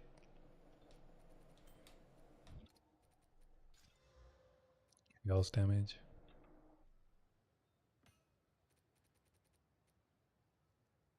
Mana cost, global fizz, presence area of effect, crit damage bonus. Yeah, we don't need to be worrying about these at the moment.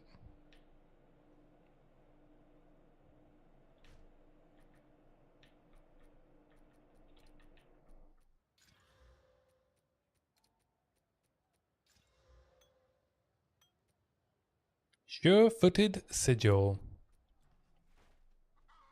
Welcome to the forge. Deal.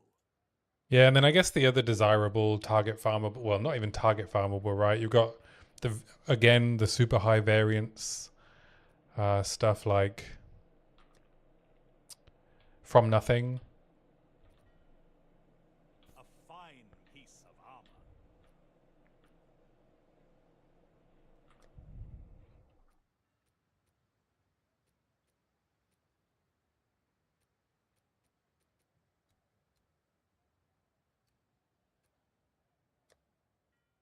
+2 proj and fizz percentage, but I already have a +4 and fizz percentage. Welcome.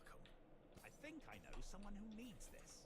Oh no, I didn't mean to sell that.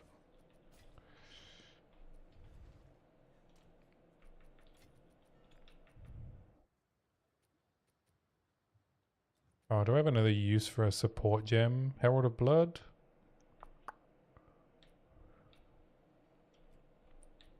Ferocious Roar? Could I put anything in there that's going to help against bosses? Apply exposure. Corrupted Blood?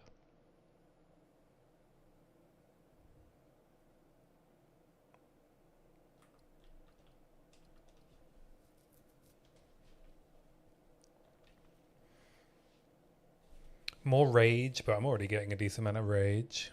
Cooldown recovery. I'm just going to save this support gem for a moment.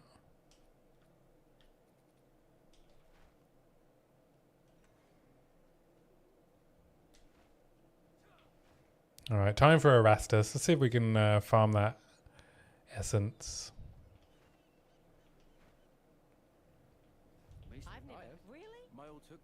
came. What's this She have to- begged, but she was buried. Where? Arrested. Arrested? Men, I need to. Where to? Hard to port!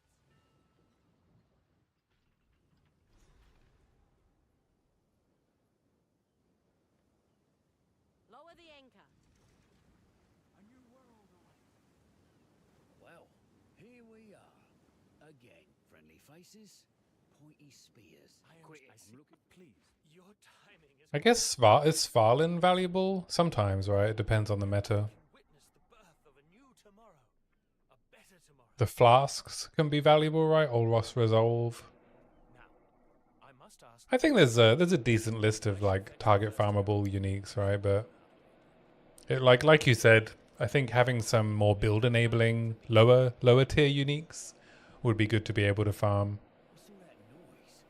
Seems I didn't get the invitation. The meddler in the flesh. We have been made well aware of your activities. Hanu! How could you? Let her go. It matters not. You will hand over what you have found. Come, Kanu. Friend, give us the piece. Yeah, I mean it'd be cool if there was like, yeah, you know, just jackpot uniques for like the less common ones. Trying to save. T0s, right? Your headhunters. Well, I mean, headhunter's not a T0 in POE 2, is it?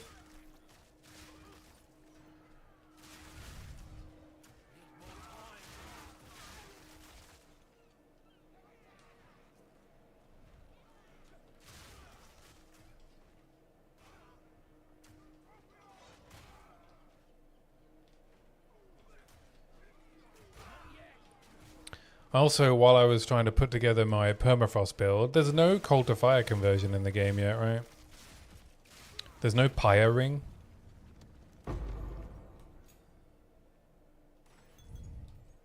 Which surprises me that there's not more.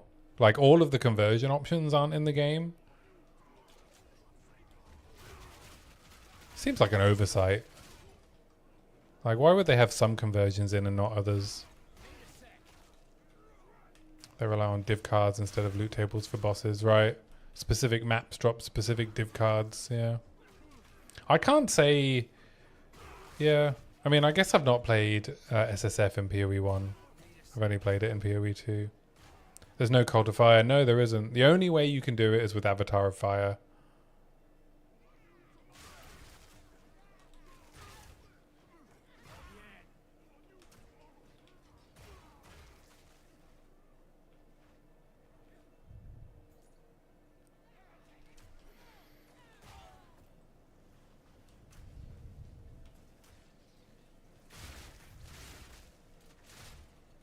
Though I did realise actually having Cold to Fire probably wouldn't help me in the build, this particular build, because I'm using Permafrost. So like there was a few options you could do to do like Ignite. You could ignore Incendiary Shot and do Permafrost, Frag Rounds, Infernalist and get your Ignites from Frag Rounds.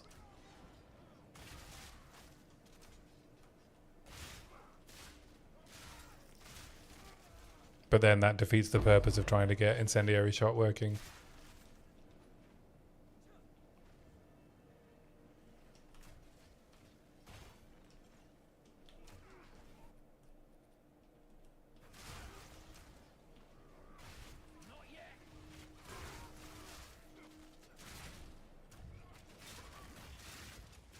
One down. Who's next? There's also no lightning to cold. Oh no, there is lightning to cold, right? There's no lightning to fire, I believe. No cold to fire, no lightning to fire. Yeah. When I said it, I realized Call and Whisper of the Brotherhood, but there's no lightning to fire. There's only fire to lightning.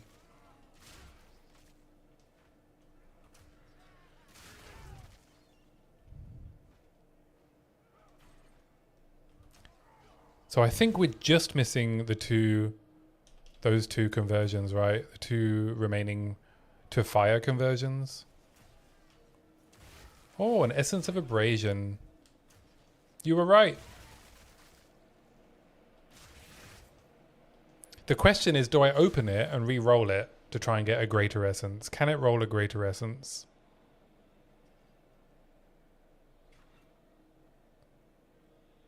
I don't really want to do that. That seems like a waste of time. I'm not going to do that. I'll make do. Need more time. Hello, who carved this? Looks too old to be the order.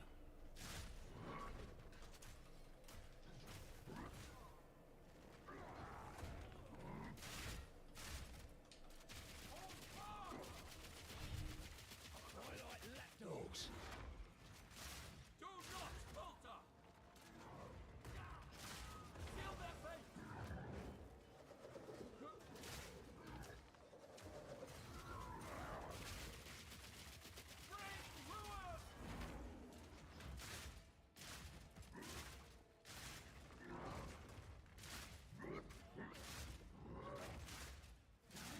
Crush the unworthy!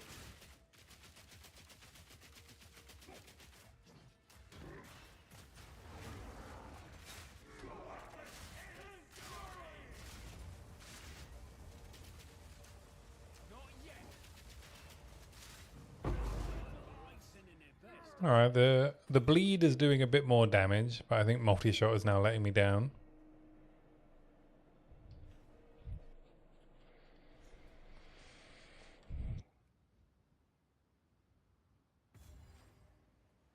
Big operation. Whatever they're after, they want it bad.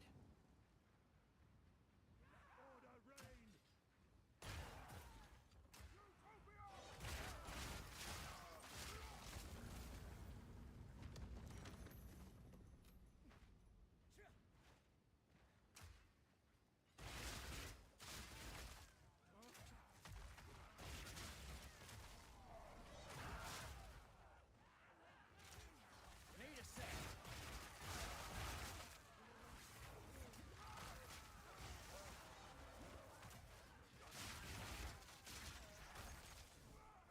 That's one thing you came to enjoy about Last Epoch. You could change damage type of skills via their skill trees. Ah.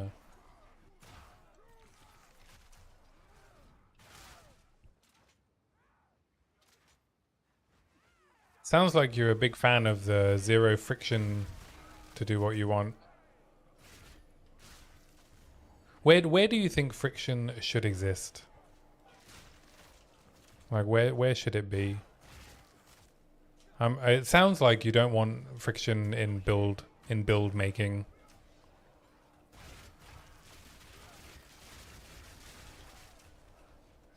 Should it just be in power levels rather than like damage types, the way the skills behave? Yeah, I don't know with the way PoE 2 skills are set up. So can you change any skill to any damage type in Last Epoch?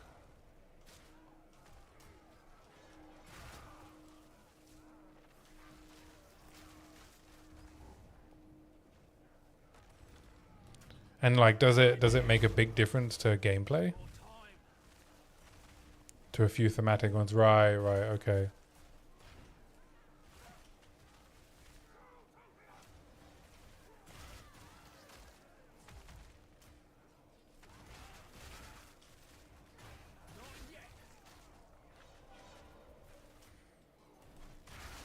Alright, I'm gonna swap multi-shot for close combat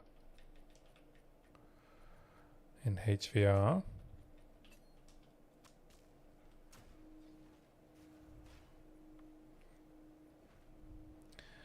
Yeah, sorry, that's a very... I don't mean to make you type so much. That is a difficult question to answer. You really are becoming quite a nuisance. Oi, you're really pushing your luck, lady. My life's work is about to be finished. If you could keep your answer to less than 1,000 words. A world without gods, without but more than 500. Friction is fine if players are given a clear avenue to overcome it through some form of determined agency. Destroy. Strike. Strike. Twilight lapdogs. Strike. Tomorrow is at hand. Maze. Let the gods die. Need more time. Utopia will not be stopped. You don't stand a chance.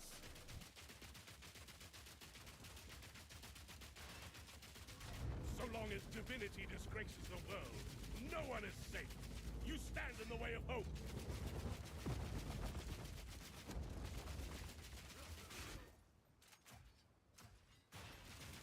Strike!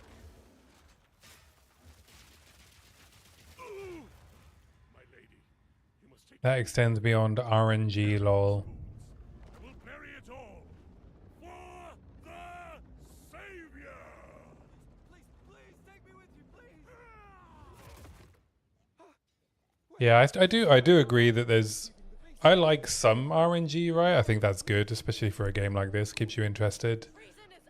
But yeah, I think there's too many points where it kind of stacks up. The ancestors judge him. No room.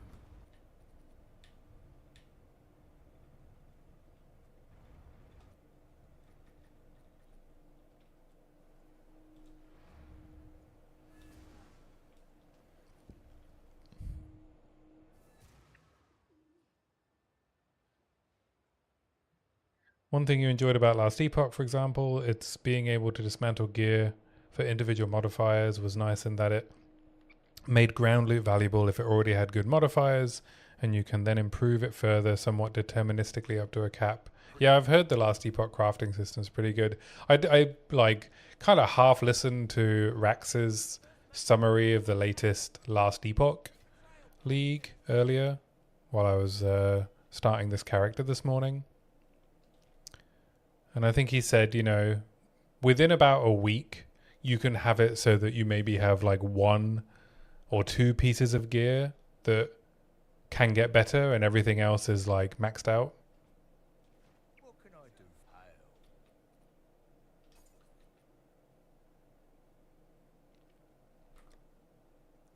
help? Armor, energy shield, crit damage, crit bonus, mana rarity.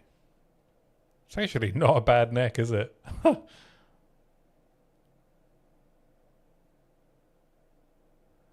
Like for leveling, not a bad neck. The marvel of commerce. Fair enough. Come back anytime. Ellie has really good systems, but it's a bit of a walking simulator.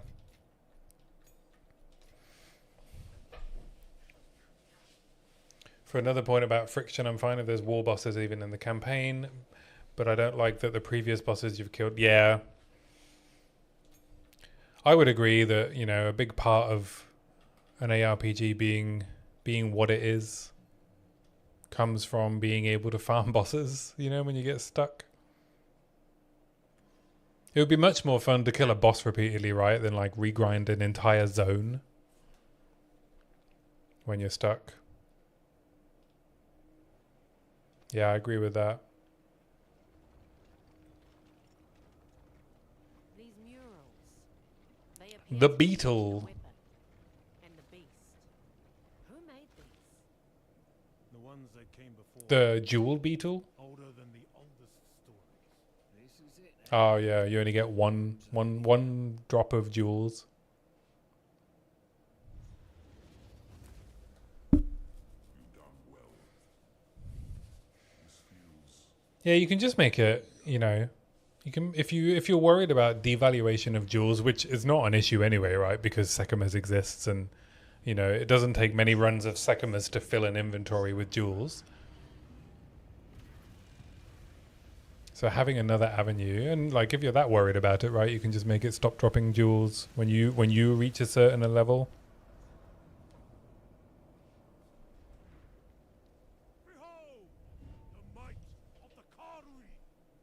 No! What are you doing? Taking what is rightfully ours. The Karui will now be stronger than ever before. You fool! They need the weapon! Imagine if you... No, it wouldn't, right? Enough! It would not be a bad thing to farm a few normal level essences. You can't 3-to-1 them anyway, right? So... Like, maybe if you could 3-to-1 them, but even then, you'd have to run it so many times to get perfect essences. And you could just have it so you can't 3-to-1 perfects. Which is how, that's how the Herodric cube recipe works in D2, right?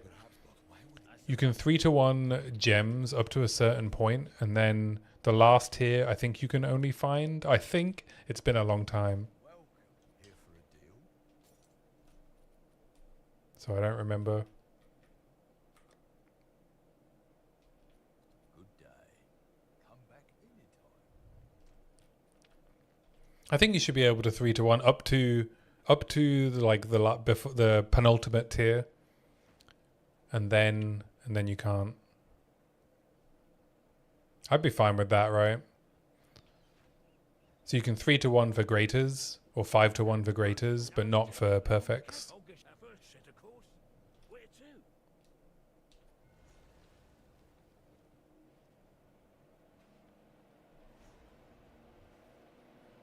Maybe make perfects a little bit better, and then yeah, have another tier before. Yeah. We've arrived. Something's not right. Not right at all. I mean, what I don't want, right, is for it to turn into how much loot can you get to drop, because it doesn't matter what drops because you can just 3-to-1 it all the way up. Which I think would be the danger, right? So you still want a reason to want the higher tier stuff.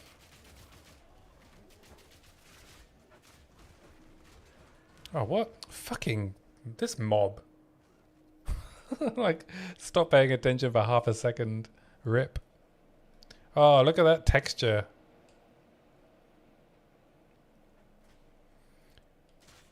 You want more friction and trade removes it. Yeah.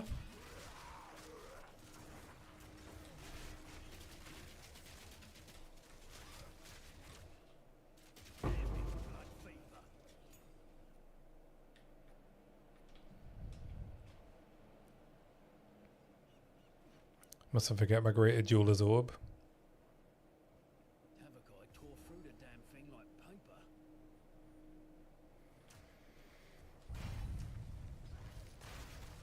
Yeah. I agree. Like, there's some balance between SSF and trade that exists that we don't have.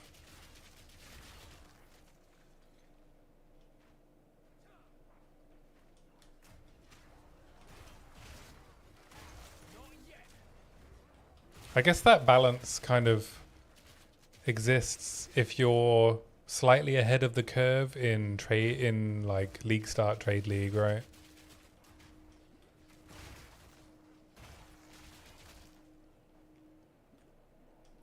But even so, right, the people who are ahead of the curve, it just means that they can buy rare items sooner.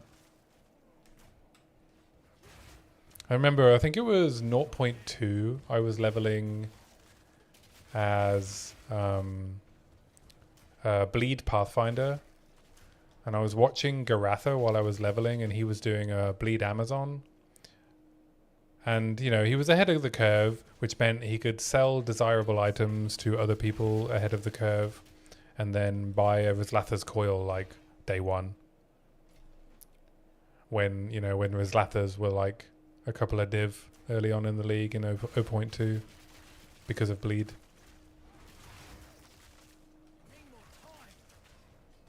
So yeah, it's not like he was like target farming over the Lathas, and like, I guess he was crafting his own gear to some extent. I don't think he was buying rares. But he was selling bases. He was selling like white chests to Smith of Katava players. The life regen chests.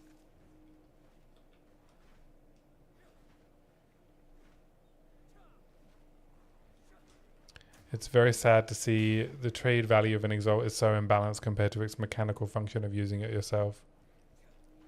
That is just the nature of PoE currency, right? It felt to me like currency was in a pretty decent place in Mirage League. Actually. It looked like Chaos was gonna, like, you know, rocket up into inflationary territory, and then all of a sudden it just dropped back down to like 270 and stayed there.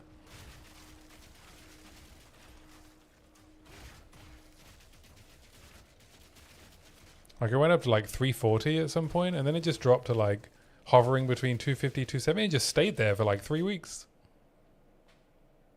Which is pretty cool.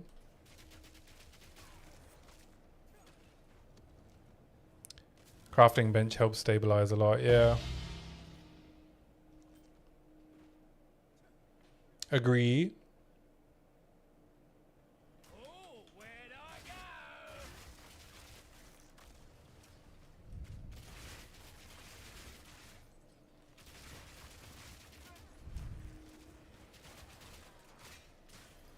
Easy.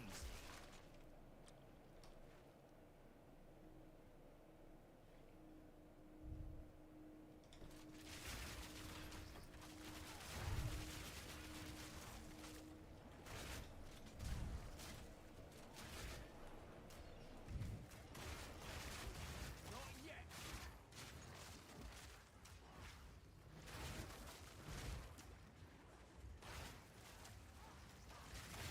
Actually, I don't want to use my greater jeweler's orb yet.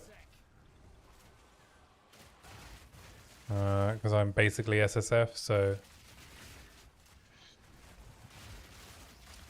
I don't want to use my graters before I can do my switch to permafrost. I don't want to use it on skills I'm not going to be using. Not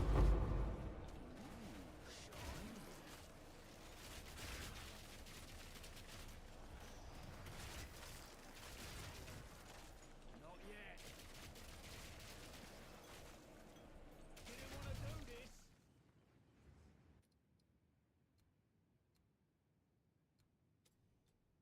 I'm going to start taking some bleed nodes.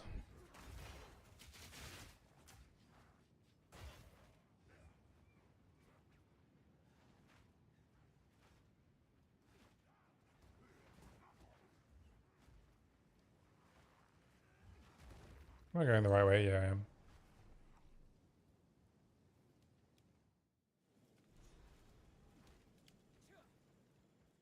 More wreckage.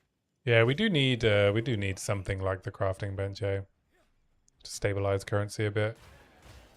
The exalt inflation, that can't stay, you know. I mean, I know your argument is like the whole trade thing is an issue in itself, but while it exists, we need a mechanism, like a valve, to help with inflation so that exalts don't get completely devalued.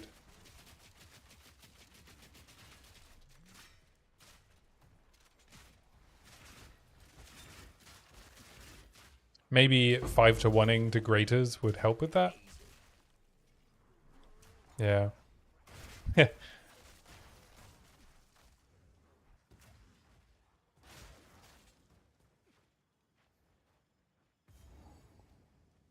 Or what if 3 exalts plus 1 chaos? Like a, you know, like a recipe. And then you have a valve for both chaos and exalts. Need more time. Boom, solved it. This'll get it. And then the, you know, greater chaos orb is 3 chaos plus 1. What do you mean it won't fit in the recombinator? They stack.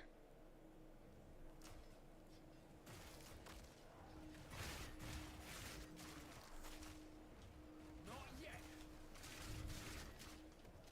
You only need one window for something that stacks.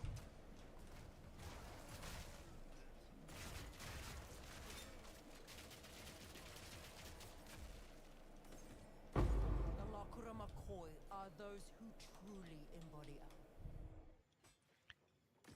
Yeah, and you could have a 3 chaos, 1 exalt for ever tried to mass Recombinate? No, I'm not a huge fan of recombination. I've done it a couple of times when I've been playing SSF, but I don't really use it in trade. And I play mostly trade. I recommed a bunch in Timmy League. I can't say I did mass recombination because it's not like I had masses of bases. I enjoy clicking every... Well, you just... you just do it like with the div cards. I don't know. You know, with the div card change in Mirage League, when you add new div cards to the window, it automatically puts the result in your inventory. The technology exists. We can make them faster, stronger, more powerful. They should do that, yeah. They should do the thing they have already done, but for everything.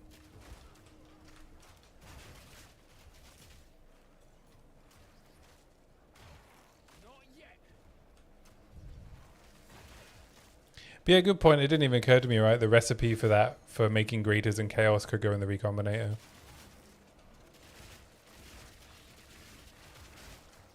Or in the 3-to-1 bench. Yeah, it doesn't just have to be 3-to-1, right?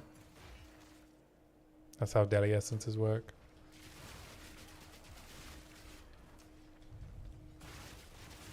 Yeah, true.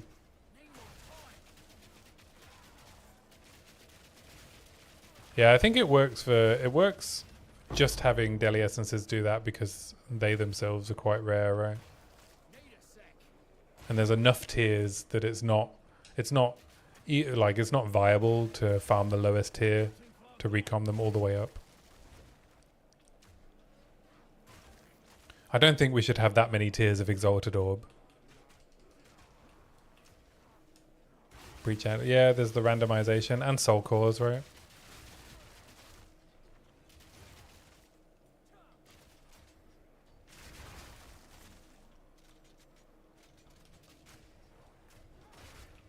Soul Cores too.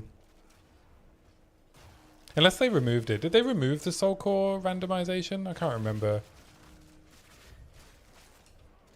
I now have a memory in my mind that maybe they removed the randomization of Soul Cores. They definitely used to. Another interfering with things they don't understand. You don't belong here. This is a Cardway matter. Enough babble. Where's Makora? As we speak, the ancestors heal her. Enough! The time for talk is over. And shut up and fight! Piercing shot! What even guides you, foul one?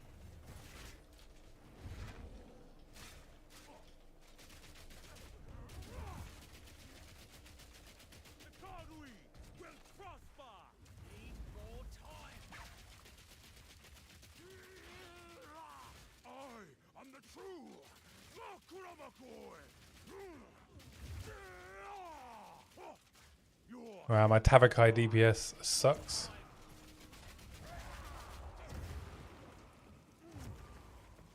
Don't know how I survived that. Pick the wrong fight.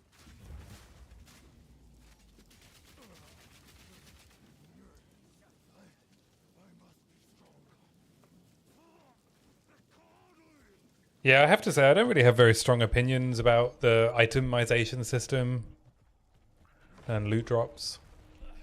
If this is redemption, I'll stick to that. I'm definitely much more interested in content. Content and systems to interact with that content. I am the true Makuramakoi.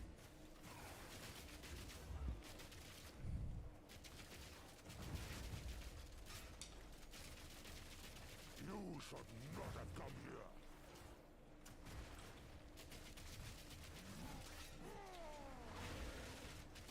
The Cardway will prosper.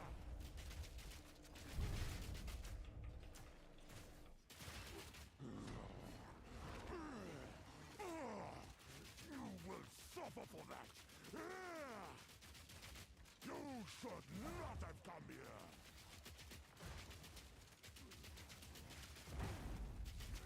Lend me your strength, Tokuhama.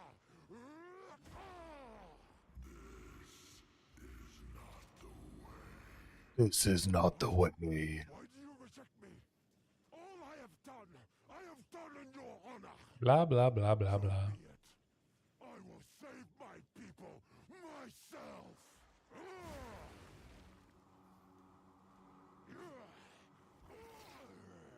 The power of the ancestors is mine.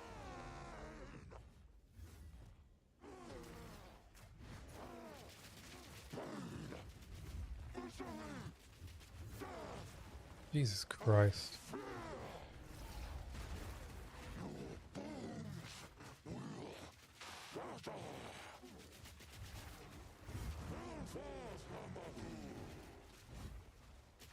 This fight is just a clusterfuck if your DPS isn't broken, eh?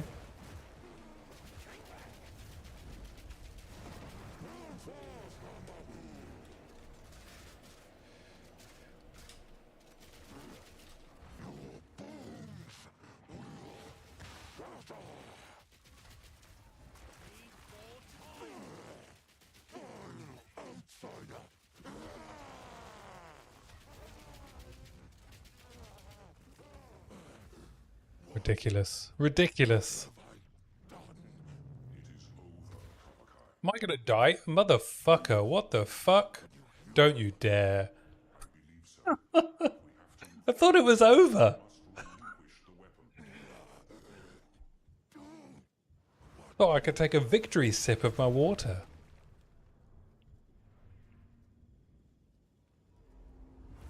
Thank God I've got some fire res. Wrong time to make a sandwich, right?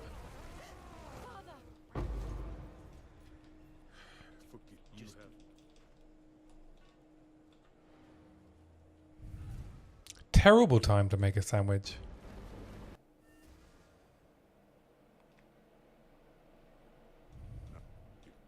As it sufficed to.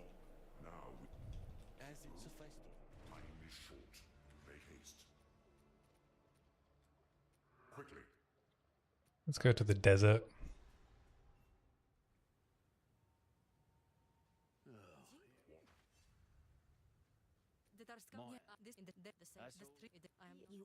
Move swiftly.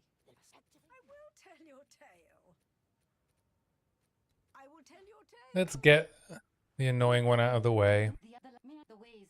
Hello. Gamble some crossbows. Welcome. Twin crossbow. Oh yeah, it's twin crossbows. T6 lightning. Fight to the last. How can We'll put it to use.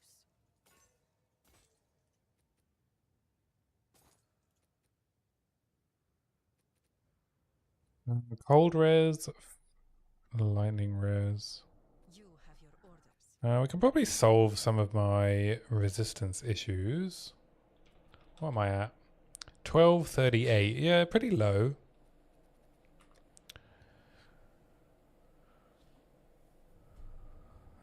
So I could slam this with a fire res, and that'll give me a triple res ring.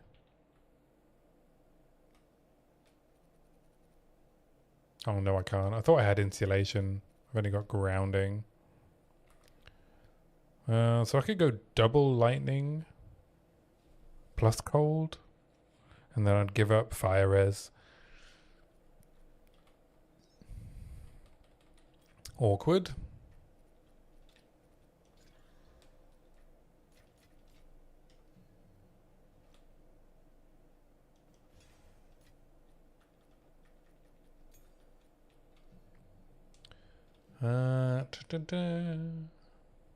Now what do I want?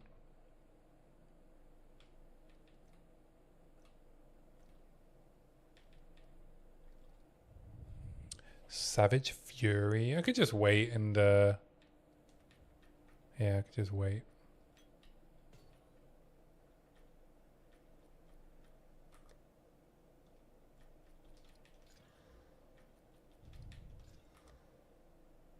Instant recovery. Yeah, let's do that.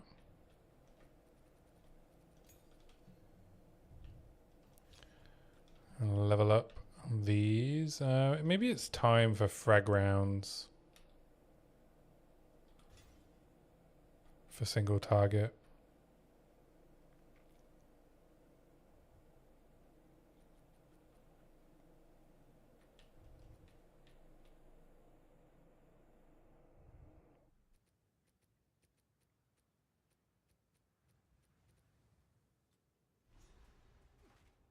Might be time for frag rounds. A good trade.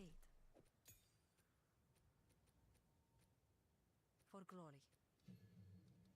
Even so, let's upgrade a flash grenade, and then I can pop my spirit gems in the stash. I haven't been my luck with spirit gems not been too bad. I've got 2 5s, a 10, a 12.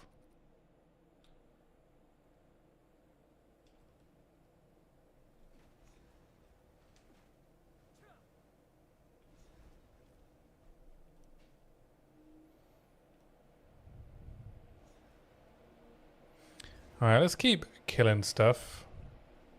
And then if I want to use my Essence of Abrasion before butt face, I can. I mean Asmardi.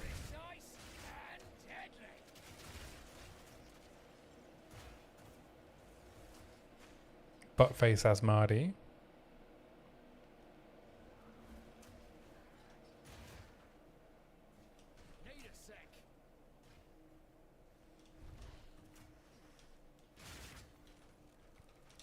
Are you planning on making your second defenses video, protagonist? Are you gonna circle back to it?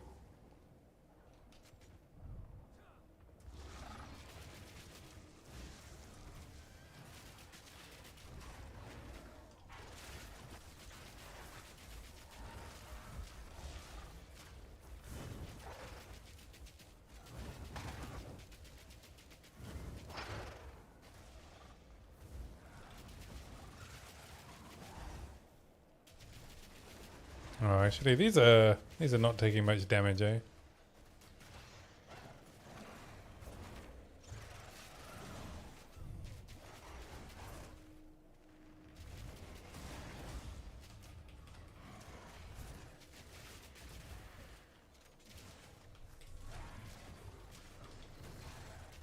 Oh, fuck. I'm nearly out of flasks. This is not going well.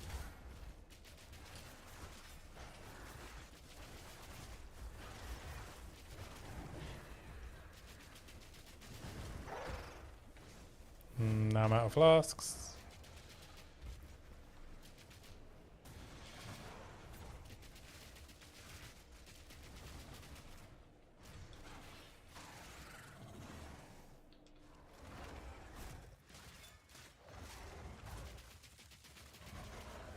Okay, I just need to kill the scorpion, and I should be alright.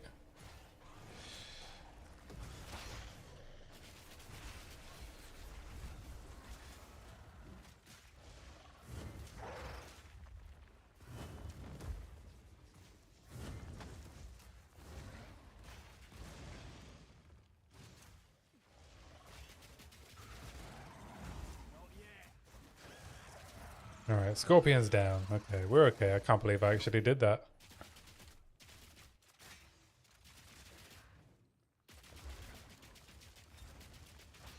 Right in the eye. Need a sec. You've got a lot of the script written, but you're bad at maths, so reworking a section of your calculator that you're probably not even going to put in the video. What do you think the update will be based around? I kind of just want to make sure that as I'm putting mine together that I can either like just reference your video for anything like numbers related or not like step on your toes, you know?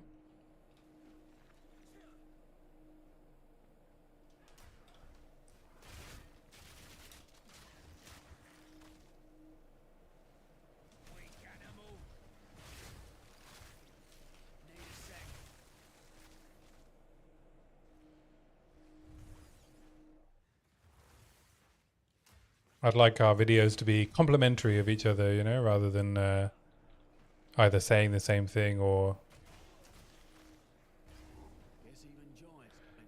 competing. Not that there's competition, right? People are hungry for PoE 2 content at the moment. You know what I mean though, right? I hope.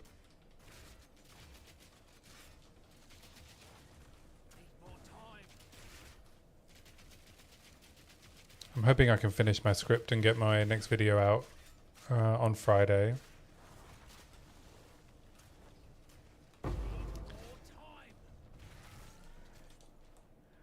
You'll be a succinct summary of the issues you see. Okay, so I think we're approaching it from different angles. You think it would be a succinct summary of the issues you see with defenses, why it's bad, and to help GGD understand how the current archetypes are imbalanced against each other.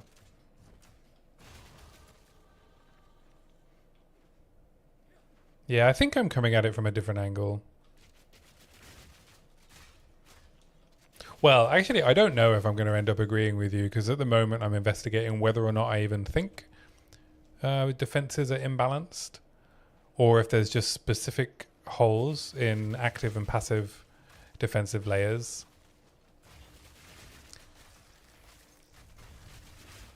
So I guess the question for me would be, you know, let's say we think evasion is imbalanced because if you take a hit, you die. If you're a pure dexterity, if you have a Discord, you can send me the 10 points. I am on Discord, yeah. I'm in Blaze's Discord. I posted my video in his PoE 2 videos channel, if you want to ping me from there. Or add me as a friend on Discord. Is this where you finally enact your master plan to sell me AI art? You've been playing the long game. I'm going to get a bunch of Discord messages from you being like, I think your stream could do with some jazzing up.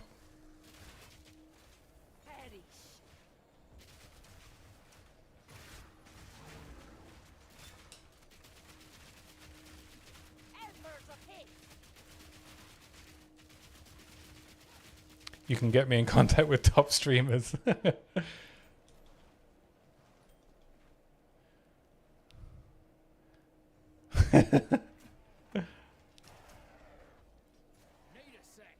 Yeah, I mean, I don't mind also sharing. Let's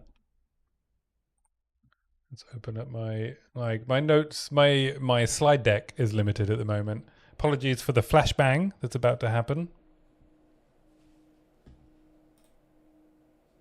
So like these are my main points. Our defense is balanced in PoE 2. The game philosophy around dodge roll and sprint existing being a big impact. Active and passive defenses, melee versus range gameplay, EHP versus max hit, right? Which I think is the question of evasion versus armor, and then layering. So what options are available? Where are the gaps? Because I don't think every ascendancy should be able to do every archetype, right? I think it's okay if you play a ranger and you want to play Deadeye, right? Deadeye is going to die sometimes because they are really focused on doing the most amount of damage. And then there's like layers of defense, active versus passive, active defenses and how they're allocated. I kind of like allude to like there being also some different options depending on your specialization. I haven't done the like strength plus int or evasion plus int or strength plus dex stuff yet, but I've kind of just tagged them. But evasion has like a lot of tools, for active defense. And then passive defenses.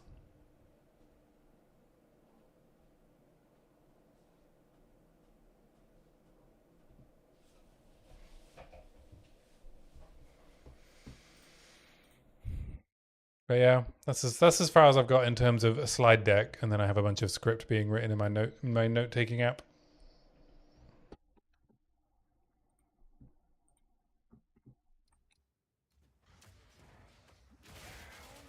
So it seems like we're coming at it from a different angle, right? You're looking at numbers around evasion and armor, and I'm looking at yeah, the visual is just a draft at the moment.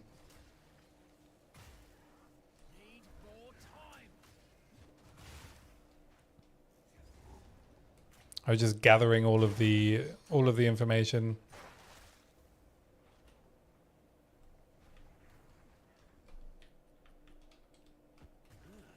Now we're talking.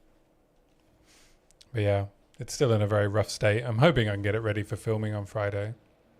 By Friday. Depends how busy work is. If I want to quickly peruse the list, that should answer my question. My questions. Yeah, one sec. Message requests. Accept DM. Dear Read More Book. Would you like to buy followers? Oh, protagonist. Armor is bad because the way it mitigates damage is unintuitive. Oh yeah. Armor on its own wouldn't feel good.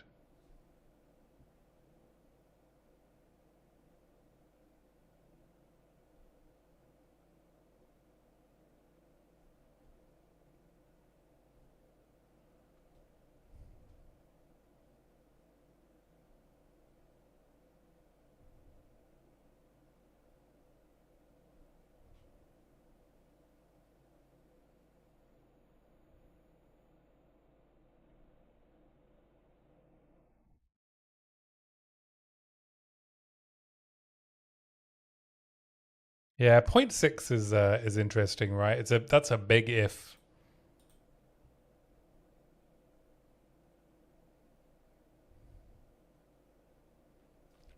I agree with 0.7, and I was going to also say the same thing in my video, but I think it's okay for us to repeat that point.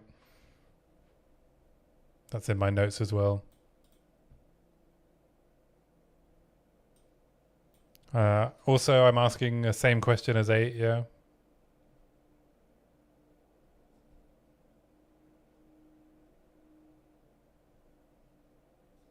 Yeah, I think a few of these are things that we've discussed, right? So, but I think I'm hoping we're coming at it from.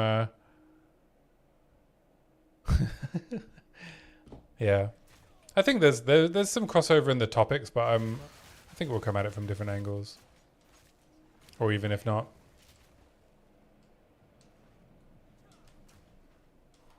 I think they're all important questions to answer. Too tall for my liking.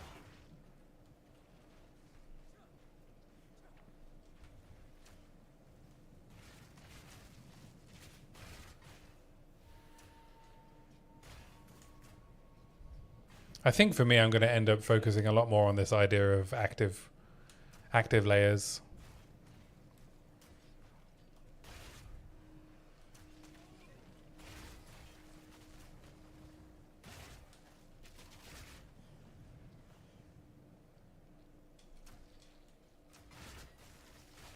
I was also going to do like a pretty big deep dive, because I think this, you know, the website that I want to create during 0.5 for like the various like tiers of knowledge, the intermediate knowledge in POE 2.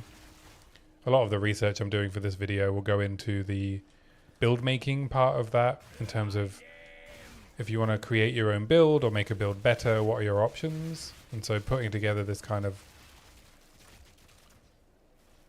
database or knowledge base of what defensive layers are available to you depending on the avenue you've chosen in the game will also be a part of this. So part of the video will be educational for myself and for anyone that watches it, on terms of how to not die. Clan sure made a mess of this place.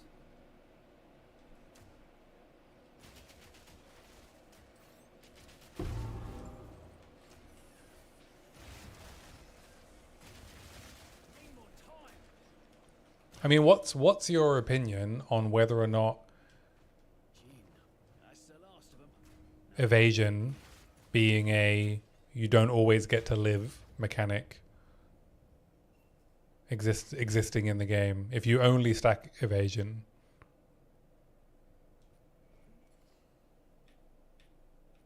Yes, no.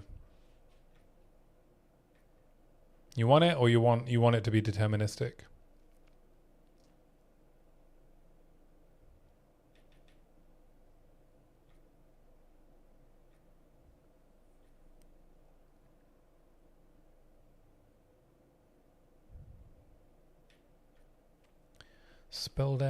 Spell damage, energy shield, cast speed. Wow, these are like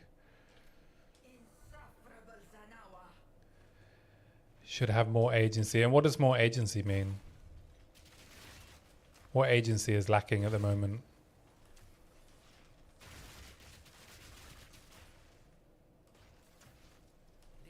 Is it just max hit pool?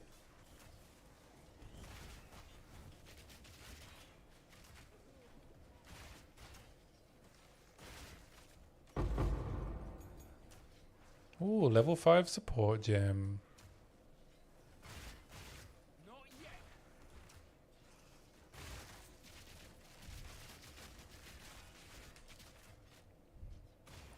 Let's say I'm a ranger and I want to not die every time I get hit.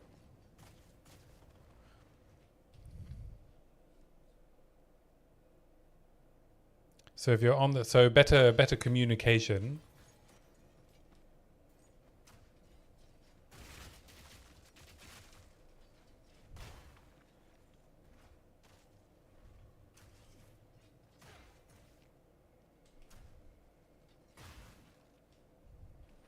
I guess the other question is, when does the fact that evasion causes you to die more start becoming an issue, right? Really only in pretty juiced maps. You have to be using exalts on maps before really it becomes an issue.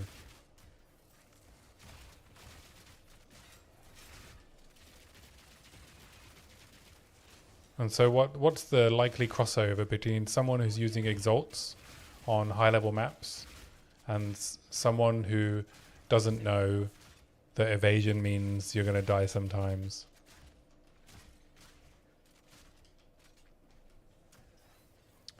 Choosing between ES, evasion, and armor-like nodes.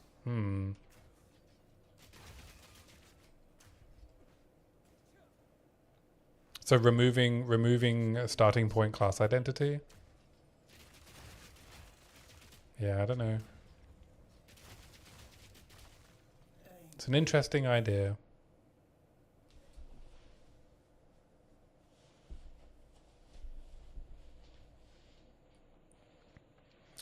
You can't really treat PDR like elemental resistance. It's kind of all or nothing since hybridizing isn't that viable unless you're Witch Hunter with Sork Ward. So evasion characters just won't get PDR. Well,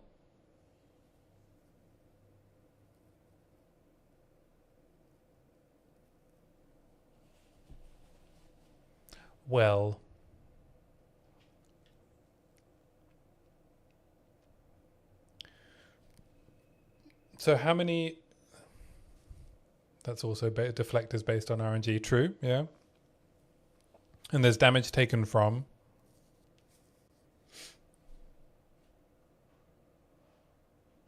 Yeah, but you can't just have like, oh, I'm evasion and I just get to have 40% damage reduction all the time, right? What's the point? What's the point?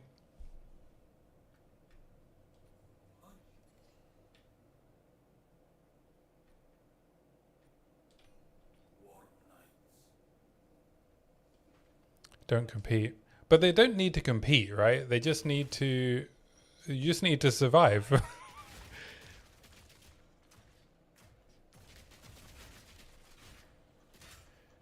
ES has its limitations, right? One of the reasons ES is so strong is because of how strong offensively builds are in PoE 2 at the moment. If you take a low-powered build that only relies on ES, survivability, as I have experienced, isn't guaranteed. You know, once you start taking hits with ES, it suffers similarly as evasion. Ah, that's nice.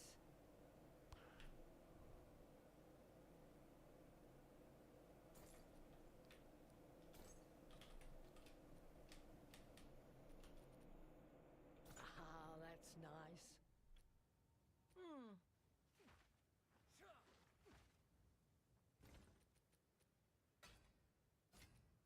I tried to play a middle tier build that only relied on ES, and I had to add evasion because it wasn't enough.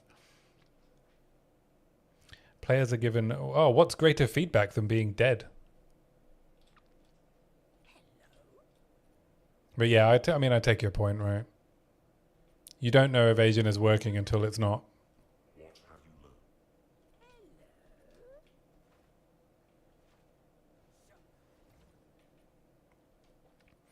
Yeah, I mean, I think part of the challenge is that you have less agency over when. How many times was I one tapped with ES? Well, that wasn't the issue, right? ES protects against one taps, but it doesn't protect against many hits. Whereas on the reverse, evasion protects against many hits, but doesn't protect against one taps.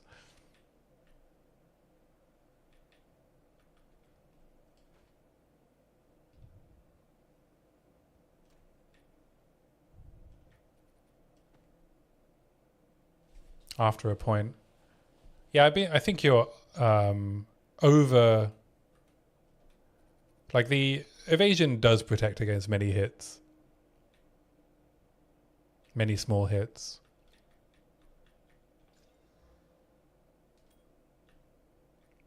I think you're over-indexing on entropy. Do you know how long the entropy system resets after? No, I know it runs on an entropy system, but the entropy system is not infinite. It doesn't just always keep adding until eventually you get hit, right? It resets.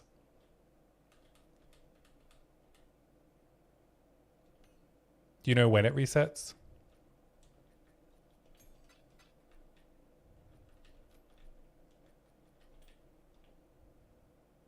Yeah, it's a few seconds. Yeah, I think it's 3.6 seconds.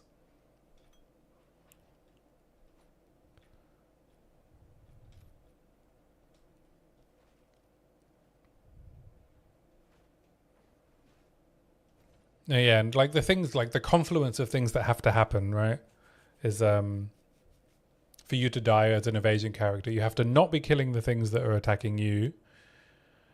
You have to have run out of, dodges effectively. You have to then miss a second roll, which isn't affected by entropy on whether or not the crit gets downgraded. And you have to fail the deflect roll.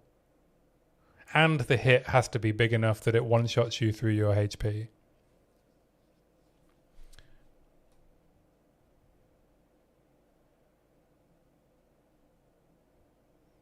I think one of the challenges is people roll these builds, right? These builds that come out that are evasion based, Fubguns builds. And they're expecting immediately, with no layering, with no investment in the defensive side, to just be like rolling into delirious T15 maps and there'd be no deaths. I think that's part of the challenge, right? With the expectation of what a build can do and at what point.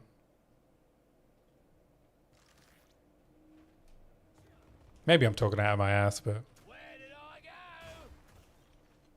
it's an interesting debate, right? Yeah, EHP on evasion is good, yeah.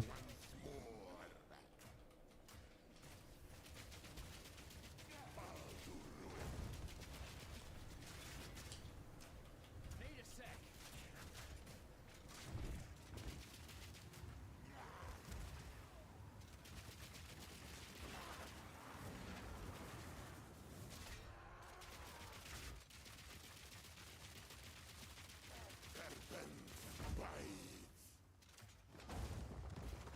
Alright, let me just do this boss because he's doing So much damage, and then I'll get back to the very interesting discussion. I find this discussion really fascinating, you know, because I think it's so nuanced that there just isn't a right answer, right? And part of it comes from what is the philosophy.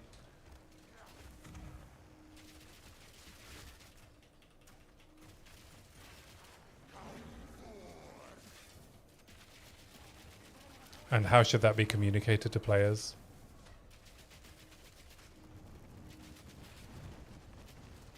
Yeah, I don't think they should be presented as equals.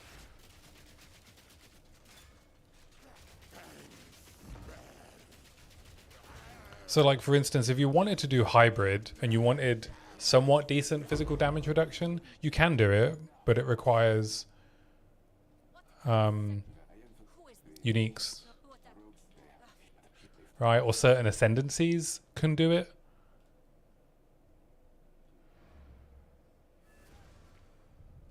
Amazon can do it with one of their ascendancy nodes and a unique. Like, you could roll an Amazon and use the, what is the node? Is it Stalking Panther?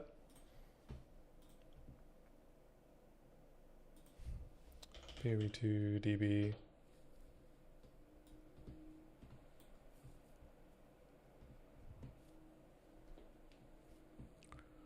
Dun, dun, dun, dun, dun.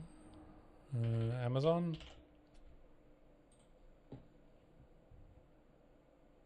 Yeah, Stalking Panther. So you can get double evasion from helmet, gloves, and boots, and half evasion from body armor. And then you can put in like a unique, right, that gives you PDR or enormous amounts of armor and crit immunity, right? You could take this node and do Brass Dome.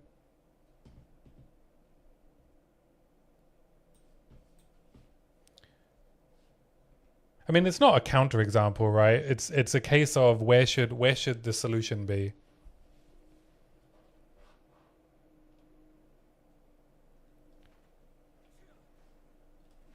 Because I think ignoring uniques and ascendancies, having the options to deal with that problem, ignores a big part of the game, right? You can't have everything just be solvable just within the very core game, the mechanics of strength, dex, int, evasion, armor, ES.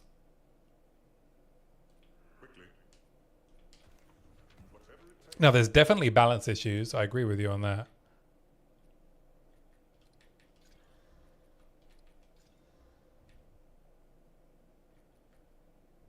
I don't disagree with there being balance issues.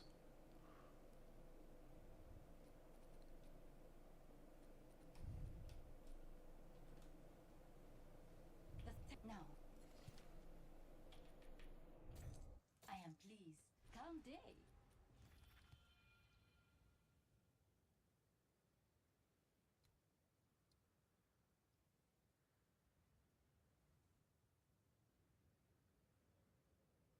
Do I think the issue to solve for evasion? I think there should be an option to invest in a larger life pool that is independent of the other existing options.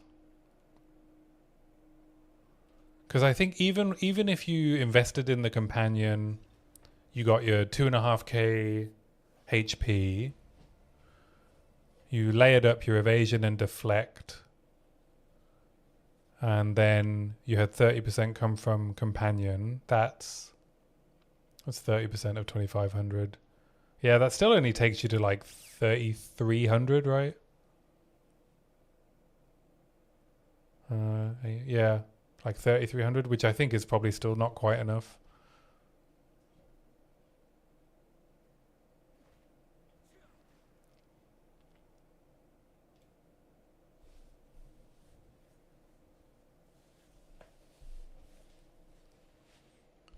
I think you want a way to get like the equivalent max hit of an EVES character that has like, you know, 2.5k, 2k HP and 1,500 or 2k ES.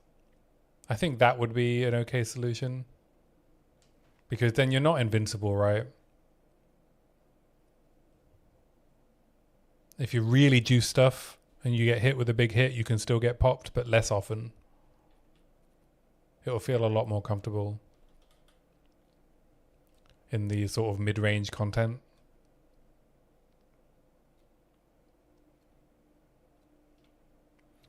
Where am I going now? Oh, I guess I can keep going down here.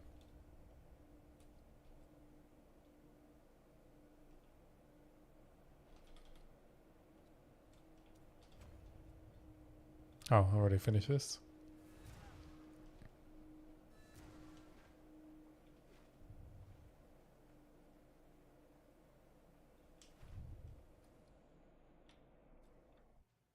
Yeah, I guess I just want there to still be like some puzzle solving, some build making in the game, focused around finding the right items, using the right ascendancy to do the thing you want to do.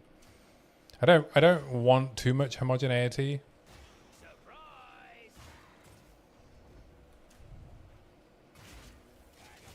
So there's a combination of like the content type that you get to choose that you do. I would rather the solution be like that side of things.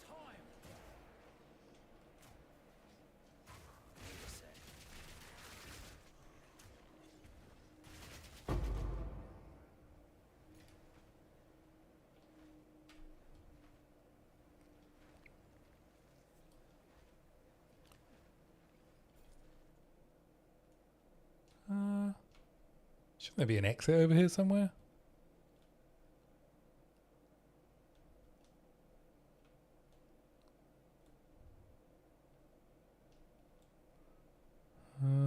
Kari Bazaar. How weird.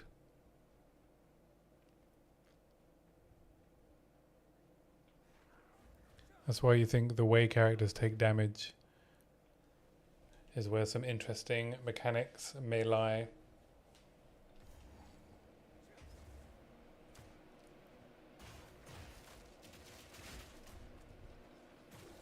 Yeah, like they could add, you know, if you want a more deterministic way to increase the health pool of evasion characters without creating a situation where it's possible to just life stack in the same way you can ES stack, right? You could have evasion characters like get wounded.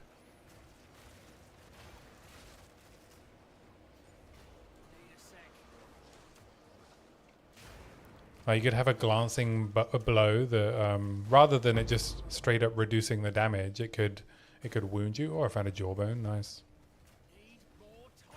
And then you have to deal with that wound, right?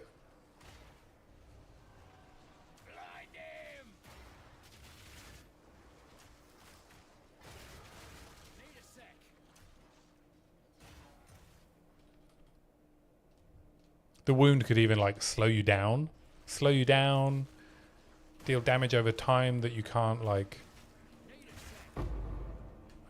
mitigate or become immune to.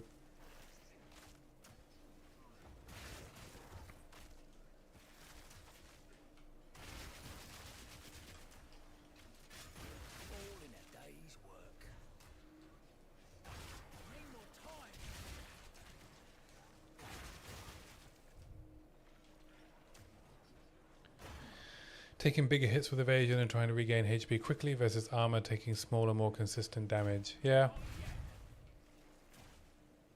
How would that affect evasion characters over, say, an armor ES one?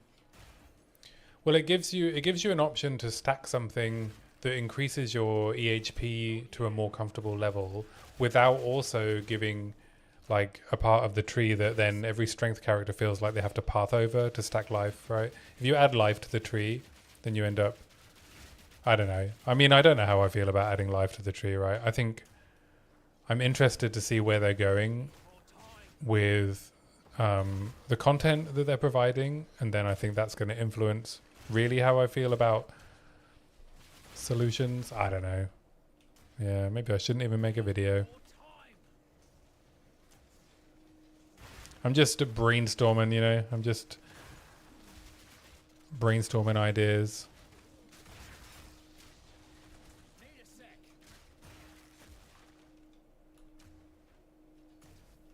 Like you say, right? Like armor armor characters should be reducing the damage that's coming in, but then they're taking it more often.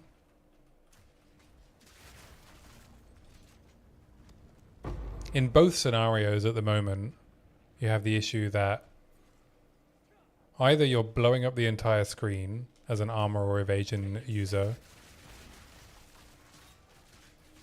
so that nothing can hit you, or you're taking hits and in both cases dying, right? Unless you're massively spec'd into the solution, like damage reduction. I don't know how many of the hits coming in are physical, you know? It's not a huge issue.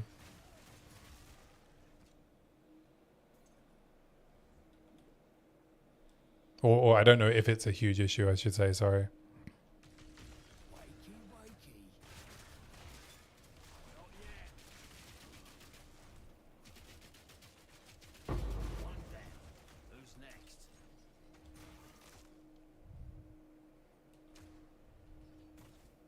Yeah, I remember you saying about how ES mitigates chaos more. Is that true even at 75% chaos res? Or it's just because it is a bigger life pool? Like, is chaos an issue? Right. But then at the same time, if you have 75% chaos res, because it's harder to get, like, what chaos hits are coming in that's going to kill you as an armor user? I don't think many, right?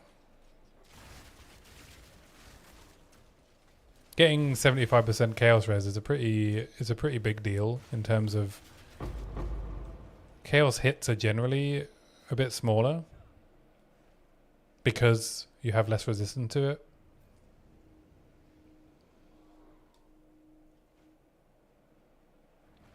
Well, yeah, but we're not in 0.01 and 0.2, are we? The current state of chaos.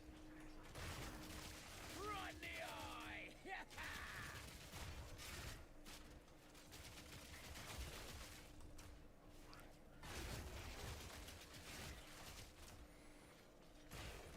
In which case, right, chaos inoculation could probably not exist. If you're right about that. Quick on my feet. They could just remove it. Need a sec.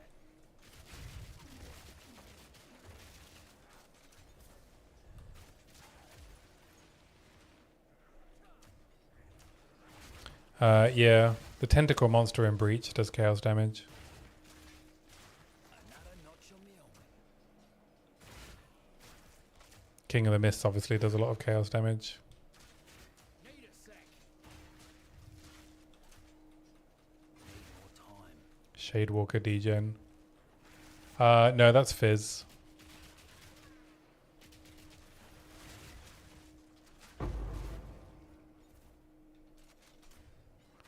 That's Fizz damage over time. Need more time.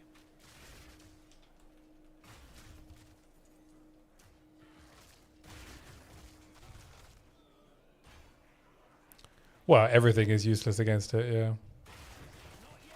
That's why it's so toxic. It's literally, well, ironically though, right? The only gear that can roll defense against it is armor. Because it can roll flat physical damage reduction, which does reduce the damage. So while armor itself isn't useful, armor users can have a defense against it.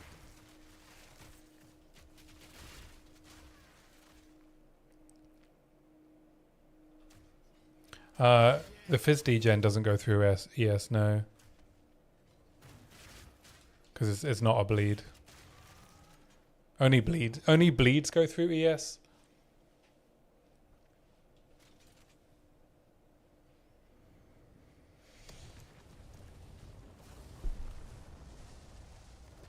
There'll be cinders when I'm through with you.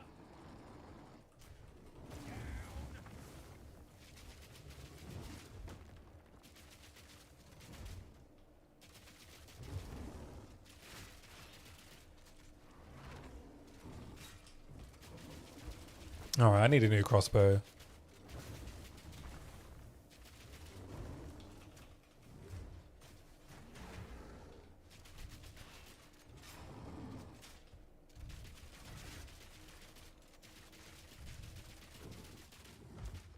Need a sec. Killing time.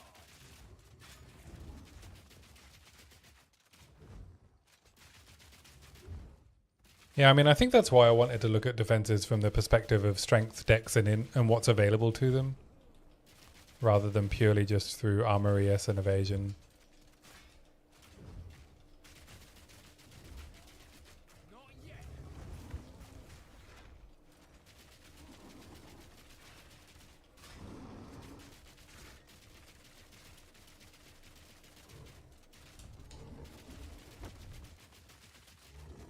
And through the lens of ascendancies, because I think if you look at it through the lens of ascendancies, and you know, and I think I think it's fair to look through at least uniques that can solve some of these problems as a single item, right? If like there's so many gaps that you need like 5 uniques to solve it, then I think that's probably an issue.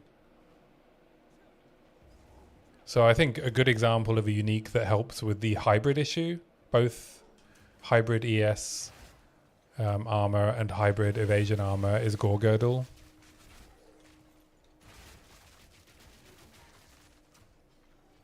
I think Gore Girdle is a really, and you're the one that suggested it, right, for my Warbringer. I think Gore Girdle is a really well designed unique.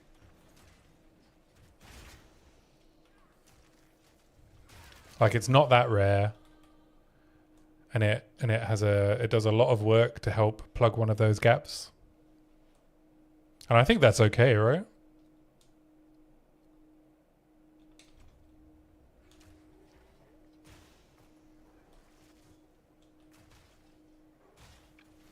And I think there are ascendancies that offer you the tools.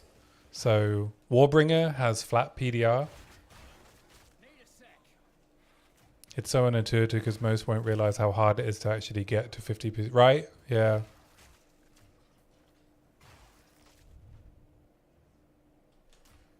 Yeah, doubling your armor and capping at 50% like sounds bad, right? But actually with the way armor works, it's really strong. Unless you're super stacking armor, right? With like brass dome and stuff.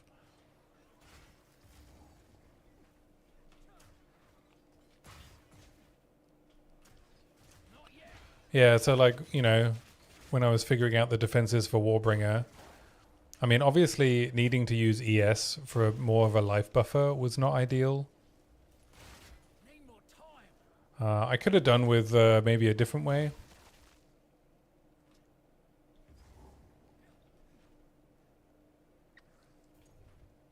But what I ended up with like a small ES pool. I ended up with Gore Girdle and damage taken from totems.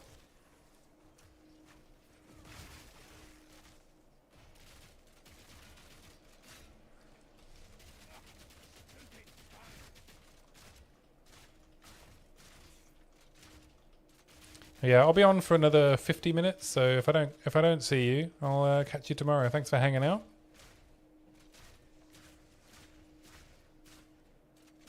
So yeah, I'll be around for less than an hour. So probably won't see you. Good discussion. I enjoyed it.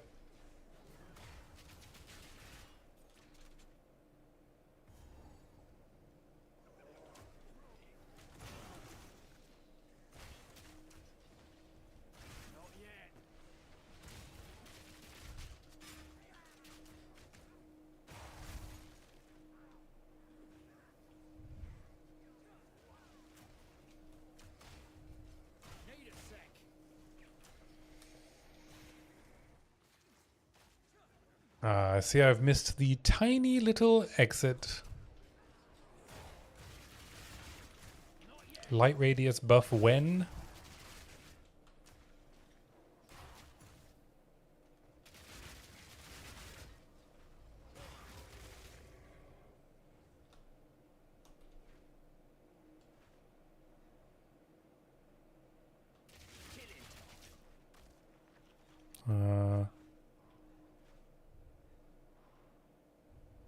Where my chest at?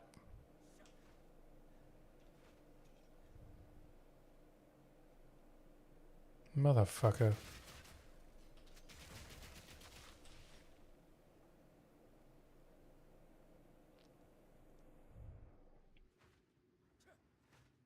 Seven pillars.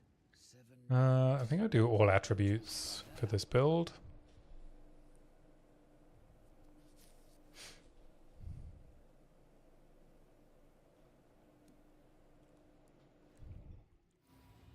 Let's see what a Sekima's favor buys me.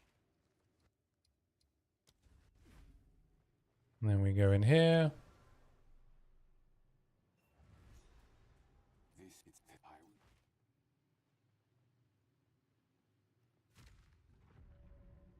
make haste.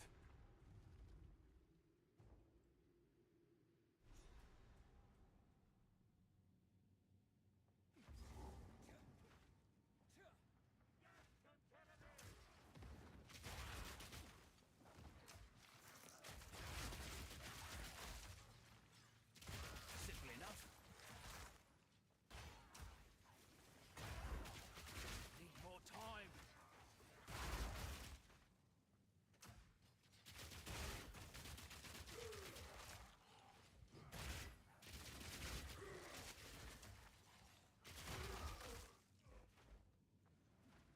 Boom, boom, boom. Scratch that.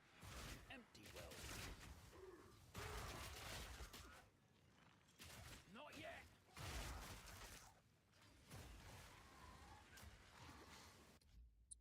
Let's make a note.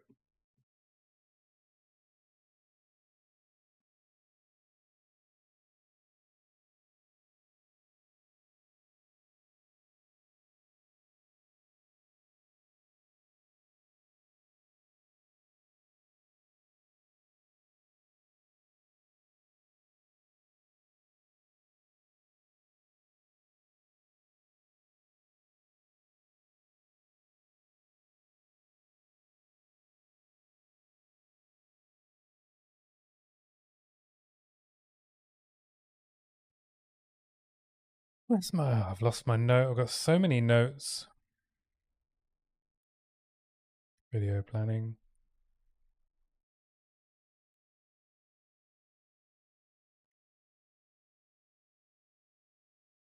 Yeah. I feel like I made a note somewhere that I've lost.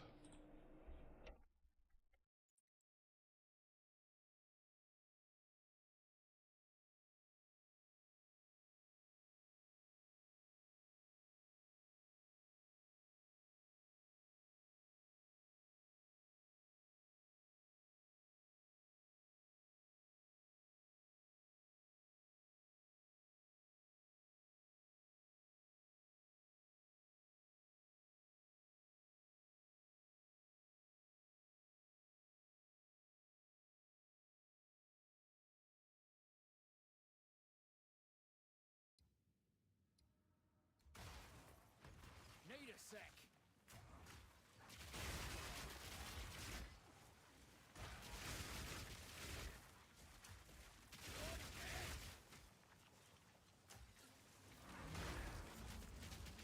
Back down or die. Greater Orb of Transformation.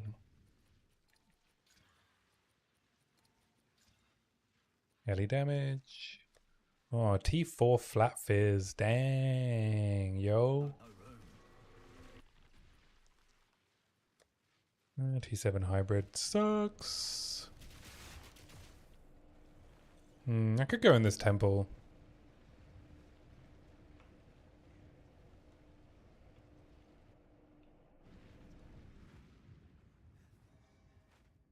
What is it?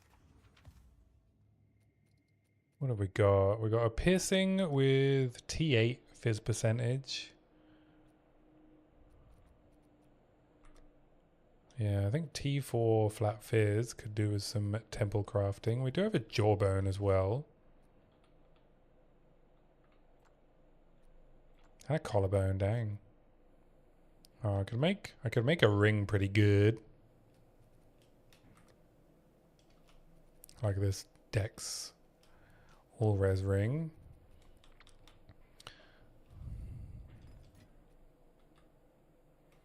Give her some lightning res. And then slam it.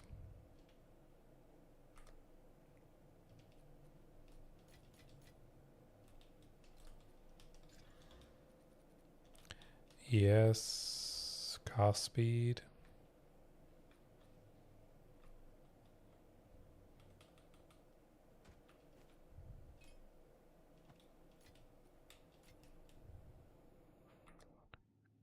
This isn't all res, but it's mana ES. It's probably worth equipping actually. I don't need the spirit.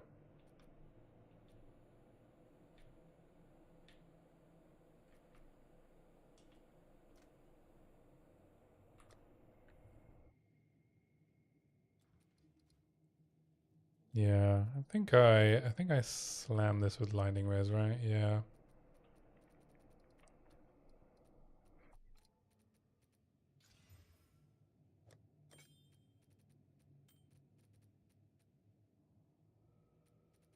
Seems pretty good.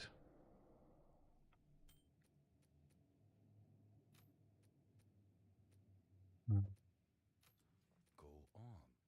Sell this to Alva. Until next time. Craft on this, and then we have some backups in case we want to slam an abrasion into like this or something.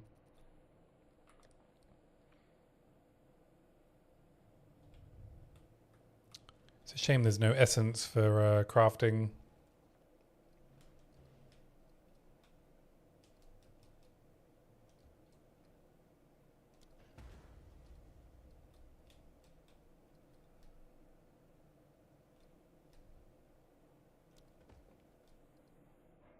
Ooh, prosthetic research. Forgot about prosthetics. And then we can sacrifice this sealed vault straight away. Work our way over to the architect, and then throw in a corruption chainer.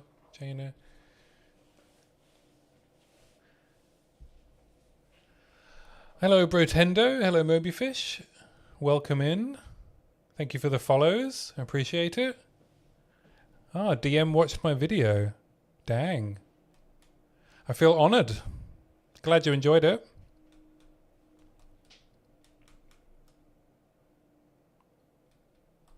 I am flattered. Very nice, plus a shout out to me. Oh, that's really nice. Wow. I've gone all red. I'm so humbled by that. I put a lot of work into that video. But yeah, thanks very much. Thanks for coming to let me know as well.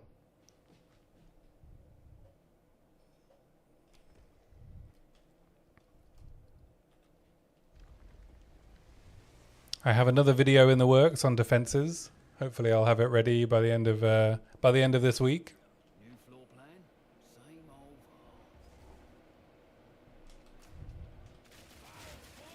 You all still playing POE 2? Practicing for the 1 month away that we have.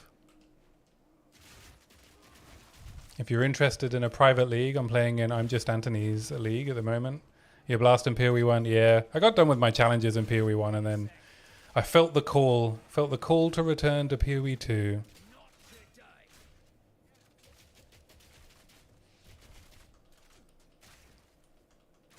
Thanks for the follow, Blesovsky. I guess my notifications aren't working. That's weird.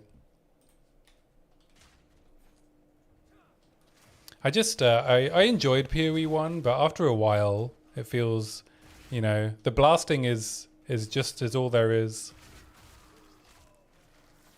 Great. Quick question for new player. Yes, still playing. This is my almost died. Yes, this is my first ever character this season. Do I have any recommendations for seeing where flippin' corrupted nexuses are? Yeah, so you can It's really inconsistent. But let me log in. Yeah, you can look for a red glow, but there's also another way. Let me log into one of my endgame characters.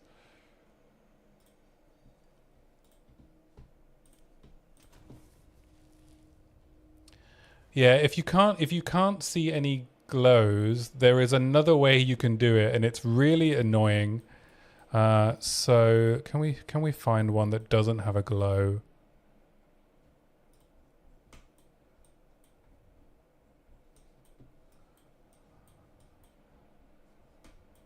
So what you can do is if you look around in the fog, you can zoom in on a tower and you'll see. Yeah, you already do that? Yeah. That's the only way, right? And it's really inconsistent as to whether or not you'll be able to see it. Especially early on in map progression. The red glow just doesn't seem to exist, right? And then once you get a certain distance, you start seeing the red glow a lot more. I think that's just an issue with their like procedural generation engine for the map.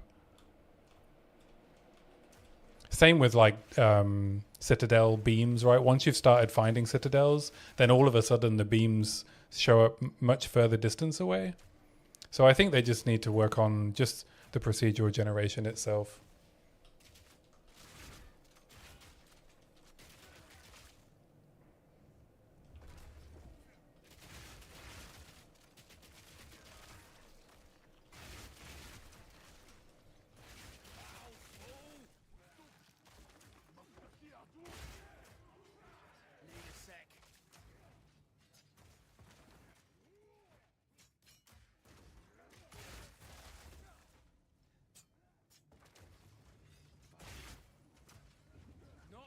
Where me crafting benches at? I need a new crossbow. Look at how slow everything is dying. This is not good. I have to dodge.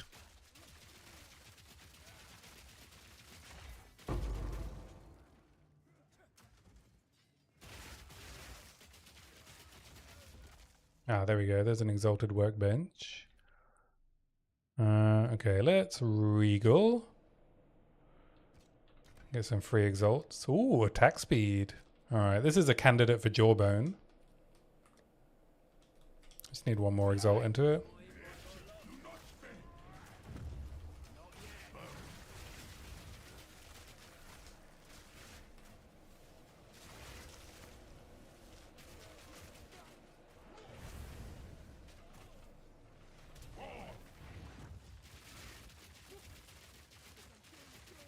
Oh, this guy has way too much armor. Oh no, I don't have enough intelligence for ferocious roar. Whoops.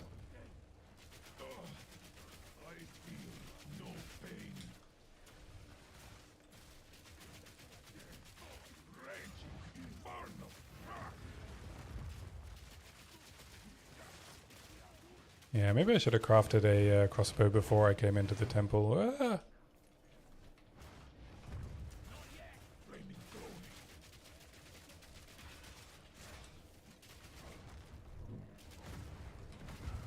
Yep. A rip. Should have seen that coming.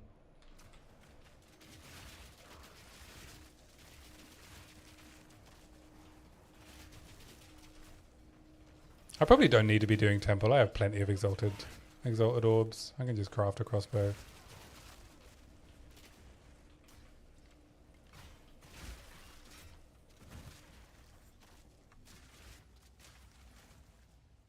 All right, let's see. Come on, baby. Give me that fizz percentage. Oh, accuracy. I don't know. I probably still hit this with a jawbone, right? Because I've got T4 flat. And attack speed.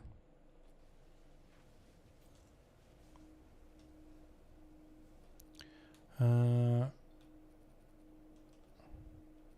short am I on intelligence? I only need 5.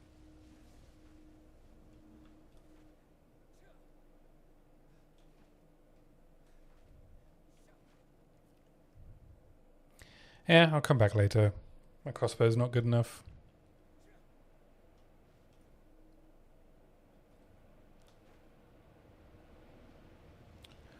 I'll go and jawbone. I guess I'll essence one of the other ones I have and slam it with a couple of exalts and go from there.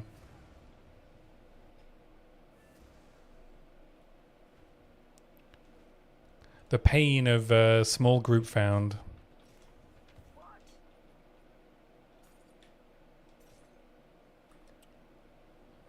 Okay, let's see. So I have this one that also has +4 proj that I can hit with an Essence of Abrasion, but that's like T6 fizz, right?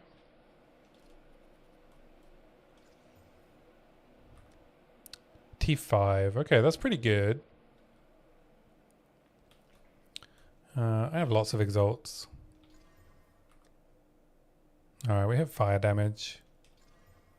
Crit chance. Hey, I got the DM view. Nice. Yeah, protagonist. Yeah, we had a couple of people stop by and let me know, which is really nice of them.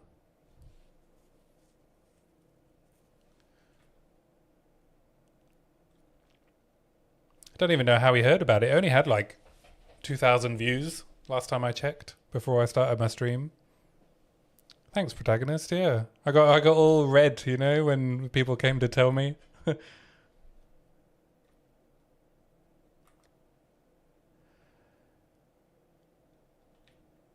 Which one of these deserves a jawbone?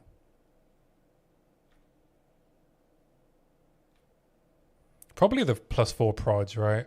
And crit.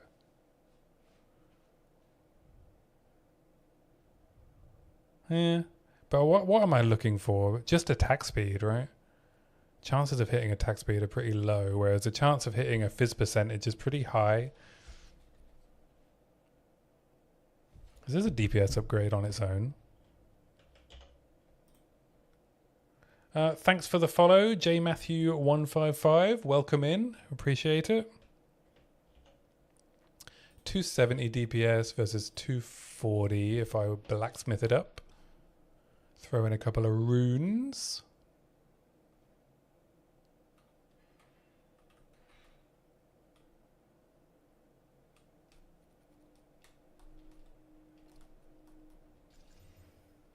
Alright, I think I'm just going to craft on this one. I probably don't need to use a jawbone on it. I'm just going to slam it with an exalt. The chance of hitting attack speed with a jawbone is so low. 25 per life killed. That's fine. And I can just throw in a couple of iron runes.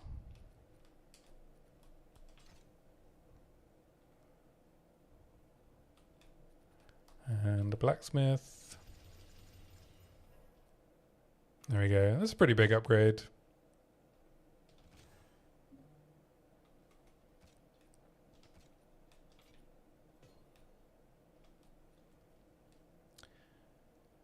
That's huge. The crossbow upgrade, yeah, it's pretty big.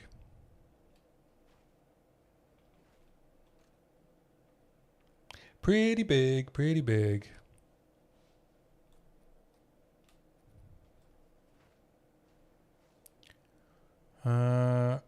What am I doing? Finishing the reservoir. Alright, time for Buttface Ass Maddie. Thankfully I'm not playing hardcore. Because I'm almost certain he's going to wipe the floor with me a couple of times. I don't think my crossbow upgrade is quite good enough.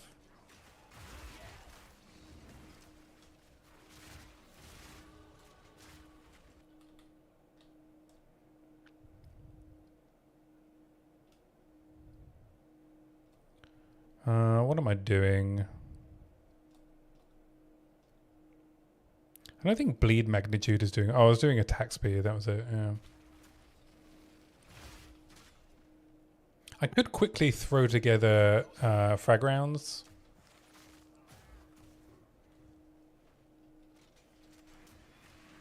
For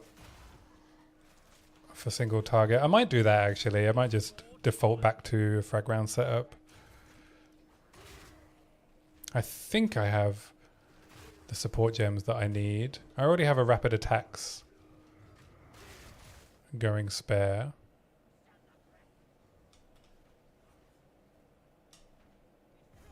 All right, let me get up to the checkpoint and then I'll set up frag rounds. So that should make the fight go a lot quicker.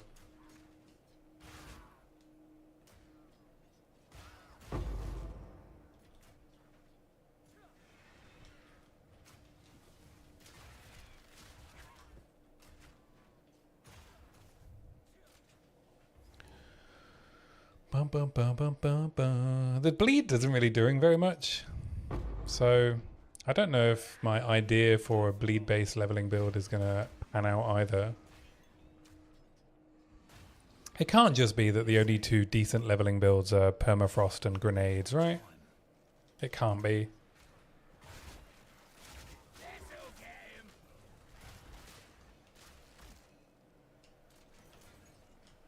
I mean, maybe bleed will feel a lot better in the early levels, right? When Herald of Blood is doing more work than the grenades themselves.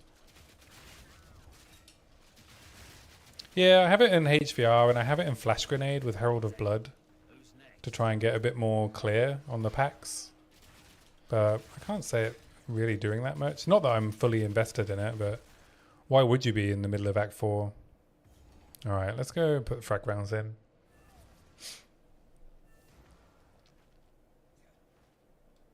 How can I? Doopy doo. Do do do do do do do do do. All right. Oh, I have a frag round, so let's equip it and then upgrade it. Otherwise, I've just got skill gems rolling around in my stash. Do I have frag rounds? No, I think I sold it to a vendor. All right, never mind. Ignore me.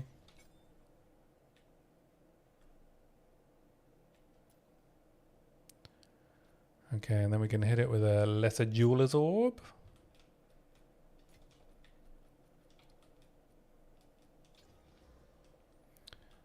Grab a couple of support gems. So I want streamlined rounds, which is very important.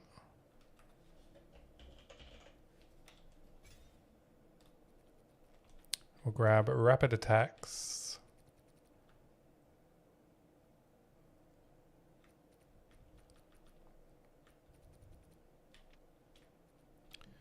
And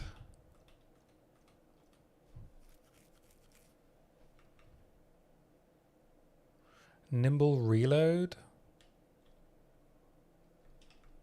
Ammo conservation? Maybe ammo conservation.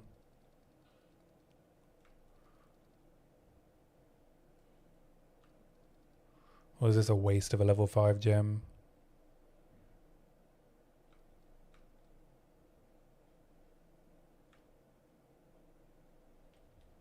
What could I do instead? What could I do instead? I could upgrade my HVR damage. I could throw like brutality into HVR.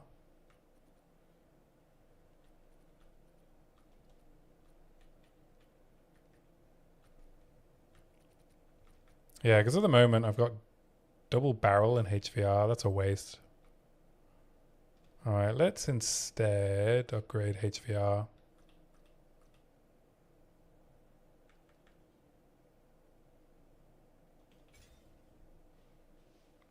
How much flat? Not very much.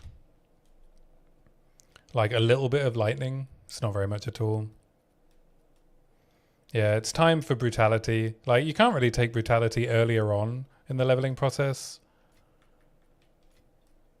Yeah, for that reason, right? You're getting so much of your damage from Ellie mods and it's so hard to control not getting elemental mods.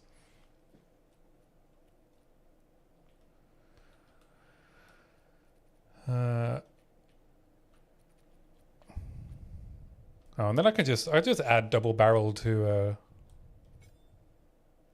for an extra bolt. There we go. That'll do. This should help Asmadi go down much quicker. So we'll do more damage with HVR. I could also turn off Herald of Blood for the fight and turn attrition on So I'll do that as well. My favorite. There we go. There we go.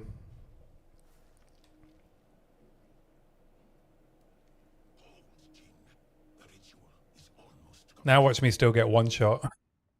Would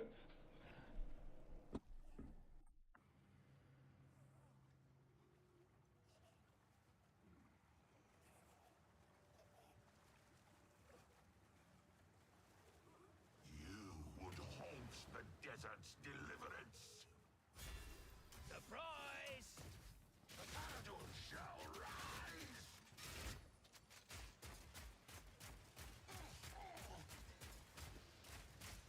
Time flows. Oh, I forgot to take the intelligence so I can ferocious roar. This is going fine though. There we go. We're back in business.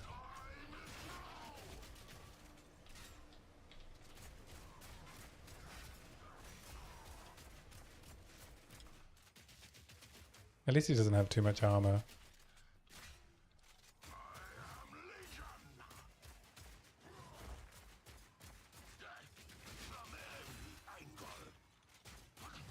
All right. I've just ended up in the same build I always do, right? The bleed is doing very little. Don't forget to take the Grand Barrier.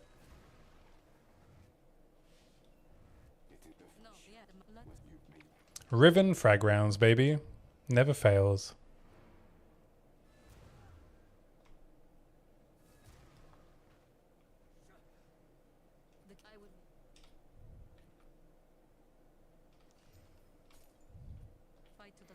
Good old rock. Nothing beats rock. Yeah, exactly.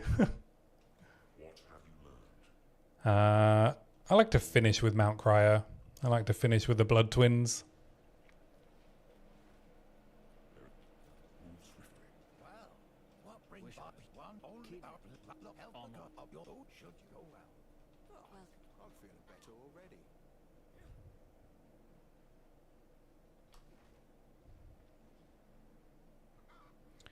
Bum bum bum bum bum. Bum bum bum bum bum. Back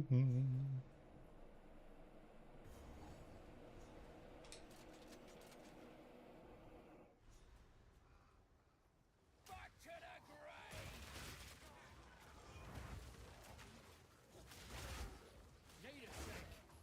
I was thinking after our debate, protagonist, not debate, discussion. You know the idea of like when should you? Yeah, I know. I've been thinking it's dangerous. Uh-oh.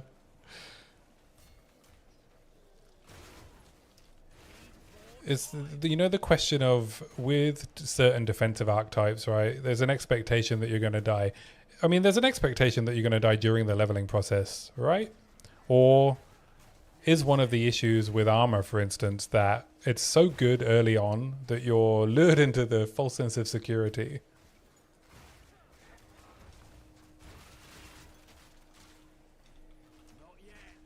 No one won. It's an ongoing, never-ending discussion. There is no answer. We must discuss it ad nauseum, infinitum. That's not a word, is it? Ad infinitum? Ad nauseum? Ad infinitum? Let us deal with this worm first. So be it. I surrender.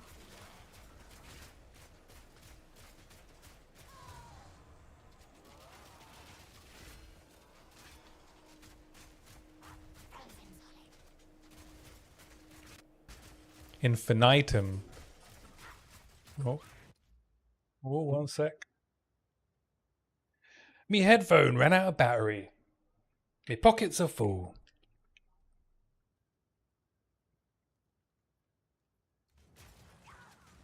You fought together, you died together. How Always runs out of battery 20 minutes before my stream ends. Classic, huh?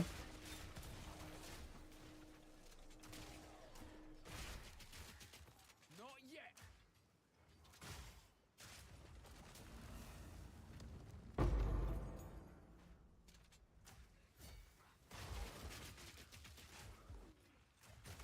Need more time.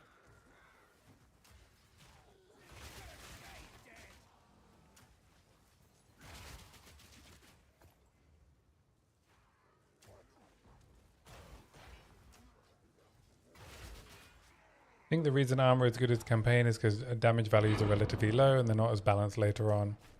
And similarly with evasion, right? When you do get hit, the hits are smaller.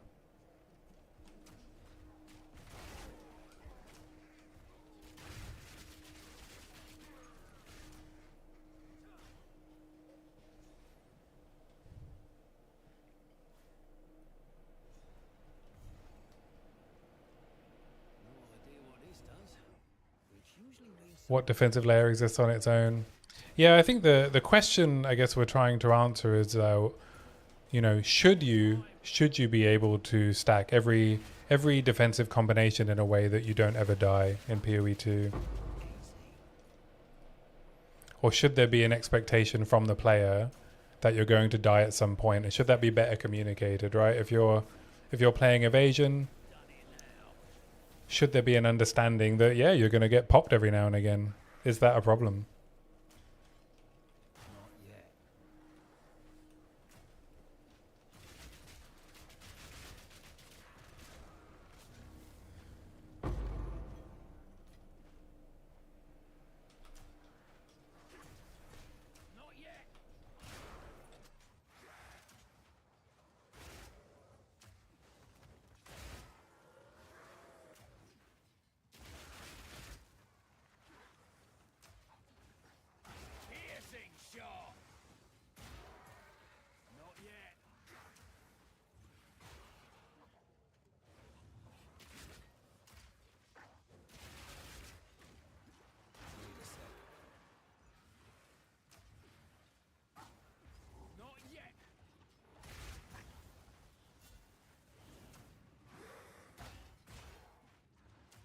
Bum, bum, bum.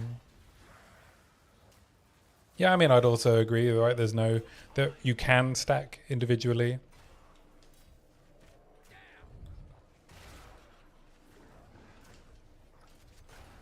Right, you can stack armor to the gills, right? And it works. I think the argument Protagonist is making is if you stack armor to the max with full investment, it's good. But if you stack evasion to the max with full investment, you can still die. And I guess my question is that okay? And I think it is. I think it's okay that you have an expectation that if you're playing a evasion-based character that you will die sometimes due to bad luck.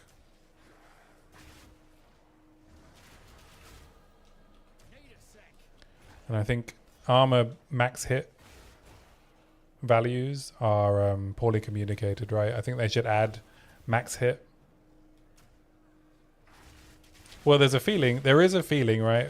I guess we're also talking about the general sentiment of players as well, that the punishment for death is too great because they want to be able to run the hardest content without the possibility of losing the rewards for that content, which I don't agree with. But, you know, this is a game of multitudes, right? With people that have different expectations, and it depends on the direction the game is going. The punishment of death isn't high enough, yeah? That's why the meta is glass cannon. Yeah, I agree.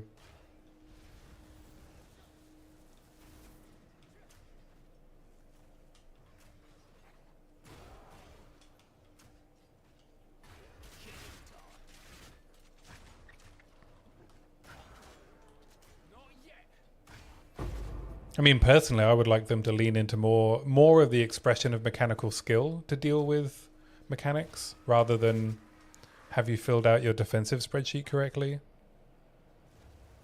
And I think in a lot of scenarios we don't get that. Yeah, I like to league start and do a few builds in softcore, because build crafting in softcore is a lot of fun. And then I switch to hardcore at the end of League. Timmy League unite.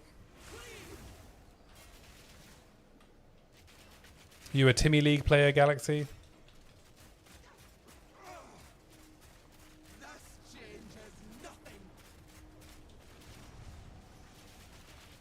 But I think there's a combination, right, of communicating better what should be expected from each archetype. Thanks for the follow, Galaxy. Appreciate it. Like, what should the player expect from each archetype, right? If you're playing evasion, you're a glass cannon, right? That should be an expectation. And then also, can we have more identity tied to the archetype in terms of active playstyle, like the active layers of defense, dodging mechanics, etc., and having more choice about whether or not we're doing content that requires more mechanical skill versus building a character correctly. But hey, that's just me.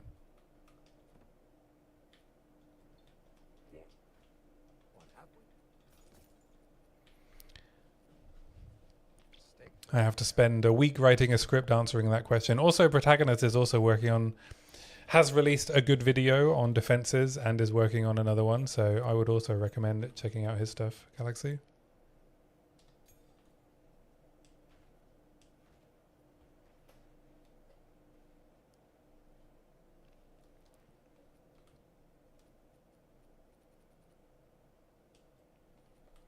Back to turning off attrition. We'll get some blood explosions going.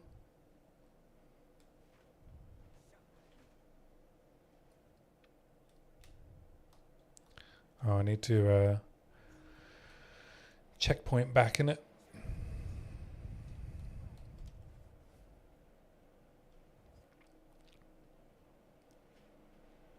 Yeah, I'm looking forward to the next video, Protagonist. I hope you get it out soon.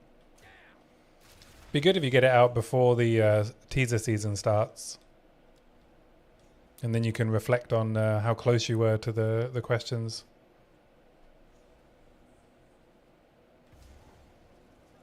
Something about his grove gives me the creeps. When do we think teaser season's gonna start? I'm itching to find out what they're doing. The real money move is to get it right out before Ziggy or someone interviews them. Yeah, yeah. You mean like the calandrification video?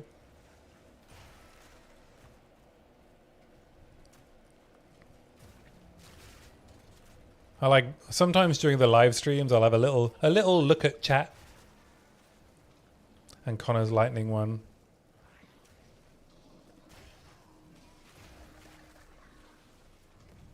Yeah, I guess you have to find the sweet spot between something that isn't covered in the teasers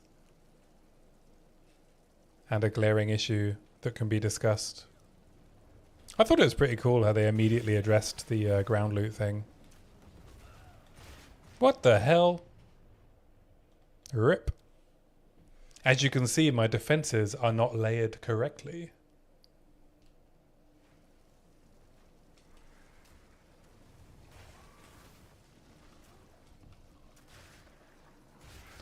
And by not correctly, I mean not at all. But I'm laid on the floor, yeah. I sometimes like to lay down in front of mobs.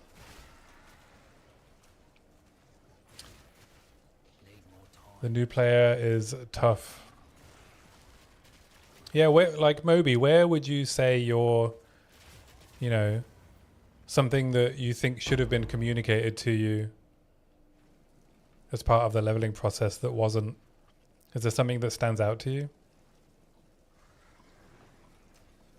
I'd be interested to hear. Something you've learned. One sec. Taking chicken wings out of the oven. Yeah, chicken wings are the biggest priority.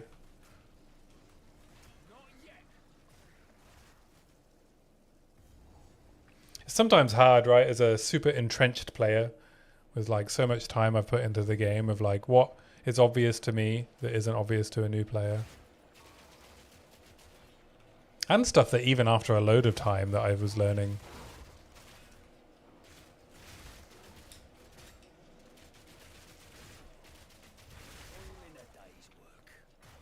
Even just doing the research for my next video has like taught me so much of like the options that are available.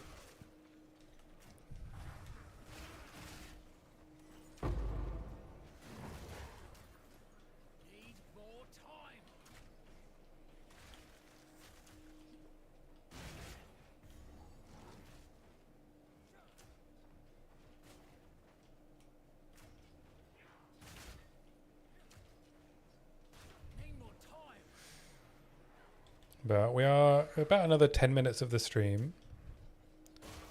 I guess I'll probably have got into maps off stream tomorrow, and then I'll be back on tomorrow evening, and I will get Incendiary Shot to work. I will do it. You're going to see ignites, they're going to proliferate, and things are going to die. I hope.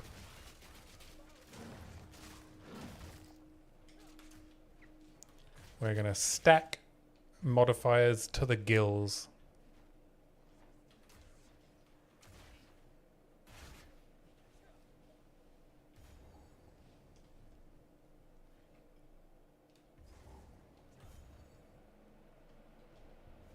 Go find the rune vendor.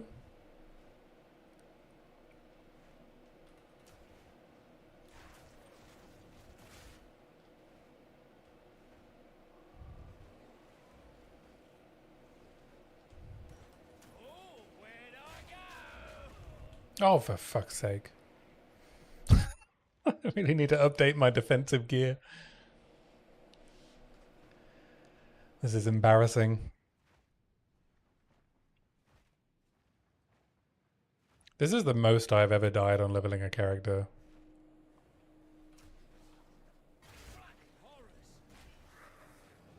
Defensive oriented stream today, right? I'm just demonstrating.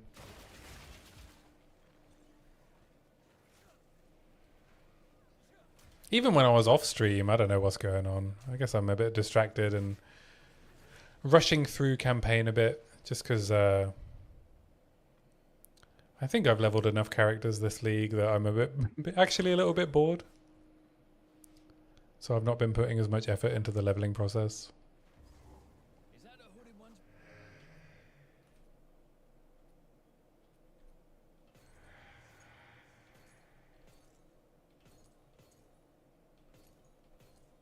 Pretty good haul.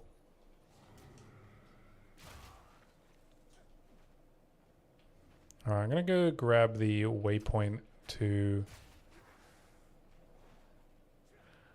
the final area of Ogham, and then we'll start wrapping up because I can hear my partner preparing a dinner.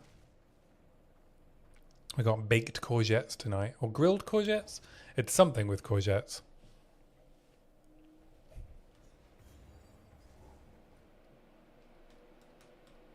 What have I got? 7 minutes? That's time to do Wolvenhold.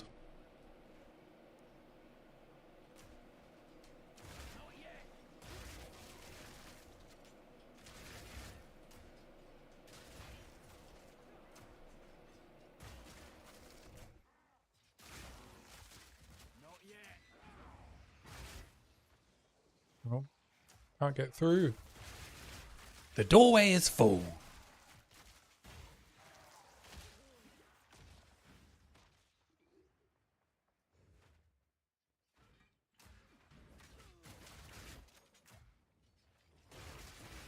Need more time.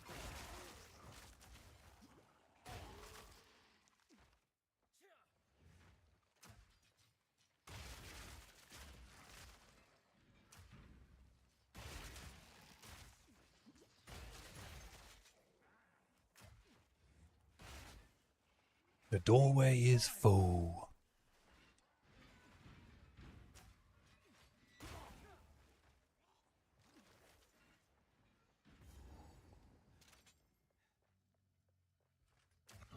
Not yet. Another pig for the pens. I've seen your handiwork. You don't get to walk away. Not today.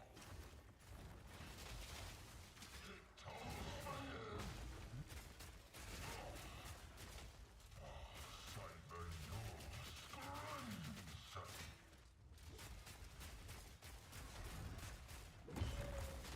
Oh fuck, oh fuck.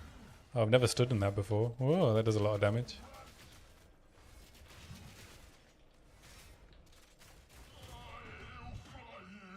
You know, I've got to say, normally when I'm leveling, I do, you know, crossbows in both slots to kind of make it easier, but it's actually felt smoother to ammo swap in a single crossbow than it does to swap between two.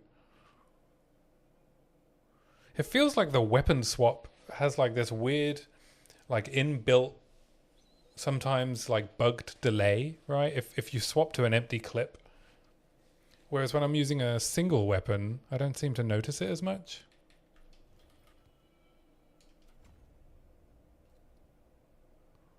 It is very strange. Yeah. But I don't notice the same delay if I'm like swapping between clips on a single weapon.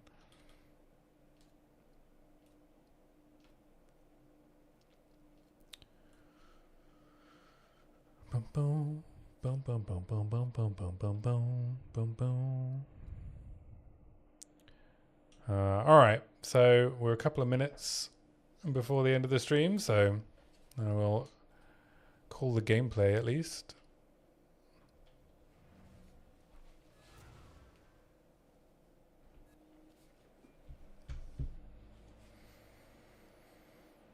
I think it's time to wrap up. I guess Moby got stuck into his chicken wings. But yeah, I think that's it for today. I'll be back on tomorrow night, hopefully in maps and hopefully using permafrost and incendiary. We'll see though. We'll see how much I can get done tomorrow. Probably going to go for a walk in the forest, so won't have that much time to play. Maybe a couple of hours in the morning. But I hope you all have a good Sunday. Thanks for stopping by.